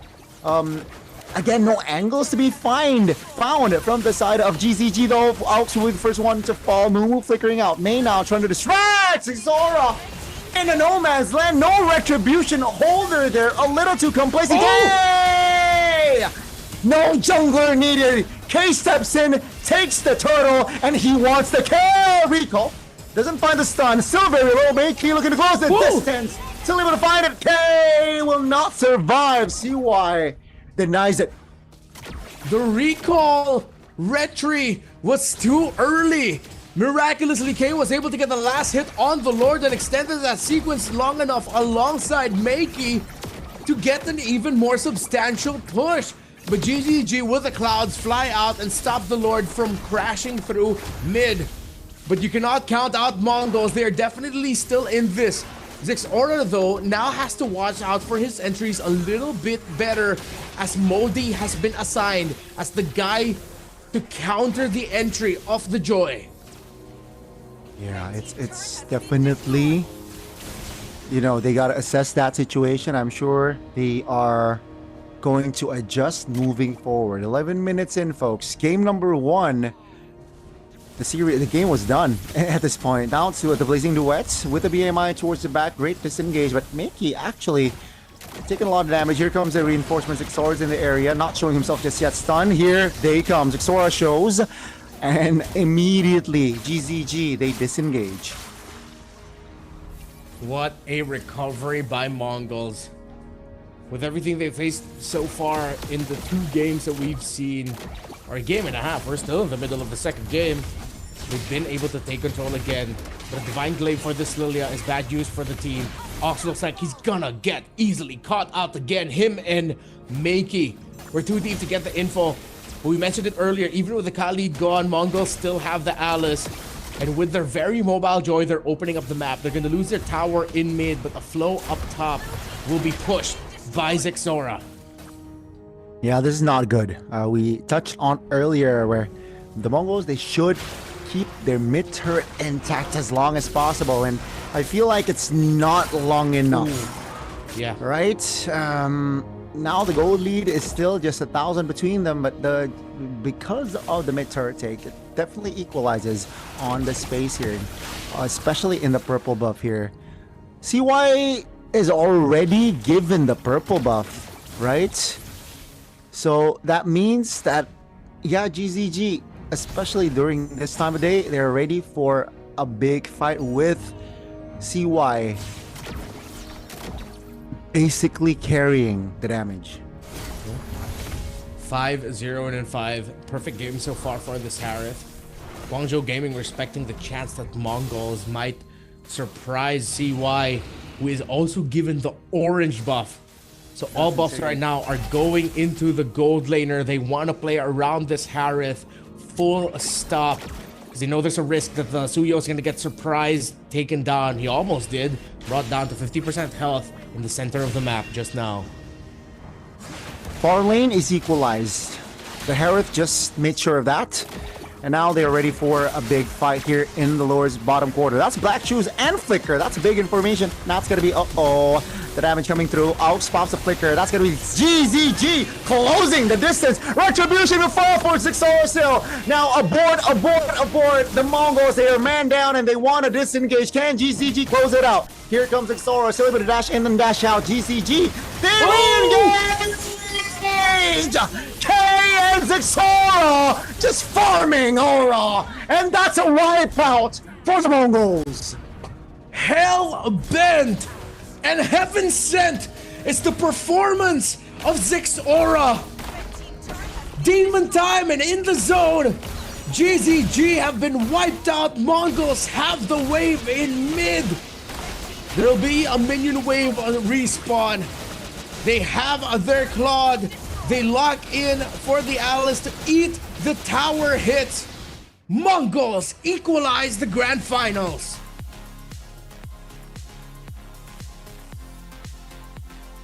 What a re-engage from Zixora and K. 5 members shredded down just because of the Joy and the Claude Blazing duet. And that game, ladies and gentlemen, is why I love MLVB, and I'm sure that is also why Renmar loves MLVB. They got the lore, they disengage, and then whether it being pre-planned or the call was on the fly, but the re-engage was just beautiful. It really was. It's cool too how it sort of looked like a Looney Tunes cartoon where the Joy was like, all right, give me a moment. I see my angle. Here I go. Perfect entry. Time with the Blazing duet. That's a highlight. If that doesn't go into the social media of MCT EA, I am gonna be asking why. That has to be a reel. Turn that into a short. Clip that. Yeah. Push that right away. That is a play of all plays and a recovery of all recoveries by Mongols. If it's the Joy, then I hope there's more. Honestly, I hope there's more. I hope this isn't the pick they had saved up their sleeve, because that was just an insane performance. We did mention it in the draft when it came out. When it comes to Joys, it all boils down to whoever's holding it. No matter the type of draft it looks like it's up against. We've seen in multiple games ever since the inception and the rise of this hero, even though the Joy doesn't look good, if the player is great, the Joy will look great, no matter what kind of lineup that it's up against. Of course, he was picked out once or twice, but beyond that, it looked like there was not a lot that the Guangzhou Gaming can do to stop Zixora and him being absolutely locked in to bring this to a 1-1 scoreline. I will have to take my tip my hat to Ox. At one point, it looked like he just accepted the fact that his role here is bait. He's just gonna take the first bunch of damage. He is gonna have a terrible scoreline, but at least he's giving information and forcing things out of Guangzhou Gaming. And it looked like there were times where I was wondering, hey, Guangzhou, you know that you have this Kali dead. Why are you still committing so much and taking Ox down? I mean, yeah, definitely a tough game for Ox here. I believe he sat on 0-8 record, Kuya. So yeah, it's tough. I really thought, Ox, oh man, tough game. Oh my God, Momo. It's gonna be a repeat of game 2. Yeah. After Zexora got 2 kills. Remember that 2 important kills on X-Ying and Suyo, I believe, around the purple buff area. I think that really not just regained momentum, but also the control. They got the that mid turret. After that, I think was the starting point for Mongols. And yeah, items here, very, very clear that they are ahead. 8 kills on and 4 assists. Zexora, man, what a joy of game. Yeah, no one else would have gotten this MVP. Honestly, if they surprisingly sort of trolly gave that MVP to Khalid, I would find a way to defend that with my life. I dogged on it early on, his performance, but at the end of the day, as a roamer, sometimes you just have to be there for your team. Moral support, you have 8, 10 deaths, don't care. As long as you're forcing something out of the opponent, you're doing your job. But of course, Zexora deserves that 100%. Very clear to everyone. The impact that he had here, it really did feel like that was just the switch. You mentioned the double kill that they were able to find. Once they got that, things got so much closer. I think that also especially fired up Mumu on the Alice. We were asking for this Alice because up against teams that want to be aggressive, sometimes they overlook longer stretched out team fights, and Alice loves those moments, and Mumu delivered. So if this was like a buddy cop movie of like Jackie Chan and Chris Tucker, that's Jackie Chan and Chris Tucker. Zexora and Mumu in game number 2. It was a big one for Mumu as well, man. But yeah, again, guys, it's a best of 5. So it's 1-1. And mind you, we were in this position. And the Mongols were in this position as well earlier on. It's 1-1. They lose out on the first game. They equalize the second. Now, will the story goes the same here on the grand finals of the Mongols and GZG, Guangzhou Gaming? Hopefully we get to see a game similar to game number 2, wherein it's much closer than you realize. Maybe not necessarily one team getting a lead early on, but I feel like there's a lot of quality between these two. We've seen a lot of quality from GZG. Mongols, though a little bit more central in where we see their quality. I know it's in there. I know it's built in them. I will have to revisit again the Roman mid. Makey and Ox here. I want to see them have a game where they clearly win over X-Ying and Mei. And then I want to see how Guangzhou Gaming recover from that. Do they have it in them that if their Roman mid are struggling, can they make a comeback? Do they have that dog in them to go, oh, we got this. We can fight back. We got that clap back in us. Hopefully we get to see that kind of situation instead of more games where we have to hope that Zexora and someone from Mongols pops off. Let's see Mongols in the lead for a chance. Let's see. Hopefully they're able to bring that momentum after that second game to the third game here potentially. But again, GZG, we saw what qualities that they shown throughout playoffs. They stayed in the upper bracket for a reason. They got the first slot of the grand finals for a reason, and we got to see the quality that they also can give on our first game. You know, the Lilia is not an auto win, seems like, Rennie, especially going up against a Joy pick. That Lilia was nullified. So much better. They had the answer for it. I mean, we did say laning could be awkward somewhat, but much more doable. It's good to see that Mongols were able to do just that. Even more so than the what Mongols can do to maybe potentially start this game off better for them. I want to see what Guangzhou Gaming have in store to respond. Again, team with a lot of pride, who play with a lot of pride. I want to see if they're just going to go aggro right out of the gate and flex on the Mongols again. Show them why they think that they're the better team. And it's always good to see recoveries from moments of disaster, moments of losses, how teams come back from that. Let's see, right? With the resilience should come through as well from the side of GZG. And yeah, again, I think what we can expect here on the third game now. You know what I expect, Rennie? What? You know what? I think it's going to be instantly changed from the side of GZG. I think they're going to have less bans towards Zixora. Why? Because with that Joy ban, I think it proves that Zixora has a lot of hero pools. Yeah. And I think Coach Summer will always find a way where the draft will always suit Zixora's heroes, whether it being Joy, whether it being Leomor. So if I were GZG, I would sway away maybe on the power heroes, yes, but not all. You know, I think they can neglect the Yisun Shin now. Yeah, 100%. I agree with you there. Open up your other bans to put pressure on Roam and EXP or Roam and mid. Focus on those three roles. I think gold lane wise, CY is comfortable going up against anyone. I know that there's a potential that they might eye out respecting the Claude, but if the Claude wasn't the problem there were much more glaring problems that you had to face, one of them being the Alice. So yeah, definitely GZG needs to take their foot off the gas pedal on taking away heroes from Zixora. He has a deep hero pool. You made a great point there that Coach Summer will definitely find an angle to make sure that the draft suits him.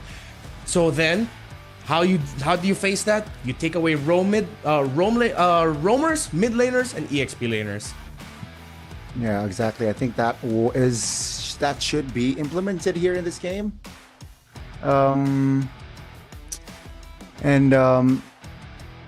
I will try to find some other aspects here. I guess what they can do here for the side of GZG is again focus on themselves and also banning other options for the other roles, because Zixora is definitely overwhelming. Deep hero pool. They gotta focus on the turtle, man. They gotta start focusing on the turtle now with the Lilia getting taken down like that. Perhaps they want to prioritize the Phoveus now, I guess. Get the Phoveus and the Lilia combination. Now that's a nasty pairing if in one composition. And I think GCG, they're weighing their options now. They're definitely weighing their options on what to do for the third game. Guys, I would like to remind you, first game, it was GCG just dominating the Mongols. Under 11 minutes was the game. The second game, it's a different story. Again, the Mongols, like the lower bracket finals, they were able to find the equalizer on the second game. And here we are, position-wise, 1-1.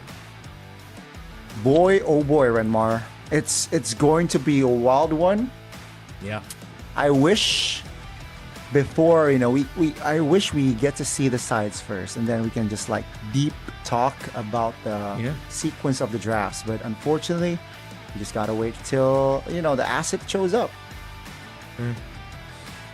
I wonder if there's any room for any crazier picks.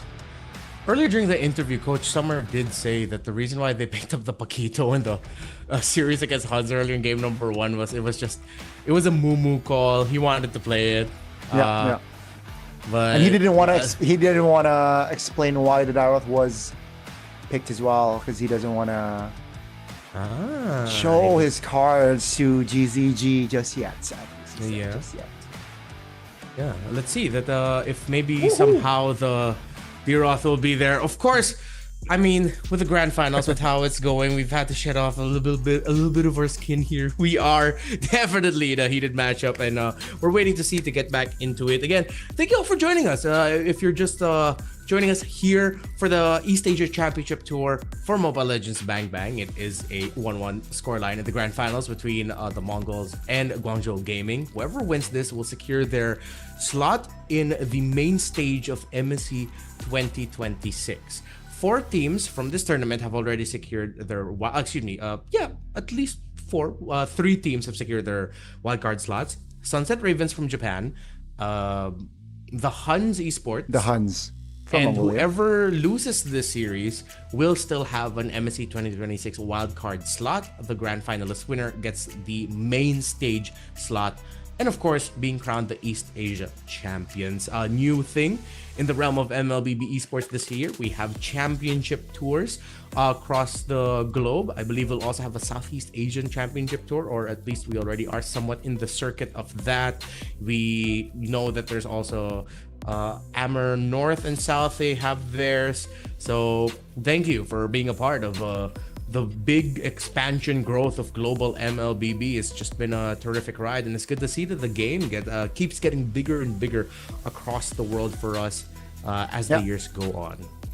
And just breaking news as well, right? Speaking of other circuits, MSL Thailand just finished, and we got a winner. We got a winner already. It was KOG going up against ACT.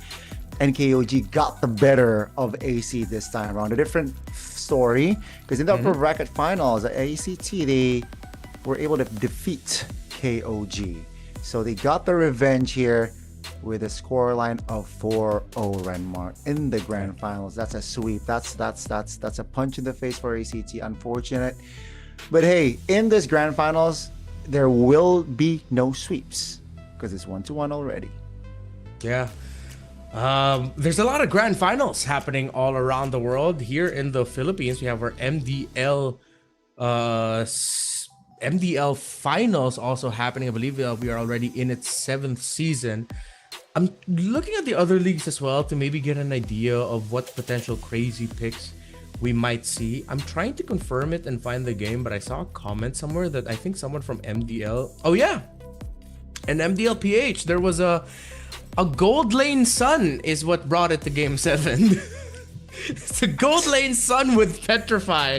Things that I only thought we'd see in a ranked games. I mean, in PH, it's a Roam sun with a Petrify. But hey, man, if Coach Summer has crazy stuff like that up his sleeve, I wouldn't mind, you know? Something crazy like that for the grand finals of MCT East Asia, because as great as the joy was, that isn't really a crazy pick. We've seen it here and there all across the globe already.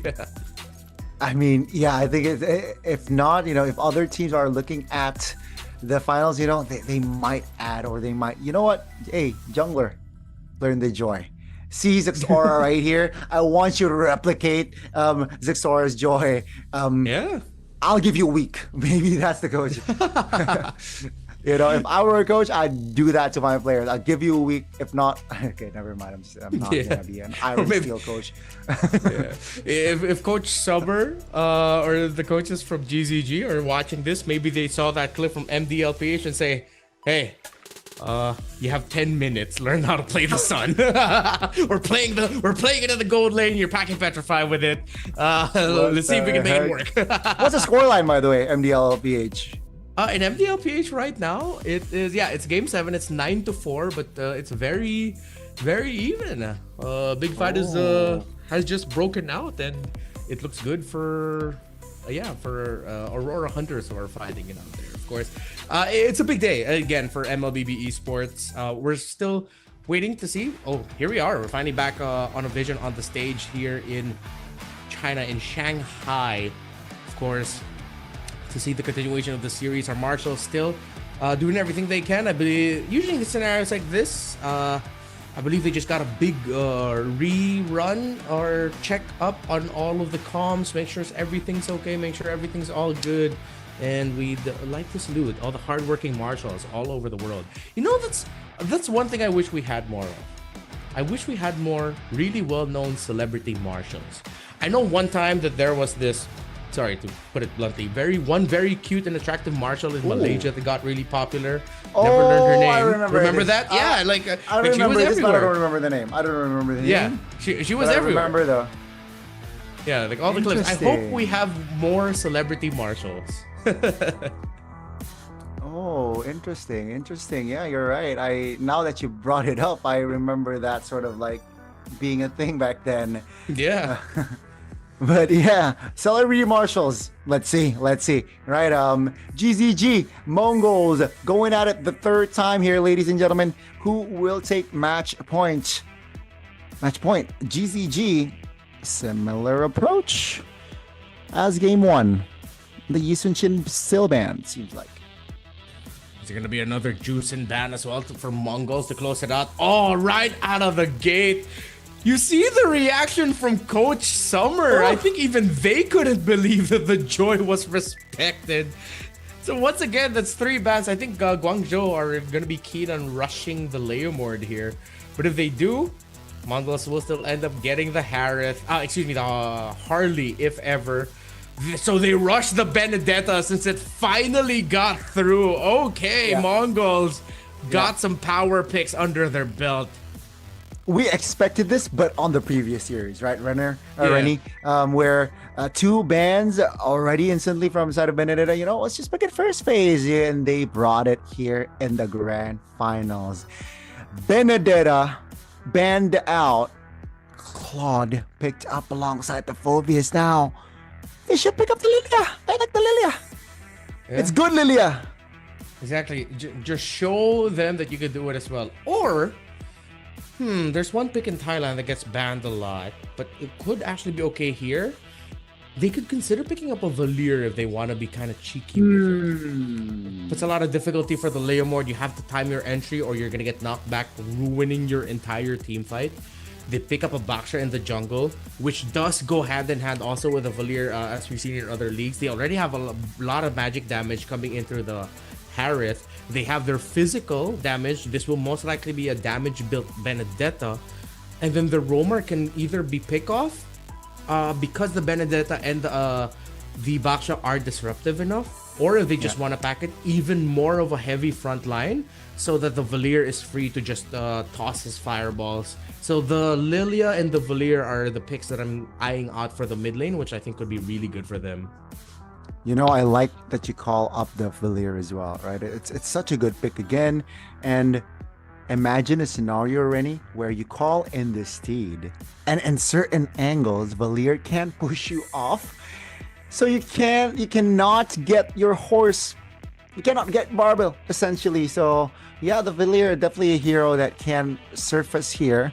But with the mobility that the MongolZ has here, what heroes can GZG stop or negate the mobility? Baksha, Benedetta, very fast rotations already from the side of MongolZ. Their theme in this game is Lightning McQueen.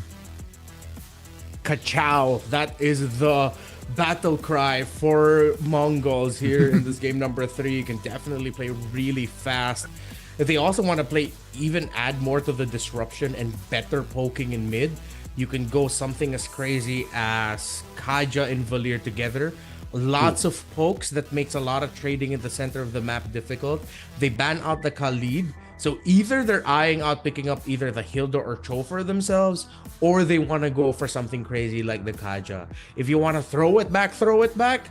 And if you really want to play the map, if they're comfortable with it, then you go Kaja Loyi. Again, another great combo for wave clear. Gets very good prio in the center and will play more to the idea of speed that we're talking about for MongolZ. They have so much map coverage if they go that route. A lot of room for MongolZ to work with, honestly. A lot of avenues indeed. And GZG, wow, this is a deep one here, Rennie. They banned out the Helkert. And this is homework, I feel, right? They're in deep waters. Or or pero is it's an it's an overthinking. Maybe they might overthink. It feels like they put themselves in their own shoes. It's like, hey, what would we pick in this situation? We've already picked a Hellcurt. Maybe we pick a Hellcurt. No need for crazy ideas. You said the Lilia earlier, and the Mongols decided to listen to you, Gani. Still a very, very good pickup right out of the gate. It's value, right? The Phobius and the Leomord with heroes that is short distance, close combat, melee type of deal. Lilia is always a good answer. And GZG responds with, you got the Lilia, but I got range. Yves, right? It's just both coaches throwing haymakers here, entering the final phases of the draft. I'm gonna just say it now. Mongols, please consider the Atlas. I think that's gonna be my campaign trail for this part of the calendar that we're in. Consider the Atlas for your team. I mean, they can just end up packing the Khalid Gon. They can still go Cho if they want to pick off. But I think if they really want to get in their face, you pick up something as disruptive and as crazy as that. Dude, you don't have to worry about Valentina. Oh, come on. Never mind. You know what? I'm gonna shut up. I'm kind of sad about that. Kuya Reni, campaign denied, pero I see your vision. But yeah, I think high lows is gonna be the final lock-in here, just to stabilize. I feel like to break momentum. The Leomord and Phobius wants to get close to you with a glorious pathway in your face, under your feet. You can't get close. Ladies and gentlemen, we are about to enter the third game. It wasn't as crazy in terms of the results that we'd get, but because of the adjustments of Guangzhou Gaming, the respect towards the Joy, it finally opened up a pick for Mongols that has been constantly banned today. The Benedetta falls in their hands. And if I've ever seen, or if I look for a game wherein it demands excellence from one person, it is now. Show the world, Mumu, why this Benedetta kept constantly getting banned from you, why you would also ban it away from the HUNS earlier. Show why this is such a hotly contested pick and highly touted pick in Mongolia. 1-1. Whoever wins this goes at match point, a step closer to securing the main stage slot in MSC 2026 in Paris. But before we go to Paris, we go to the Land of Dawn. Land of Dawn, here we go. Like you mentioned, it's game 3. One win here means match point.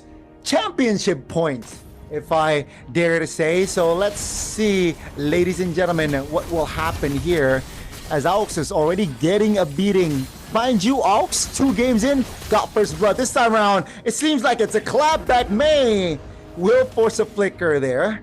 And a different story already, different vibe from the Mongols. It seems like at the start here, we got our wish. Something we were talking about earlier. I want to see Mongols leading the charge in the center of the map this time. Yeah. Because so far in the first 2 games, it's been Aux taking a beating. He took a beating there. But of course, with this kit and the fact that he's supplemented with a Lilia, he's fine, and they continue to invade. Aux brought down really low as they want to try to go for the orange buff. It looks like it's a massive punish, but the recall gets blasted. The Lilia stands strong. Zexora, though, could be up next, but here comes CY to supplement Xiang to punish down Zexora. Jungler for jungler, roam for roam. 2 for 2 at the end of that fight here, ladies and gentlemen. As we are 40 seconds into the turtle later on.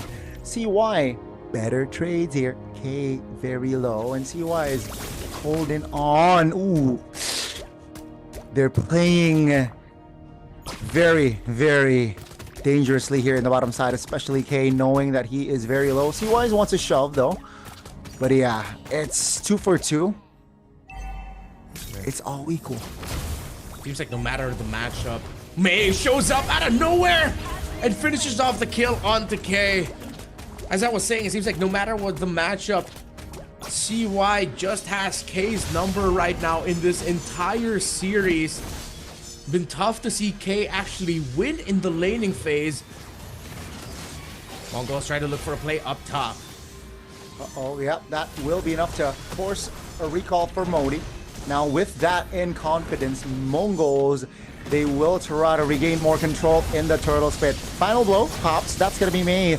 Be positioning. Here comes recall with the steed. Oh, take a look at the collapse. Meiki is able to find the kill. Recall finds the turtle and Hylos now. They want to close the distance. Xora stunned up. My goodness. Oh! That's a bang, bang, bang from recall. And they got the turtle as well. That's the start you want to have.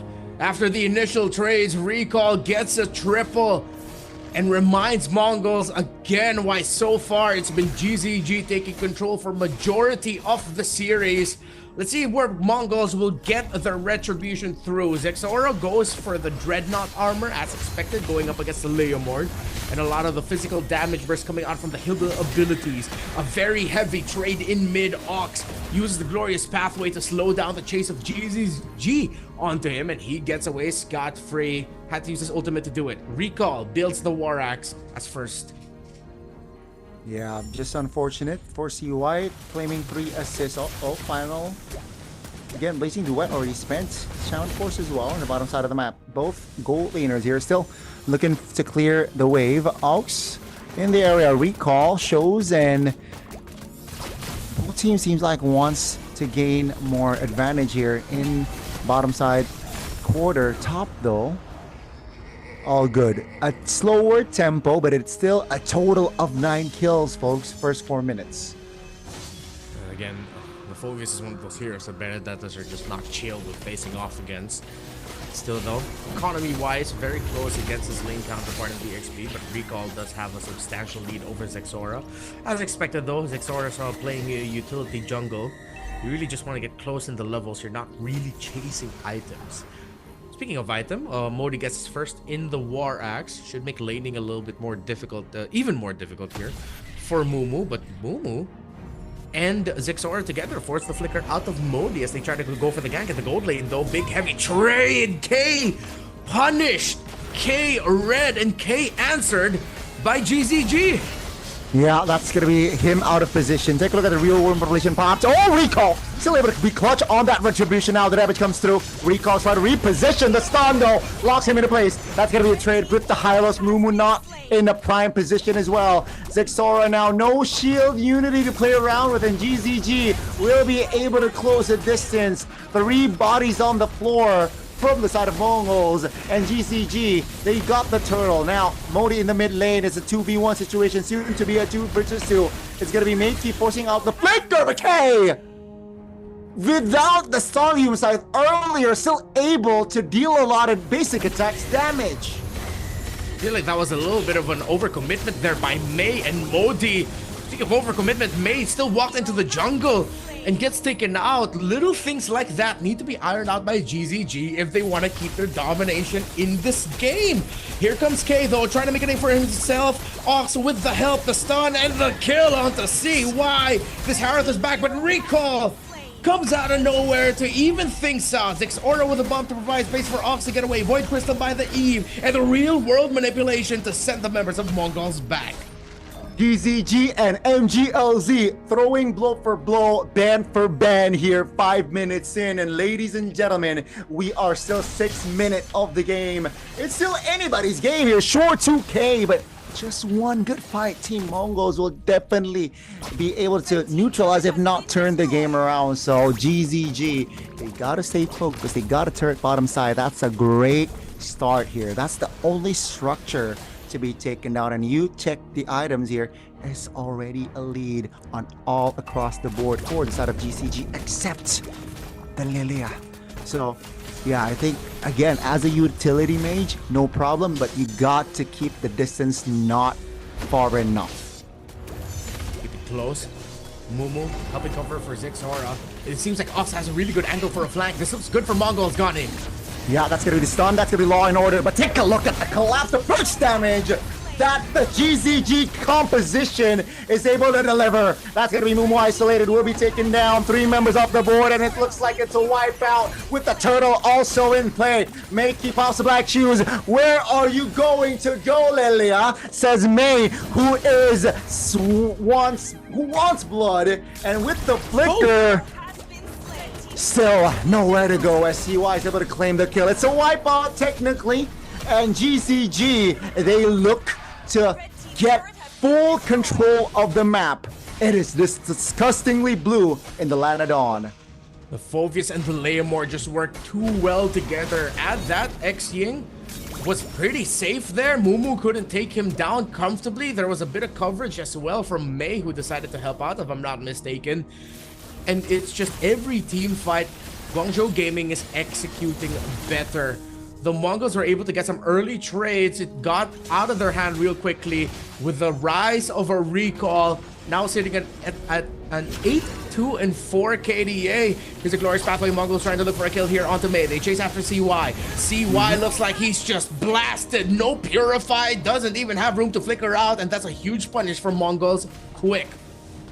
That's a good call there from side of MGLZ. Mongols finally, they got an important kill on towards the gold laner that will definitely slow the farm down, because guess what, one more item to that holy trinity for Claude, right? 6k already in hand, 1,000 gold behind is the Harith. K needs to farm more.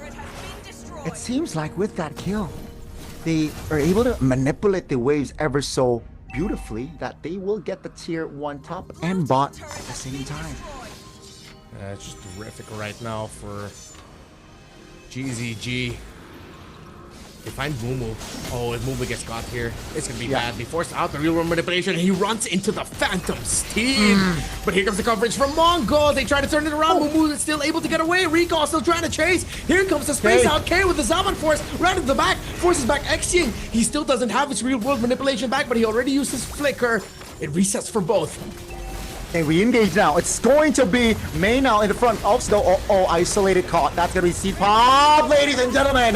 The re-engage again this time. Not from Mongols, it's from GGG. With 2 members off the board, the Lord is free and clear. CY just showing control of the river with the Blazing Duet now in the mid lane. Shaman Force spot by K. That's a stun, a mini one though. K is still dancing around the Shaman Force just to disengage. CY pop the Blazing. Oh my goodness, the flicker outplay! But comes the final blow in the back. Mumu finds a good eye for Renata. Just deny the rotations. It's a clapback, it's a trade out, it's 1-for-1. But with the depth of Mumu, they get another.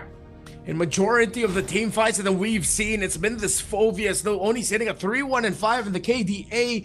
Those dark waves, those shoulder tackles have been stopping a lot of the momentum that Mongols is looking for in team fights.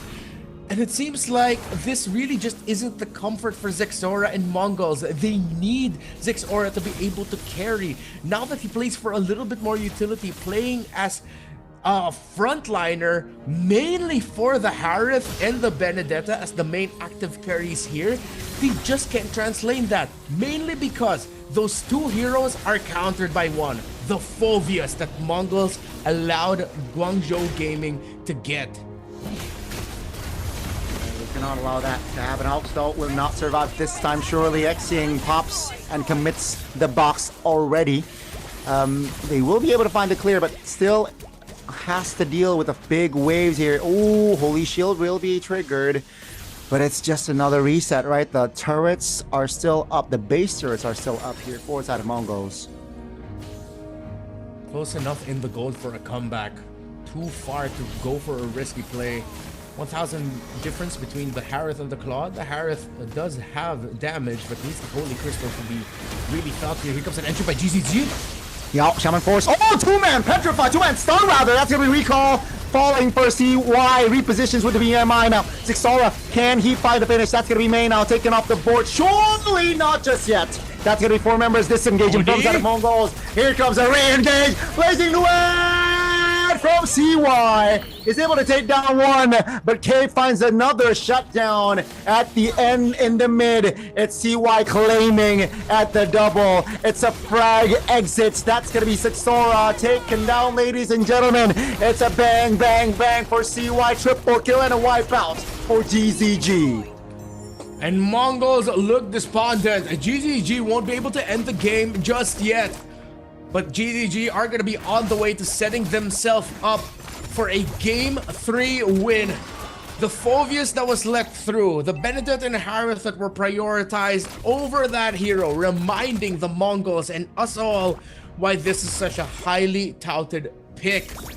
It was Modi and his efforts with the Dark Wave and the shoulder tackles to set up there for the eventual re-engage of Guangzhou Gaming through the blazing duet of CY and the real-world manipulation of X Ying. 3-1 and 14 for this Eve, and he's built mostly utility. With the Glowing Wand, Ice Queen, that's why it's tough for Mongols to get out of fights once the real-world manipulation drops. And another component here has been added.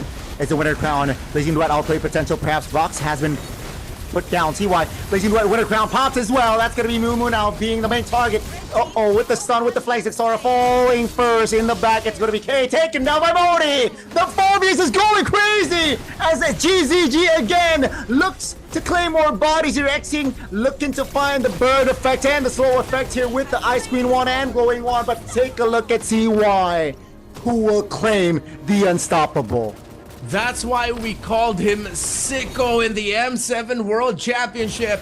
Though he wasn't able to get a deep run, he made a statement and a name for himself. And the statement in this game is after 30 plus kills and only 13 and a half minutes, Guangzhou Gaming goes to match point against the Mongols. Not just that. They got championship points here, Renmar. It is the grand finals. But boy, oh boy. What a game. The Mongols, man. I thought it was... I honestly, Renmar, I was shocked looking at the scoreline. Yeah. I was genuinely shocked because it was 30 kills on the board for just one team. Yeah. I was like, what? You're right, Renmar. It is 30 kills just for GCG, and I thought it was much closer, but man, oh man, that shows once they got the ball rolling, the snowball could not be stopped. I'm not discounting the possibility here that Mongols still might be able to force a game number 5, but it seems like GZG have now really checked Mongols. I think what's really hurting them is the fact that, okay, I understand if you don't play the Marcel, you just ban it out straight up. But we've seen that there are answers to the Marcel. If you're comfortable enough with it, what used to be a pick countered by the Marcel, there are teams who have shown that you can still play the Cho into the Marcel just by tempering his rotations and being easy on deciding to overcommit on it and try to get the pick off. The Juicin Freya Marcel getting constantly banned out by Mongols puts a lot less pressure on the blue side team or their opponents, because they can just easily think about, okay, we know what to expect in the bans. There's such a wide pool now that we can work in the draft for the remaining picks that we don't have to worry about those power picks potentially going to the other side. It seems like Mongols are the one reacting more towards their own bans. Yeah, I think that's a great way to put it, Renmar, and definitely needs to be taken care of in the upcoming potential final game of the grand final series here. But man, the ban, if I were Coach Summer looking at the Joey ban initially, I would react it the same. I would laugh. My God, I really got into their heads. But man, after this game, humbled me. If I were Coach Summer, I will be humbled. So execution wise though, unfortunately for Zixora and friends, it wasn't as clean as the first game. I guess the coordination, I think that there were glimpses on, when Zixora and friends, they were able to at least neutralize the grounds, level the playing fields, but then a miscoordination happened top, and then chain reaction. CY was him this game. And it was really tough to stop the Claude in such a snowballing Claude. It's really hard not having a lockdown hero per se. It's tougher now, or it was tougher for the side of Mongols. Yeah. It's interesting to see that this is the kind of trades that we're getting, because even in like our own regional leagues for the Southeast Asian teams, it's surprising to me that even for East Asian teams, if they are going up against a lineup with a tanky or fighter style jungler, they really don't want to pick up assassins. The Harley is such a good pick and still definitely has a spot in the draft. Or Mongols, they rushed the Benedetta, they rushed the Harith. Yeah, we got their comforts, but clearly GZG just countered those two with a Phoveus. A Phoveus is so highly touted also. They could have picked it up themselves alongside the Harith. It's such a good pick that slots in with a lot of drafts really well. But then they were also thinking about the potential of the Lilia. But if the Lilia came out earlier, there's also a lot of picks that you can go for. So it feels like we're seeing here just some gaps in terms of the understanding of the current metagame and maybe the current limitations of our players, that it was criminal that Modi got away with a very easy pickup on the Phoveus and had a huge impact here. Again, he wasn't up there in terms of the final picture of the KDA, but every time he was in a big team fight, his presence was felt, and it straight up stopped Mongols from having a comfortable time in every team fight. I agree. I think the Phoveus pick, a lot of outplays were made for Modi. But yeah, we're going to short break, seems like, Rennie. Yeah, we're going to break. We'll see you in just a bit.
Welcome back to the grand finals of MCT East Asia.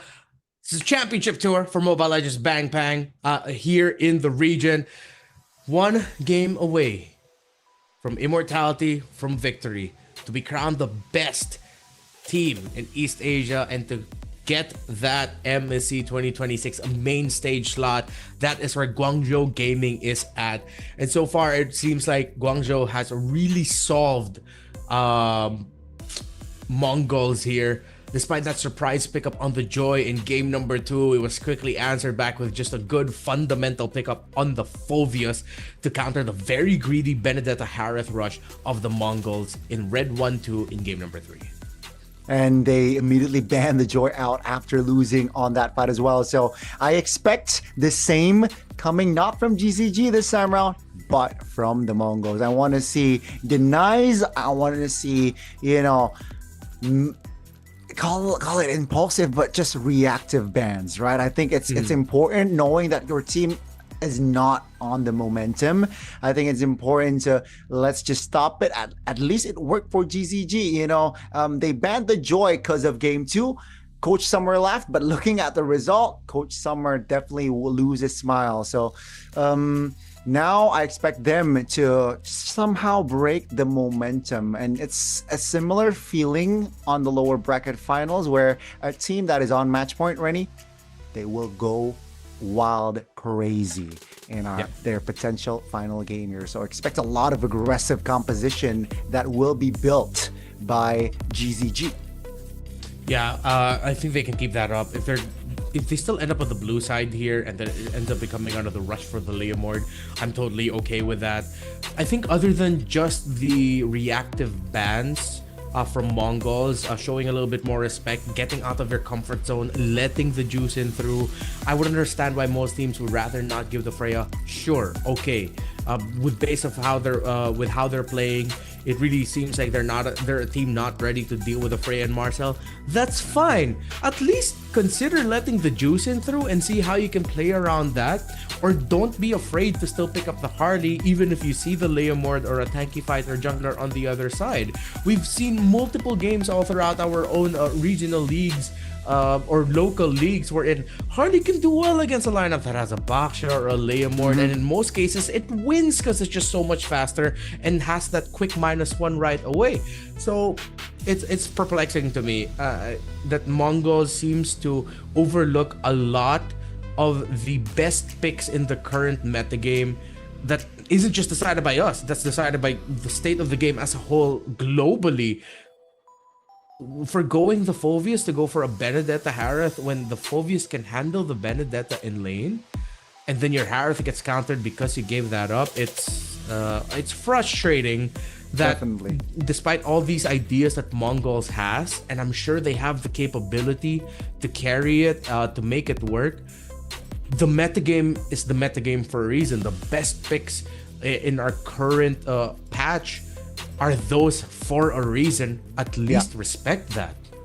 And that's why it's called the most effective tactic available, right? The meta. So let's see here if it will happen or if it will come to a realization here from the side of a Coach Summer here, who is definitely on the back foot. But yeah, I think Harley going up against the fighters is definitely tricky. It's definitely tricky, like going up against Baksha. But I'm sure Zixora can handle that. So in a bit, we are about to jump into the drafting phase here, ladies and gentlemen. And looking at the current situation, GZG, man, I see confidence in there. I see the smirk. You see the smirk there from GZG. That is, guys, I'm ready. I'm real ready. Yeah, it looks like they know what's in the wind right now. The Mongols look a little bit more, not really despondent, but it's uneasy. Like uneasy. There, uneasy is a great word for it. The Mongols fan in the crowd, of course, all the support there. It's great to see. They're gonna need all of your support to eke out this victory. Still, though, we've seen multiple times in the past how a team can get lost in their own sauce, in their own hubris, thinking that they've already got this in the bag, forgetting something. And that just might happen to GZG if they get lost in it too much. But so far, with what we've seen, it really looks like they've already read Mongols like a book in terms of the draft, with their overcommittal in the first phase ban towards the Marcel Frey and Jushin, keeping the game somewhat predictable drafting wise. Again, the point that we made earlier, not enough respect and the best pick so far currently. GZG seem to be just operating under a different level compared to the Mongols. It's the draft for Game 4, the oh-so important draft. GZG, they're forcing Mongols to ban something differently because they banned out the Jusin. Yeah, definitely. And there it is, the reactive bans coming through from side of Mongols as expected. It's not gonna be the Phobius though. It's going to be the Yuzong, a hero that we saw earlier on the first game from GZG that definitely wreaks havoc towards their composition. Still respected, right? Now with the Freya ban coming through from the side of GZG, Mongols, they have an option here on, let's say, banning the Leomord. That's what they did, at least during blue side. You consider banning out the Leomord. You pick up the Phobius as your first pick. GZG won't be able to pick up the Valentina. So you pick up the Valentina for you. So you have Phobius, Valentina already locked in. GZG still respect the Joy. You can open up the Harley Suyo trade. So you either go Harley here or the Phobius. I'm just thinking about it how we usually would call it in the Philippines. But it's a different ban here. They go for the Valentina. If GZG read this out correctly, they lock in the Harith and Phobius here, and they should be able to coast to just winning this all. Yeah, that is an approach, Friendmar, but remember game 2, it's a similar vibe. They went with Suyo and Harith, right? They went for the jungler and gold, and it seems like they want to replicate that sort of approach here. So, and they went Lilia 3rd, they went Lilia Red 3. So, Mongols with... If they lock in the Phobius, the Lilia Red 3 will be picked up instantly here. So, will they delay the Phobius pick is my question. Ooh, they just might. If they're already sure that this is going to be a Lilia pickup by Xiang, and you don't see the EXP matchup, maybe the Phobius isn't warranted anymore. I want to see them consider the Uranus if they could. Ooh. Again, very static in lane, but they just brushed their carries already. They get the Claude as expected, but of course it's open and they want to pick up their Ziggs Aura pick, allow it to carry. They get the Yi Sun Shin, and as expected, since they didn't get it, Guangzhou Gaming will get the Phobius. Yeah, it seems like it will not be a Lilia Red 3, just like you explained, because the Lilia pick was, well, rather the Phobius pick was delayed. They pick it up for themselves, and GZG, what they're saying is we will shift our focus on limiting the Alice. We have witnessed our Alice in full effect from Mumu, and we don't like it, right? We deny it, we eliminate it. Mongols, they can't shift their focus towards the mid laners again. Just Xing so far has been so on point here as an anchor on GZG. They won't be able to go for something like an Eve or Farsa. I think you just settle for good respect ban on the Lilia. You take that out. You can't go Kimmy with the Suyo and Harith. It's gonna be too greedy. Good ban. Although this is why I wanted to see the Uranus come out sooner, but I think because of how the trades ended up going, Mongols dodged the Lilia because they decided to play surprise that they take out the Yi Sun Shin. If they want more setup and aggression, I think the Yu Zhong would be okay for them later. Then just pack it with a very strong front. Oh, right. Yeah, they banned it out. Excuse me. They still banned the Eve despite having a lineup that could deal with it. Does Xing just end up with a Zetian? I think that's the safest pick, right? If they want utility, they have enough firepower. I really like the firepower already within the Suyo, within the Herald, so they will go for utility, right? More support type of mid laner that can also poke. That is the Scythian and Mongols. They got another layer that got to deal with, because when engaging with certain heroes with like the Yi Sun-shin, like the Claude, the Fury of the Phoenix definitely can hinder the momentum. So they gotta have their communications intact. I think they have to risk it and go for something weird and crazy like the Esmeralda. Esme into the Fulvison lane's alright. Esme into the Harith. Makes Shields. sense. I like it. You get to easily pop the passive of the Zetian. They might be thinking about damage though, and might just end up falling into like a Sora or a Lapu, but consider the Esme. But they go for something so stable, maybe a little bit too stable. I think these Mongols, Mongols know that they are playing a greedy lineup and they need to go for something very safe. They get the Gatot and they get the Terizla. I mean, conceptually, it checks a lot of boxes, but it's safe. Going up against a team that is locked in, looking to end it here. They want to play for tempo. They want to play for aggression. They have to consider a revitalized Roamer. The high loss is still open.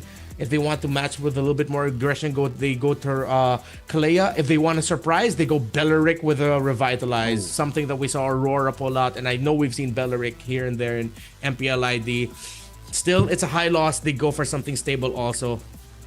Yeah, I think no need, right, to go for flashy roamers. But I, again, understand the vision, but it's going to be the high lows here, locked in. And you know what? I agree. I think it's a little bit too safe here for side of the Mongols. Maybe it is what they need, though. Maybe we are the ones who is a little bit too much of a risk taker here, Rennie. Yeah. with the drafts. But hey, let's see again, ladies and gentlemen. This is potentially the final game of MCTEA 2026. Hours, days, months, and years of sacrifice boiled down to this moment. Guangzhou Gaming look to end it here, secure their slot as the best in East Asia and in MSC 2026 main stage, while the Mongols look for redemption. Looking at it though, the members of the Mongols seem to be skeptical. Maybe they're starting to doubt not only themselves but the picks that they end up with, while Guangzhou Gaming look at business. They look like a team that they know have a shot to end it all here. But if there's one man who could potentially be the make or break for this series, it's Zexora, who has made a name for himself since last year's M7 World Championship, or excuse me, earlier this year's M7 World Championship with Team Zone. They already beat their brothers in the HUNS. Show Mongolia and the world why you made it to this point. Can Zexora, Makey, and Ox set up the carry and turnaround of a lifetime to force Game 5 in Guangzhou Gaming's home turf? Let's see how Game 4 will turn out. It is definitely do or die here for the Mongols. As for GZG, they have the advantage. Now, will they be able to take the momentum from the previous game? Let's witness it together. And talent-wise, nothing too crazy, I gotta say. You mentioned, though, Claude FOB, but it seems like it's just K's thing here. He likes the Master Assassin more. And we can see both teams actually trading damage here in the mid lane, 3v3 potentially, but so far, Lethal Wanderer will be secured by Recall. They want to commit on towards the fight. May! Taken very low. Zexora finds first blood. That's a flicker from Xing. And that will be enough to create space. Good thing Mongols backed off. But Recall showed himself suddenly the turnaround of the damage. Punishing Ox and Zexora just when it looked good for Mongols. It was Recall and Xing who trusted in their kit to keep the fight alive for GZG. It was so unnecessary. They got the dub. They got the kill already on Zexora, by the way. So that's extra 200 gold, but they're giving it back to the hands of GZG. Now they got 2 kills before this first turtle, and it just allows GZG to have the advantage entering the first neutral objective fight. Yeah, I agree. They should have just been satisfied already with what they got. 1 kill, no need to risk it. You're up against a Suyo. Of course, built in, he has somewhat of like an execute style ability in his kit. And of course, with the reach and the poke of the ZTN, where the fight breaks out. Oh, that's gonna be stun. Now he's isolated. Great punish again now. Hopefully they're not too greedy. Just go and clear the nude. The Mongols would like to have a delay, waiting for Ox. And let's see here. It's not gonna be the Flying Clouds map. So, oh my goodness, they find the close gapper there. And they were able to take Zexora down. Recall. All in all, it's just an ideal early game for GZG. Mongols look lost in their own potential to force a game number 5, as Mumu and Zexora look completely out of connection there. Mumu wasn't level 4. He decided to throw the revenge strike on the turtle, starting it off, meaning it has already a bit of health depleted. It looked like he ended up leashing for GZG. So it was an easy call for Recall and the rest of the team, seeing Zexora out of the spot, because he was playing as if Mumu was still there, but suddenly a fight breaks out here. Glorious Pathway, a turnaround, maybe MongolZ is looking for it. The AOG is not going to connect to Recall, but Mei gets taken out. Mei gets to keep his jungler alive though, and if you're Mongols, you're going to respect the fact that you don't need to invade anymore. Just take away this beetle and then continue on your rotation. Yeah, a compensation kill there and a compensation camp clear for the side of Mongol. Still behind though, EXP-wise, Zexora and as well as Recall, who has 3 kills now. Skypiercer, I'm sure it's coming very soon. If not, it's already in the equipments of Recall, so we gotta check that out later on. But it's still just almost 1,000 gold here between them. Zexora definitely can restabilize. Oh, level 7 Recall jumps in. That's gonna be the Glorious Pathway put down. Zexora all alone, stunned up everything. Collapse onto Zexora, who did not have any support there. Defensive penalty zone again. The Mongols look lost. GZG dove in under the turret. 4 members on him. AOG doesn't land. Recall claims the 1-2. And he just built up his Skypiercer. He has 5 kills already, but no stacks on it yet. And if ever, that's just 1. But the team that look like they're on the way to securing this championship is Guangzhou Gaming. More sure, more confident in their play. But with all of the action in the river, K has gotten a kill. CY has gotten a death. A clear advantage for this Claude in the laning phase. Maybe Guangzhou Gaming has just overcommitted too much in the river that they couldn't help their gold laner, and they couldn't help him there. CY falls. The tower will fall as well as GZG actually get to save it. But K has the farm and the damage. Recall gets another kill in the center of the map off cam, taking out Mumu. Yeah, that's a great compensation kill there from the side of a GZG, but that shows that GZG, okay, you take one of us down, we will take one of yours down. That's gonna be the connection. Recall looking to find the blade search kill, but not able to find it just yet though. Modi shoulder bashing onto his Ox, and here comes the collapse. Man, the coordination beautiful, the mid lane's looking vulnerable, and Meiki will not be able to defend the mid turret. GZG is just able to coordinate with their team very, very well. They're way too sharp and way too good. Recall is deathless and has 7 kills. Should be around 20 or 30 in the stacks of the Skypiercer. Modi locked in!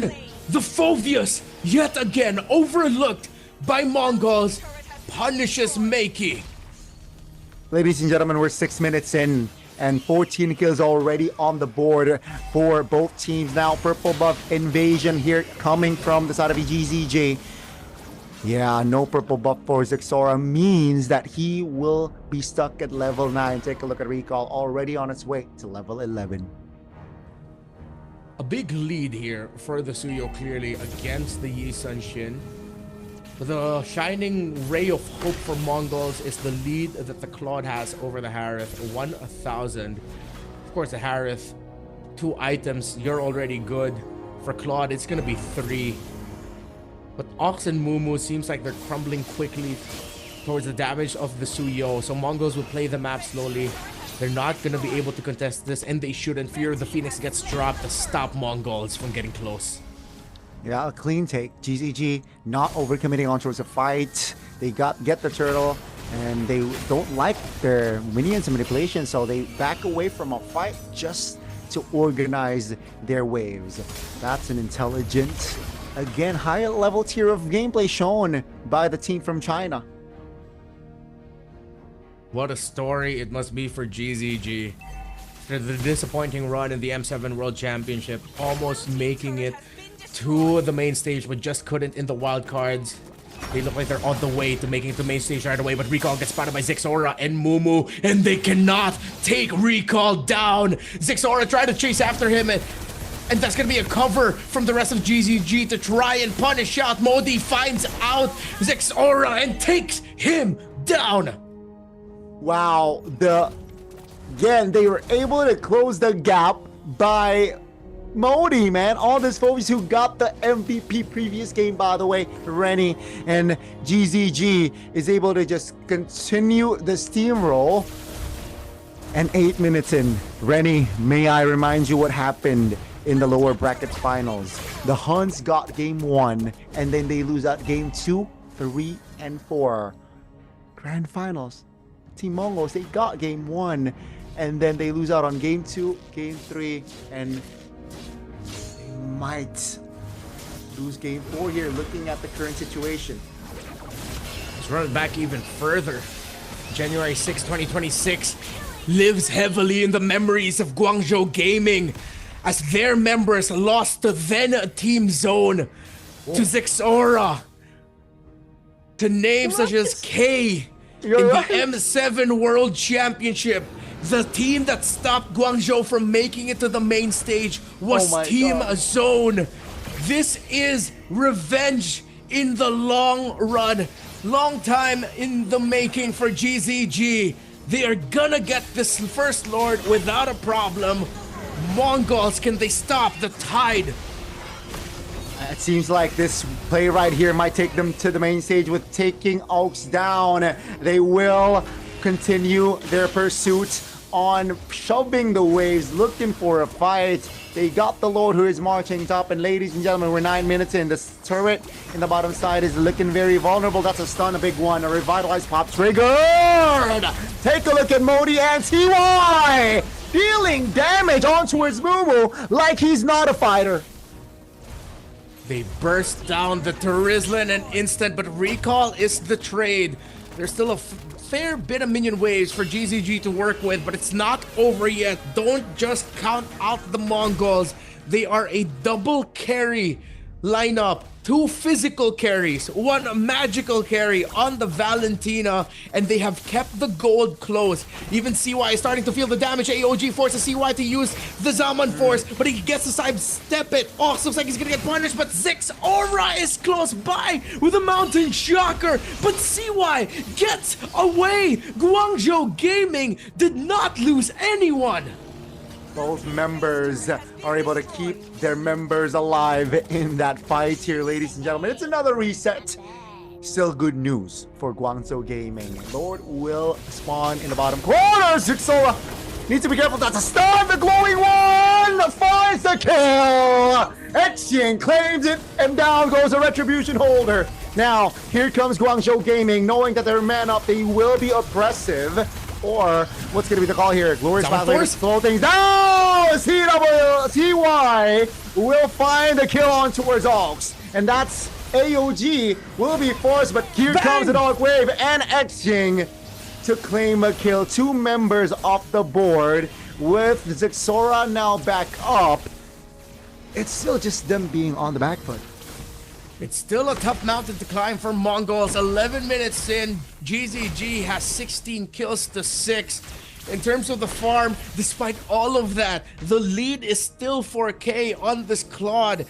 And you can definitely count Zixora as being able to catch up on the items as he's up to a Malefic Roar and even one Legion Sword, and that is good news. Bad news though for GZG. They're having a tough time closing it out and getting a big definitive win as Mongols just look way too difficult to take down. Yeah. Remember, calling back to the M7 World Championship, K, Zixora, and Coach Summer in Team Zone stopped Guangzhou Gaming from making it to the main stage.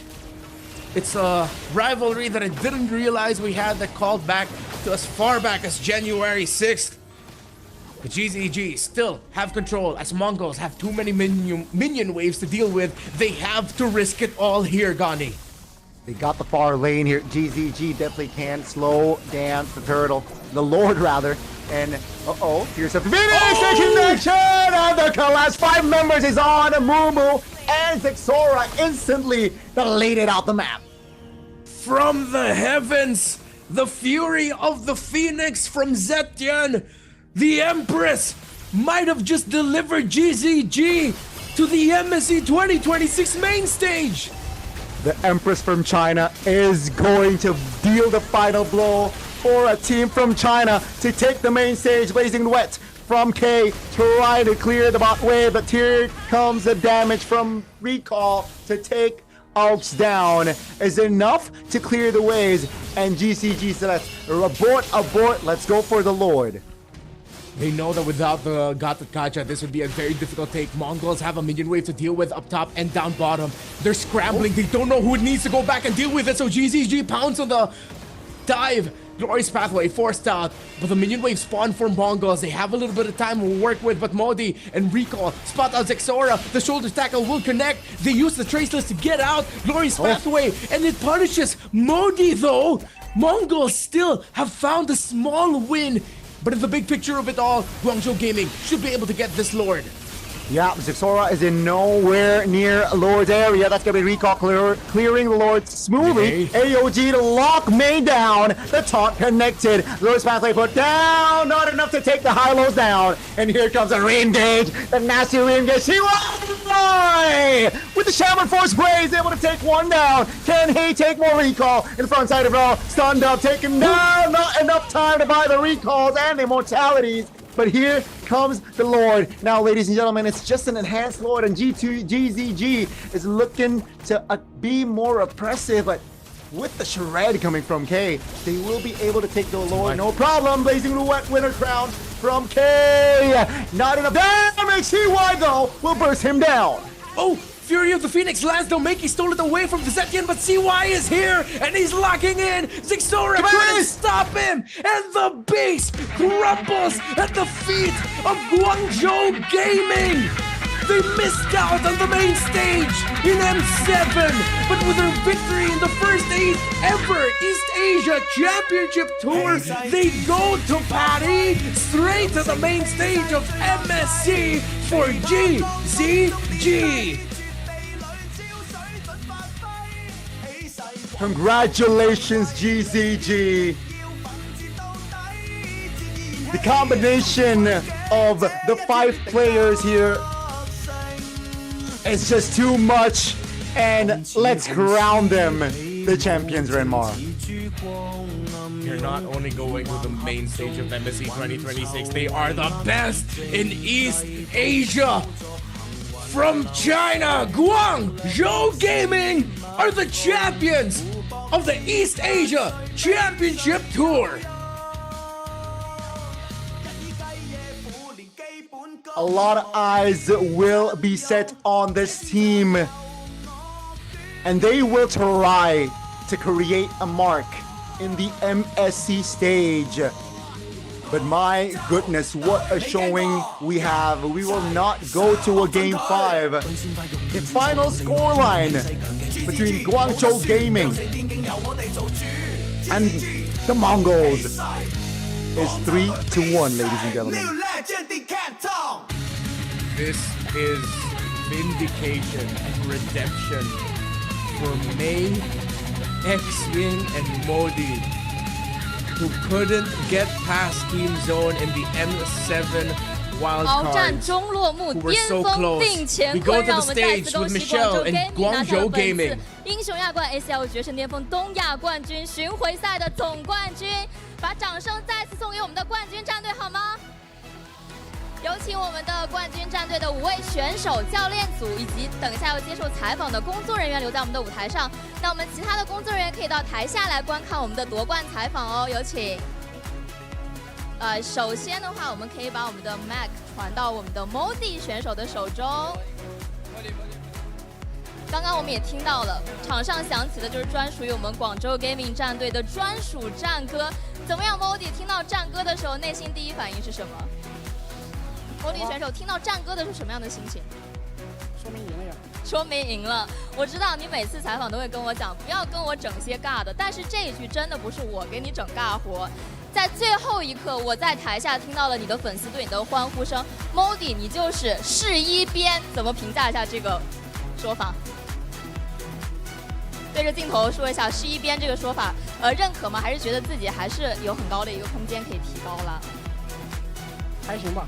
还行吧，还是这么谦虚吗 ？MongolZ 还是不改初心哦。那我有一个问题想要替所有观众好奇一下，因为我们知道 MongolZ 选手的状态在季后赛到我们的这个整个总冠军啊这个路途上时有起伏。那其实我当时在季后赛采访你也有问到嘛，你自己是怎么看待自己的发挥？你说你自己也确实认为可能状态总是需要调节。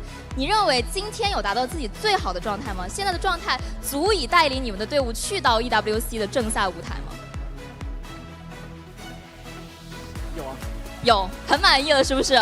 确实，今天也用这个冠军证明了现在的状态。那么下一个问题想要问到的是我们的阔海选手，可以把麦克风给到我们的阔海。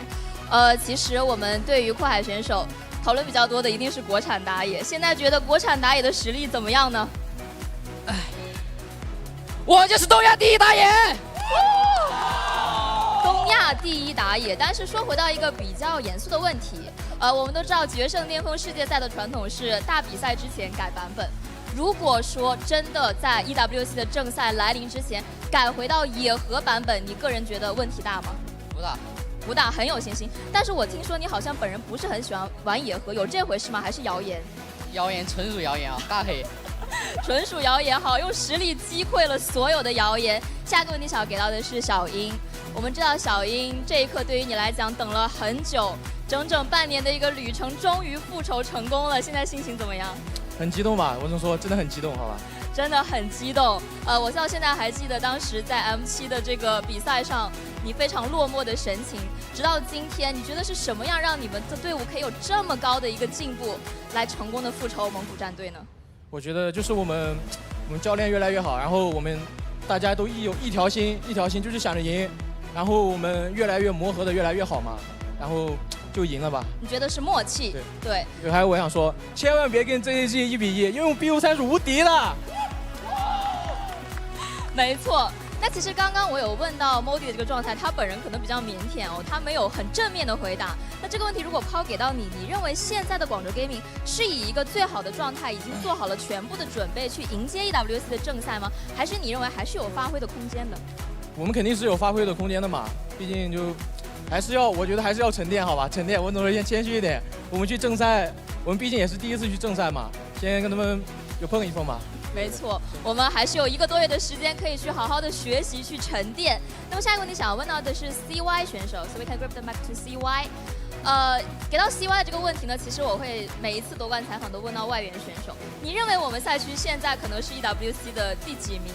那么之前的外援选手都会回答我，像KPG 的 Saxa 或者是 DFYG 的 SuperCan 都会告诉我们是前4或者前6，但是事实上证明了我们之前确实不是，没有达到那样的预期。那么这次 CY 会怎么看待我们整个赛区的实力呢 ？So CY, actually this question I have asked every import player on the stage.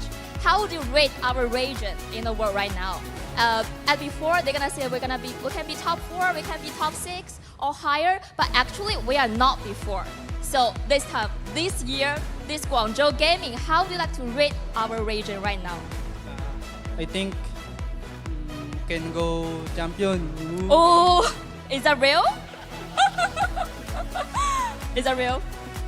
I think top 4. Top 4 right? OK， 那 CY 选手一开始是很打趣的说，我认为我们有实力夺冠，拿下世界冠军啊。后来他还是改口了，他说可能目前的话是有竞争4强的一个实力。那下一个问题想要给到的是 May，so can I grab the mic to May？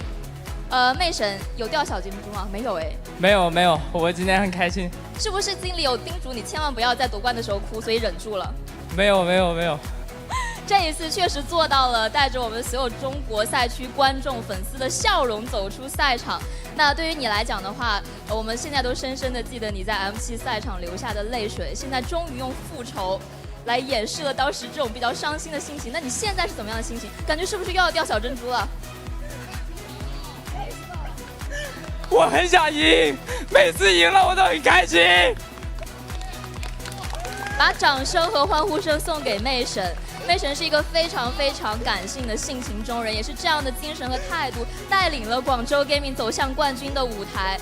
那妹神需要先平复一下心情吗？没事。啊，好的，那我们就带着这样的情绪来继续我们的夺冠采访。因为我们知道比较客观的一个问题是，其实这次是唯一一次，自从我们建立赛区正式加入到决胜巅峰的国际赛以来，唯一一次中国赛区以单战队形式出征。所以你们是中国赛区唯一的种子，唯一的希望。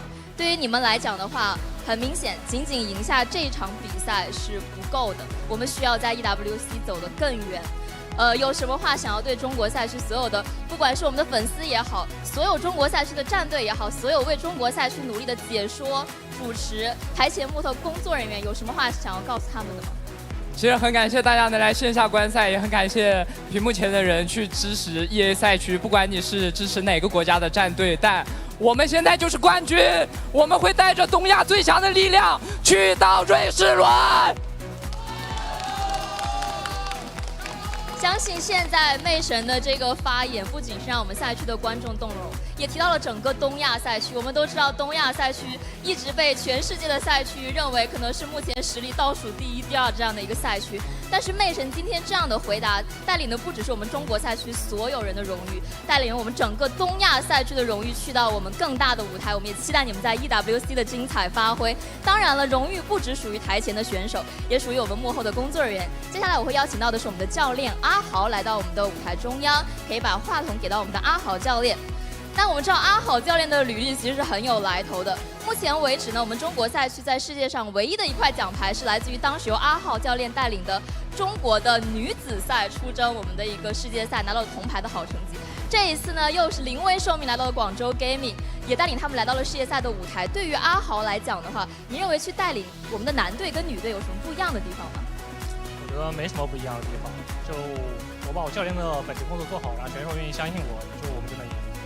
确实，阿豪教练一贯都是这么的沉稳。那我们也知道，在你身上的担子其实是很重的，不像之前我们可能有2支队伍，所以中国赛区有更多的希望。这次只有1支队伍，那么你要带领唯一的这一支独苗出征，你对我们的这个比赛有什么样的预期吗？这次的 EWC 之旅，你有什么样的目标吗？目标的话，有没有信心延续你的为我们赛区创下的铜牌的骄傲呢？这么说吧，世界冠军我也不是没拿过。确实，我们阿豪教练在其他项目是有过世界冠军的荣誉称号的。我们也非常期待这次由阿豪教练带领的整个团队，我们带来更多精彩的表现。那么最后，我想要采访到的是我们的莴笋，我们的 manager 可以来到我们的舞台中央。给到莴笋的话题，肯定就不能够说是仅存在于我们的这一支战队。那对于我们的整个赛区，其实刚刚也有无数次提到了，目前在世界上的排名评分是不够高的。我们赛区的这个莴笋很帅，是不是？我们赛区面对的困境，可能不只是我们中国赛区的困境，包括我们的蒙古赛区、日本赛区、韩国赛区。我们这样一个目前在世界上被碾压的实力、这样的水平的赛区，你们是我们赛区的一个非常重要的希望，一个支柱和力量。你对我们赛区这次的出行有什么样的展望呢？其实就像我年初的时候 M7 的时候，那个时候说的一样，就是第一次去世界赛嘛，我们没有经验，就是其实学的就是经验。那回来以后总结经验，那重新出发，会有一些压力，因为当时我们是中国第2出去的嘛，但是现在我们是代表中国第1，然后拿到了东亚的冠军，那么我们就只能不仅扛着中国的大旗，也要把东亚的大旗扛在身上，扛着这种信念出发。是，有什么预期吗？有什么预期啊？就是大家狠话都放到这儿了。反正让2追3的心魔也都过去了，对吧 ？M7的心魔也都过去了，现在我们就是一往无前就行了。日本跟蒙古全都回家了，那就看我们上位。看你们上位，扫除所有障碍，扫除一切心魔，就是广州 Gaming 一路挺进总决赛、挺进冠军领奖台的信念。那么同样呢，在广州 Gaming 之中呢，有这样的一位选手，他总能于战局焦灼之时稳住阵脚，在队伍危难之际挺身而出，凭借犀利打法撕开防线，以亮眼表现扛起全队重任，是队伍制胜的核心力量，更是本场总决赛无可替代的赛场主宰。那现在就让我们共同揭晓荣获本次英雄亚冠 ACL 决胜巅峰东亚冠军巡回赛的 FMVP 选手，他就是让我们恭喜阔海选手。恭喜阔海！那么首先呢，让我们有请木桐科技国际及东亚电竞负责人楚桐先生登台，为我们的 FMVP 颁奖。有请楚桐先生。阔海选手可以来到我们的舞台中央领奖，属于你的荣誉。也有请我们的颁奖嘉宾和 FMVP 合影留念。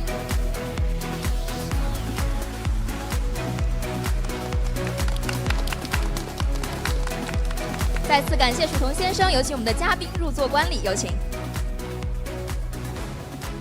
同样呢，也可以把我们的话筒给到阔海选手，还是要进行一下 FMVP 采访。首先第一个问题，有没有想到会是你？没有，我觉得应该是 XC。哦，为什么呢？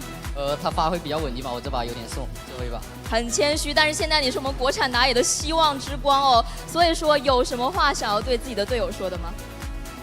队友，你们太强了！很厉害，那有什么话想要对今天一直支持你们的粉丝朋友们说的吗？感谢支持我的粉丝朋友吧，感谢他们。还有陈强真的强，好吧？陈强真的强，没错。那么最后一个问题呢，我希望你可以代表我们所有的国产打野选手，因为其实自从我们就是可能更换了阵容之后，所有人对国产选手、打野选手的质疑声非常非常的多，认为我们国产打野就是差距大，就是站不出来。你可以怎么样代替我们所有的国产打野选手对全世界说一句话吗？告诉我，现在站在这里的是谁？是阔海选手，我们当之无愧的国产打野之光，也非常恭喜阔海选手拿下了本场的 FMVP。那同样呢，我们也知道，实力铸就荣光，拼搏成就佳绩，属于个人的至高荣耀呢已然落定。广州 Gaming 呢也即将奔赴更为广阔的世界赛征程。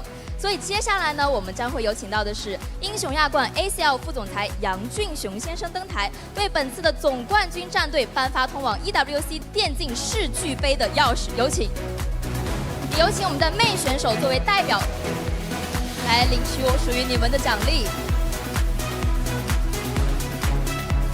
恭喜妹，妹现在可以举起属于你的这个底座。那现在有请妹选手作为代表，将我们的钥匙嵌入底座。完成属于你们的荣誉时刻，此刻用力按下，代表着通往世界赛的大门已经为广州 Gaming 打开。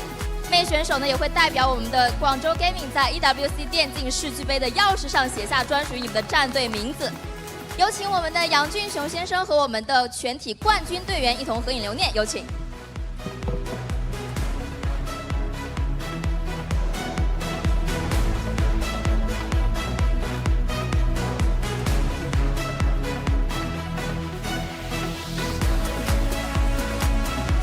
感谢我们的颁奖嘉宾，有请入席观礼。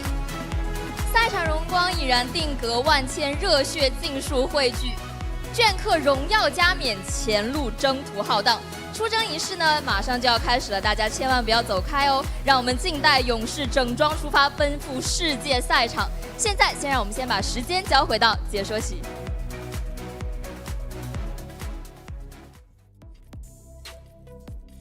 Joe Gaming, you know, I was reminded of something very important here. Back in 2023, we got our first ever look at how a team from China would perform in MLBB esports in a little tournament called MPLI. There was a roamer there by the name of Mei, the same way that we saw carrying the key of Guangzhou Gaming for EWC. He has never competed in the main stage of a major international tournament such as MSC or the M Series until now. What a journey for Mei, one of the first ever pros we've seen out of China. And fun fact, in some ways, his name is actually translated to Sunday. And what day is it? It's his day today. It's Sunday. What a long grind it has been for Mei, man. And congratulations as well to GZG and the finals MVP recall. And again, just congratulations to the organization themselves at GCG. No more fight in wildcards. Welcome to the big stage, right? It is the main stage, you know. You see the passion, you see the emotions there from some of the players and, of course, the coaching staff. But my goodness, their journey, and what a way to finish it all. You know, drafting Zetian in your composition, just winning 3-1 in a dominant fashion, a well-deserved win. Definitely from the side of GZG, and unfortunately for the Mongols, they will not enter the main stage just yet, but they will still have another opportunity, Renmar, in competing in the wildcards. And Zixora,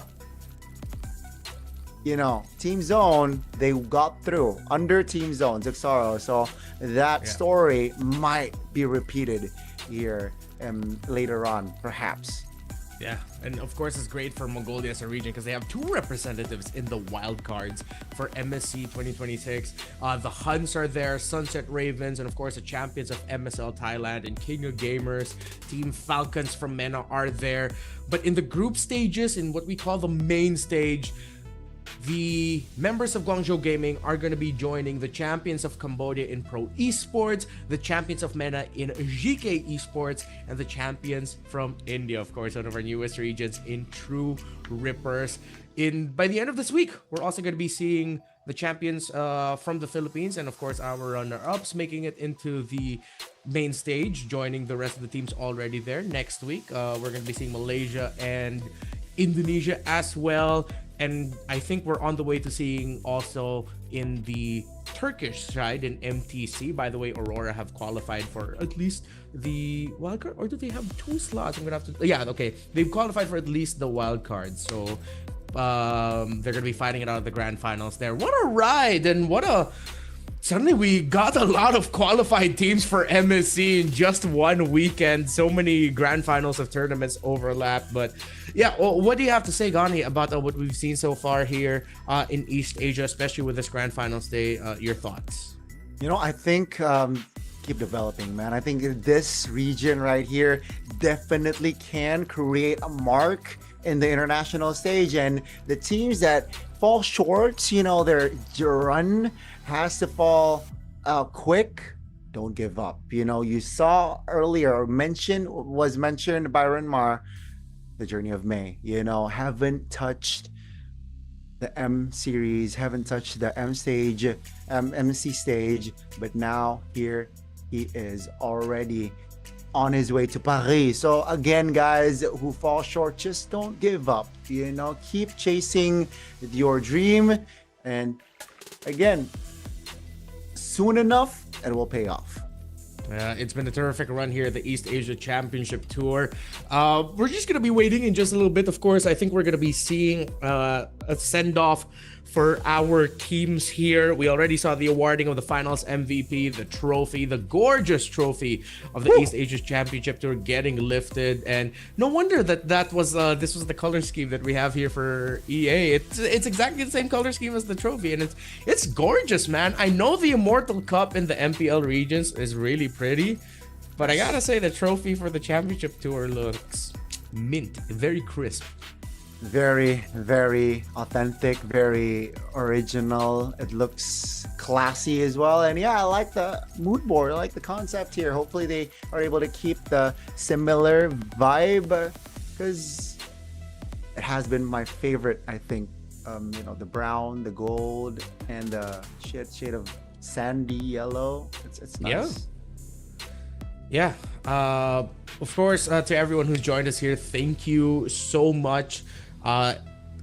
It's great to see just how big our global esports scene continues to grow. Teams from East Asia, more opportunities for them. It's cool that we'll get to see a team from Japan still fight out for the wild cards, of course. Sunset Ravens is there, as we've discussed. And don't forget, so much more tournaments are going to be closing out next week, the week after that, the week after that. It's grand finals after grand finals, tournament after tournament. So please watch out for the rest of what global MLBB esports has to offer. East Asia has a lot to offer as well. If there's I know we've already seen the MongolZ and the and Guangzhou Gaming here, but real quick, how do you think the HUNS is gonna fare in the international scene in MSC? I hope they are able to bounce back stronger after a brutal loss, I gotta say. And I think how they will fare,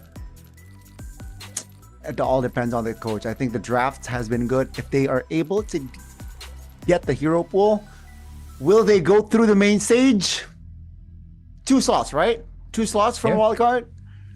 Let me double check. If I'm not mistaken, I think it's just gonna be 1 wildcard slot, actually. It looks like, it's just gonna be like 1 straight up, just 1.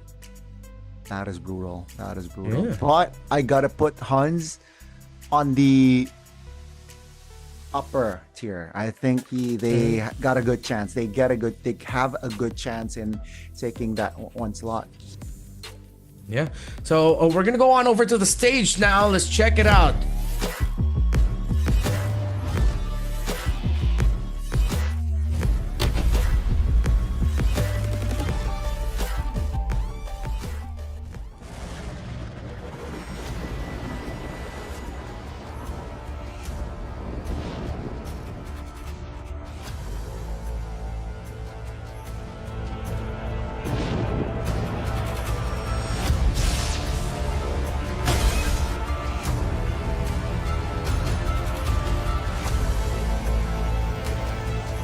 今回の俺たちは一回敗北せずにゴールにたどり着くまで突撃するぜ。少年意气凌云起，万丈豪情踏征程。他们是来自日本赛区的 Sunset Ravens。Оны зүйлсэн онгоос бид нар төрж бид нар ан хийж тоглож эзлээ. Энэ удаа бид нар бүгдийг нь урьж тасна.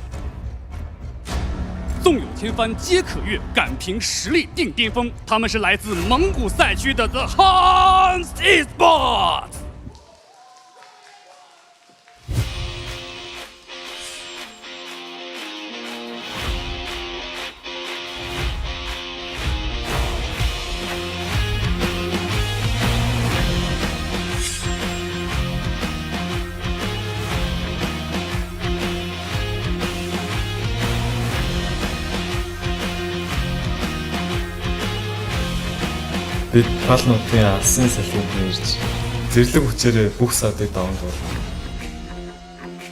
且凭义气临沧海，共赴烽烟决胜名。他们是来自蒙古赛区的 The MongolZ。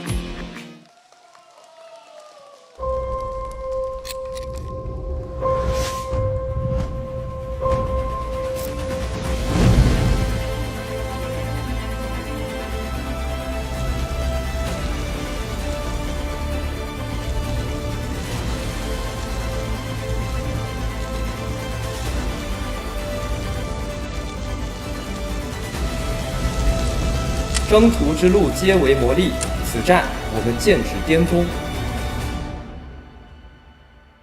百战淬炼锋芒在，任凭争锋问鼎来。他们是来自中国赛区的广州 Gaming。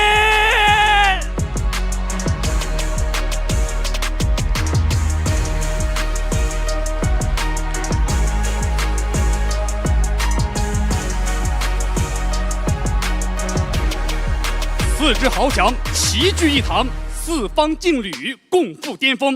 每一支战队都怀揣着热血与信仰，每一位选手皆蓄势待发。他们不惧强敌，无畏对决，只为奔赴心中的至高荣誉，在决胜巅峰的舞台上绽放最强的实力，以信仰铸风骨，以潮流塑锋芒。奥运冠军许昕主理品牌 Superman 作为本次赛事服装指定合作伙伴，携手 ACL MCT 倾力打造专属联名出征服，凝聚赛场热血，彰显赛区气魄，共赴巅峰对决。此刻征程已起，荣耀在前，我宣布4大战队全员出征。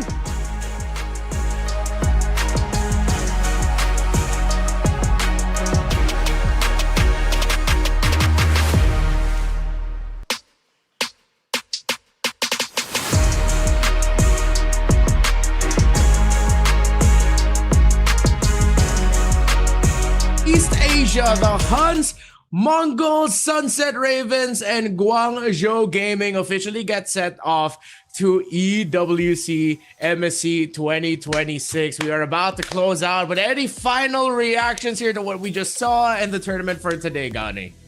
You know what? Best of luck for the teams that are still fighting for the wild cards. And again, enjoy your sweet victory, Guangzhou Gaming.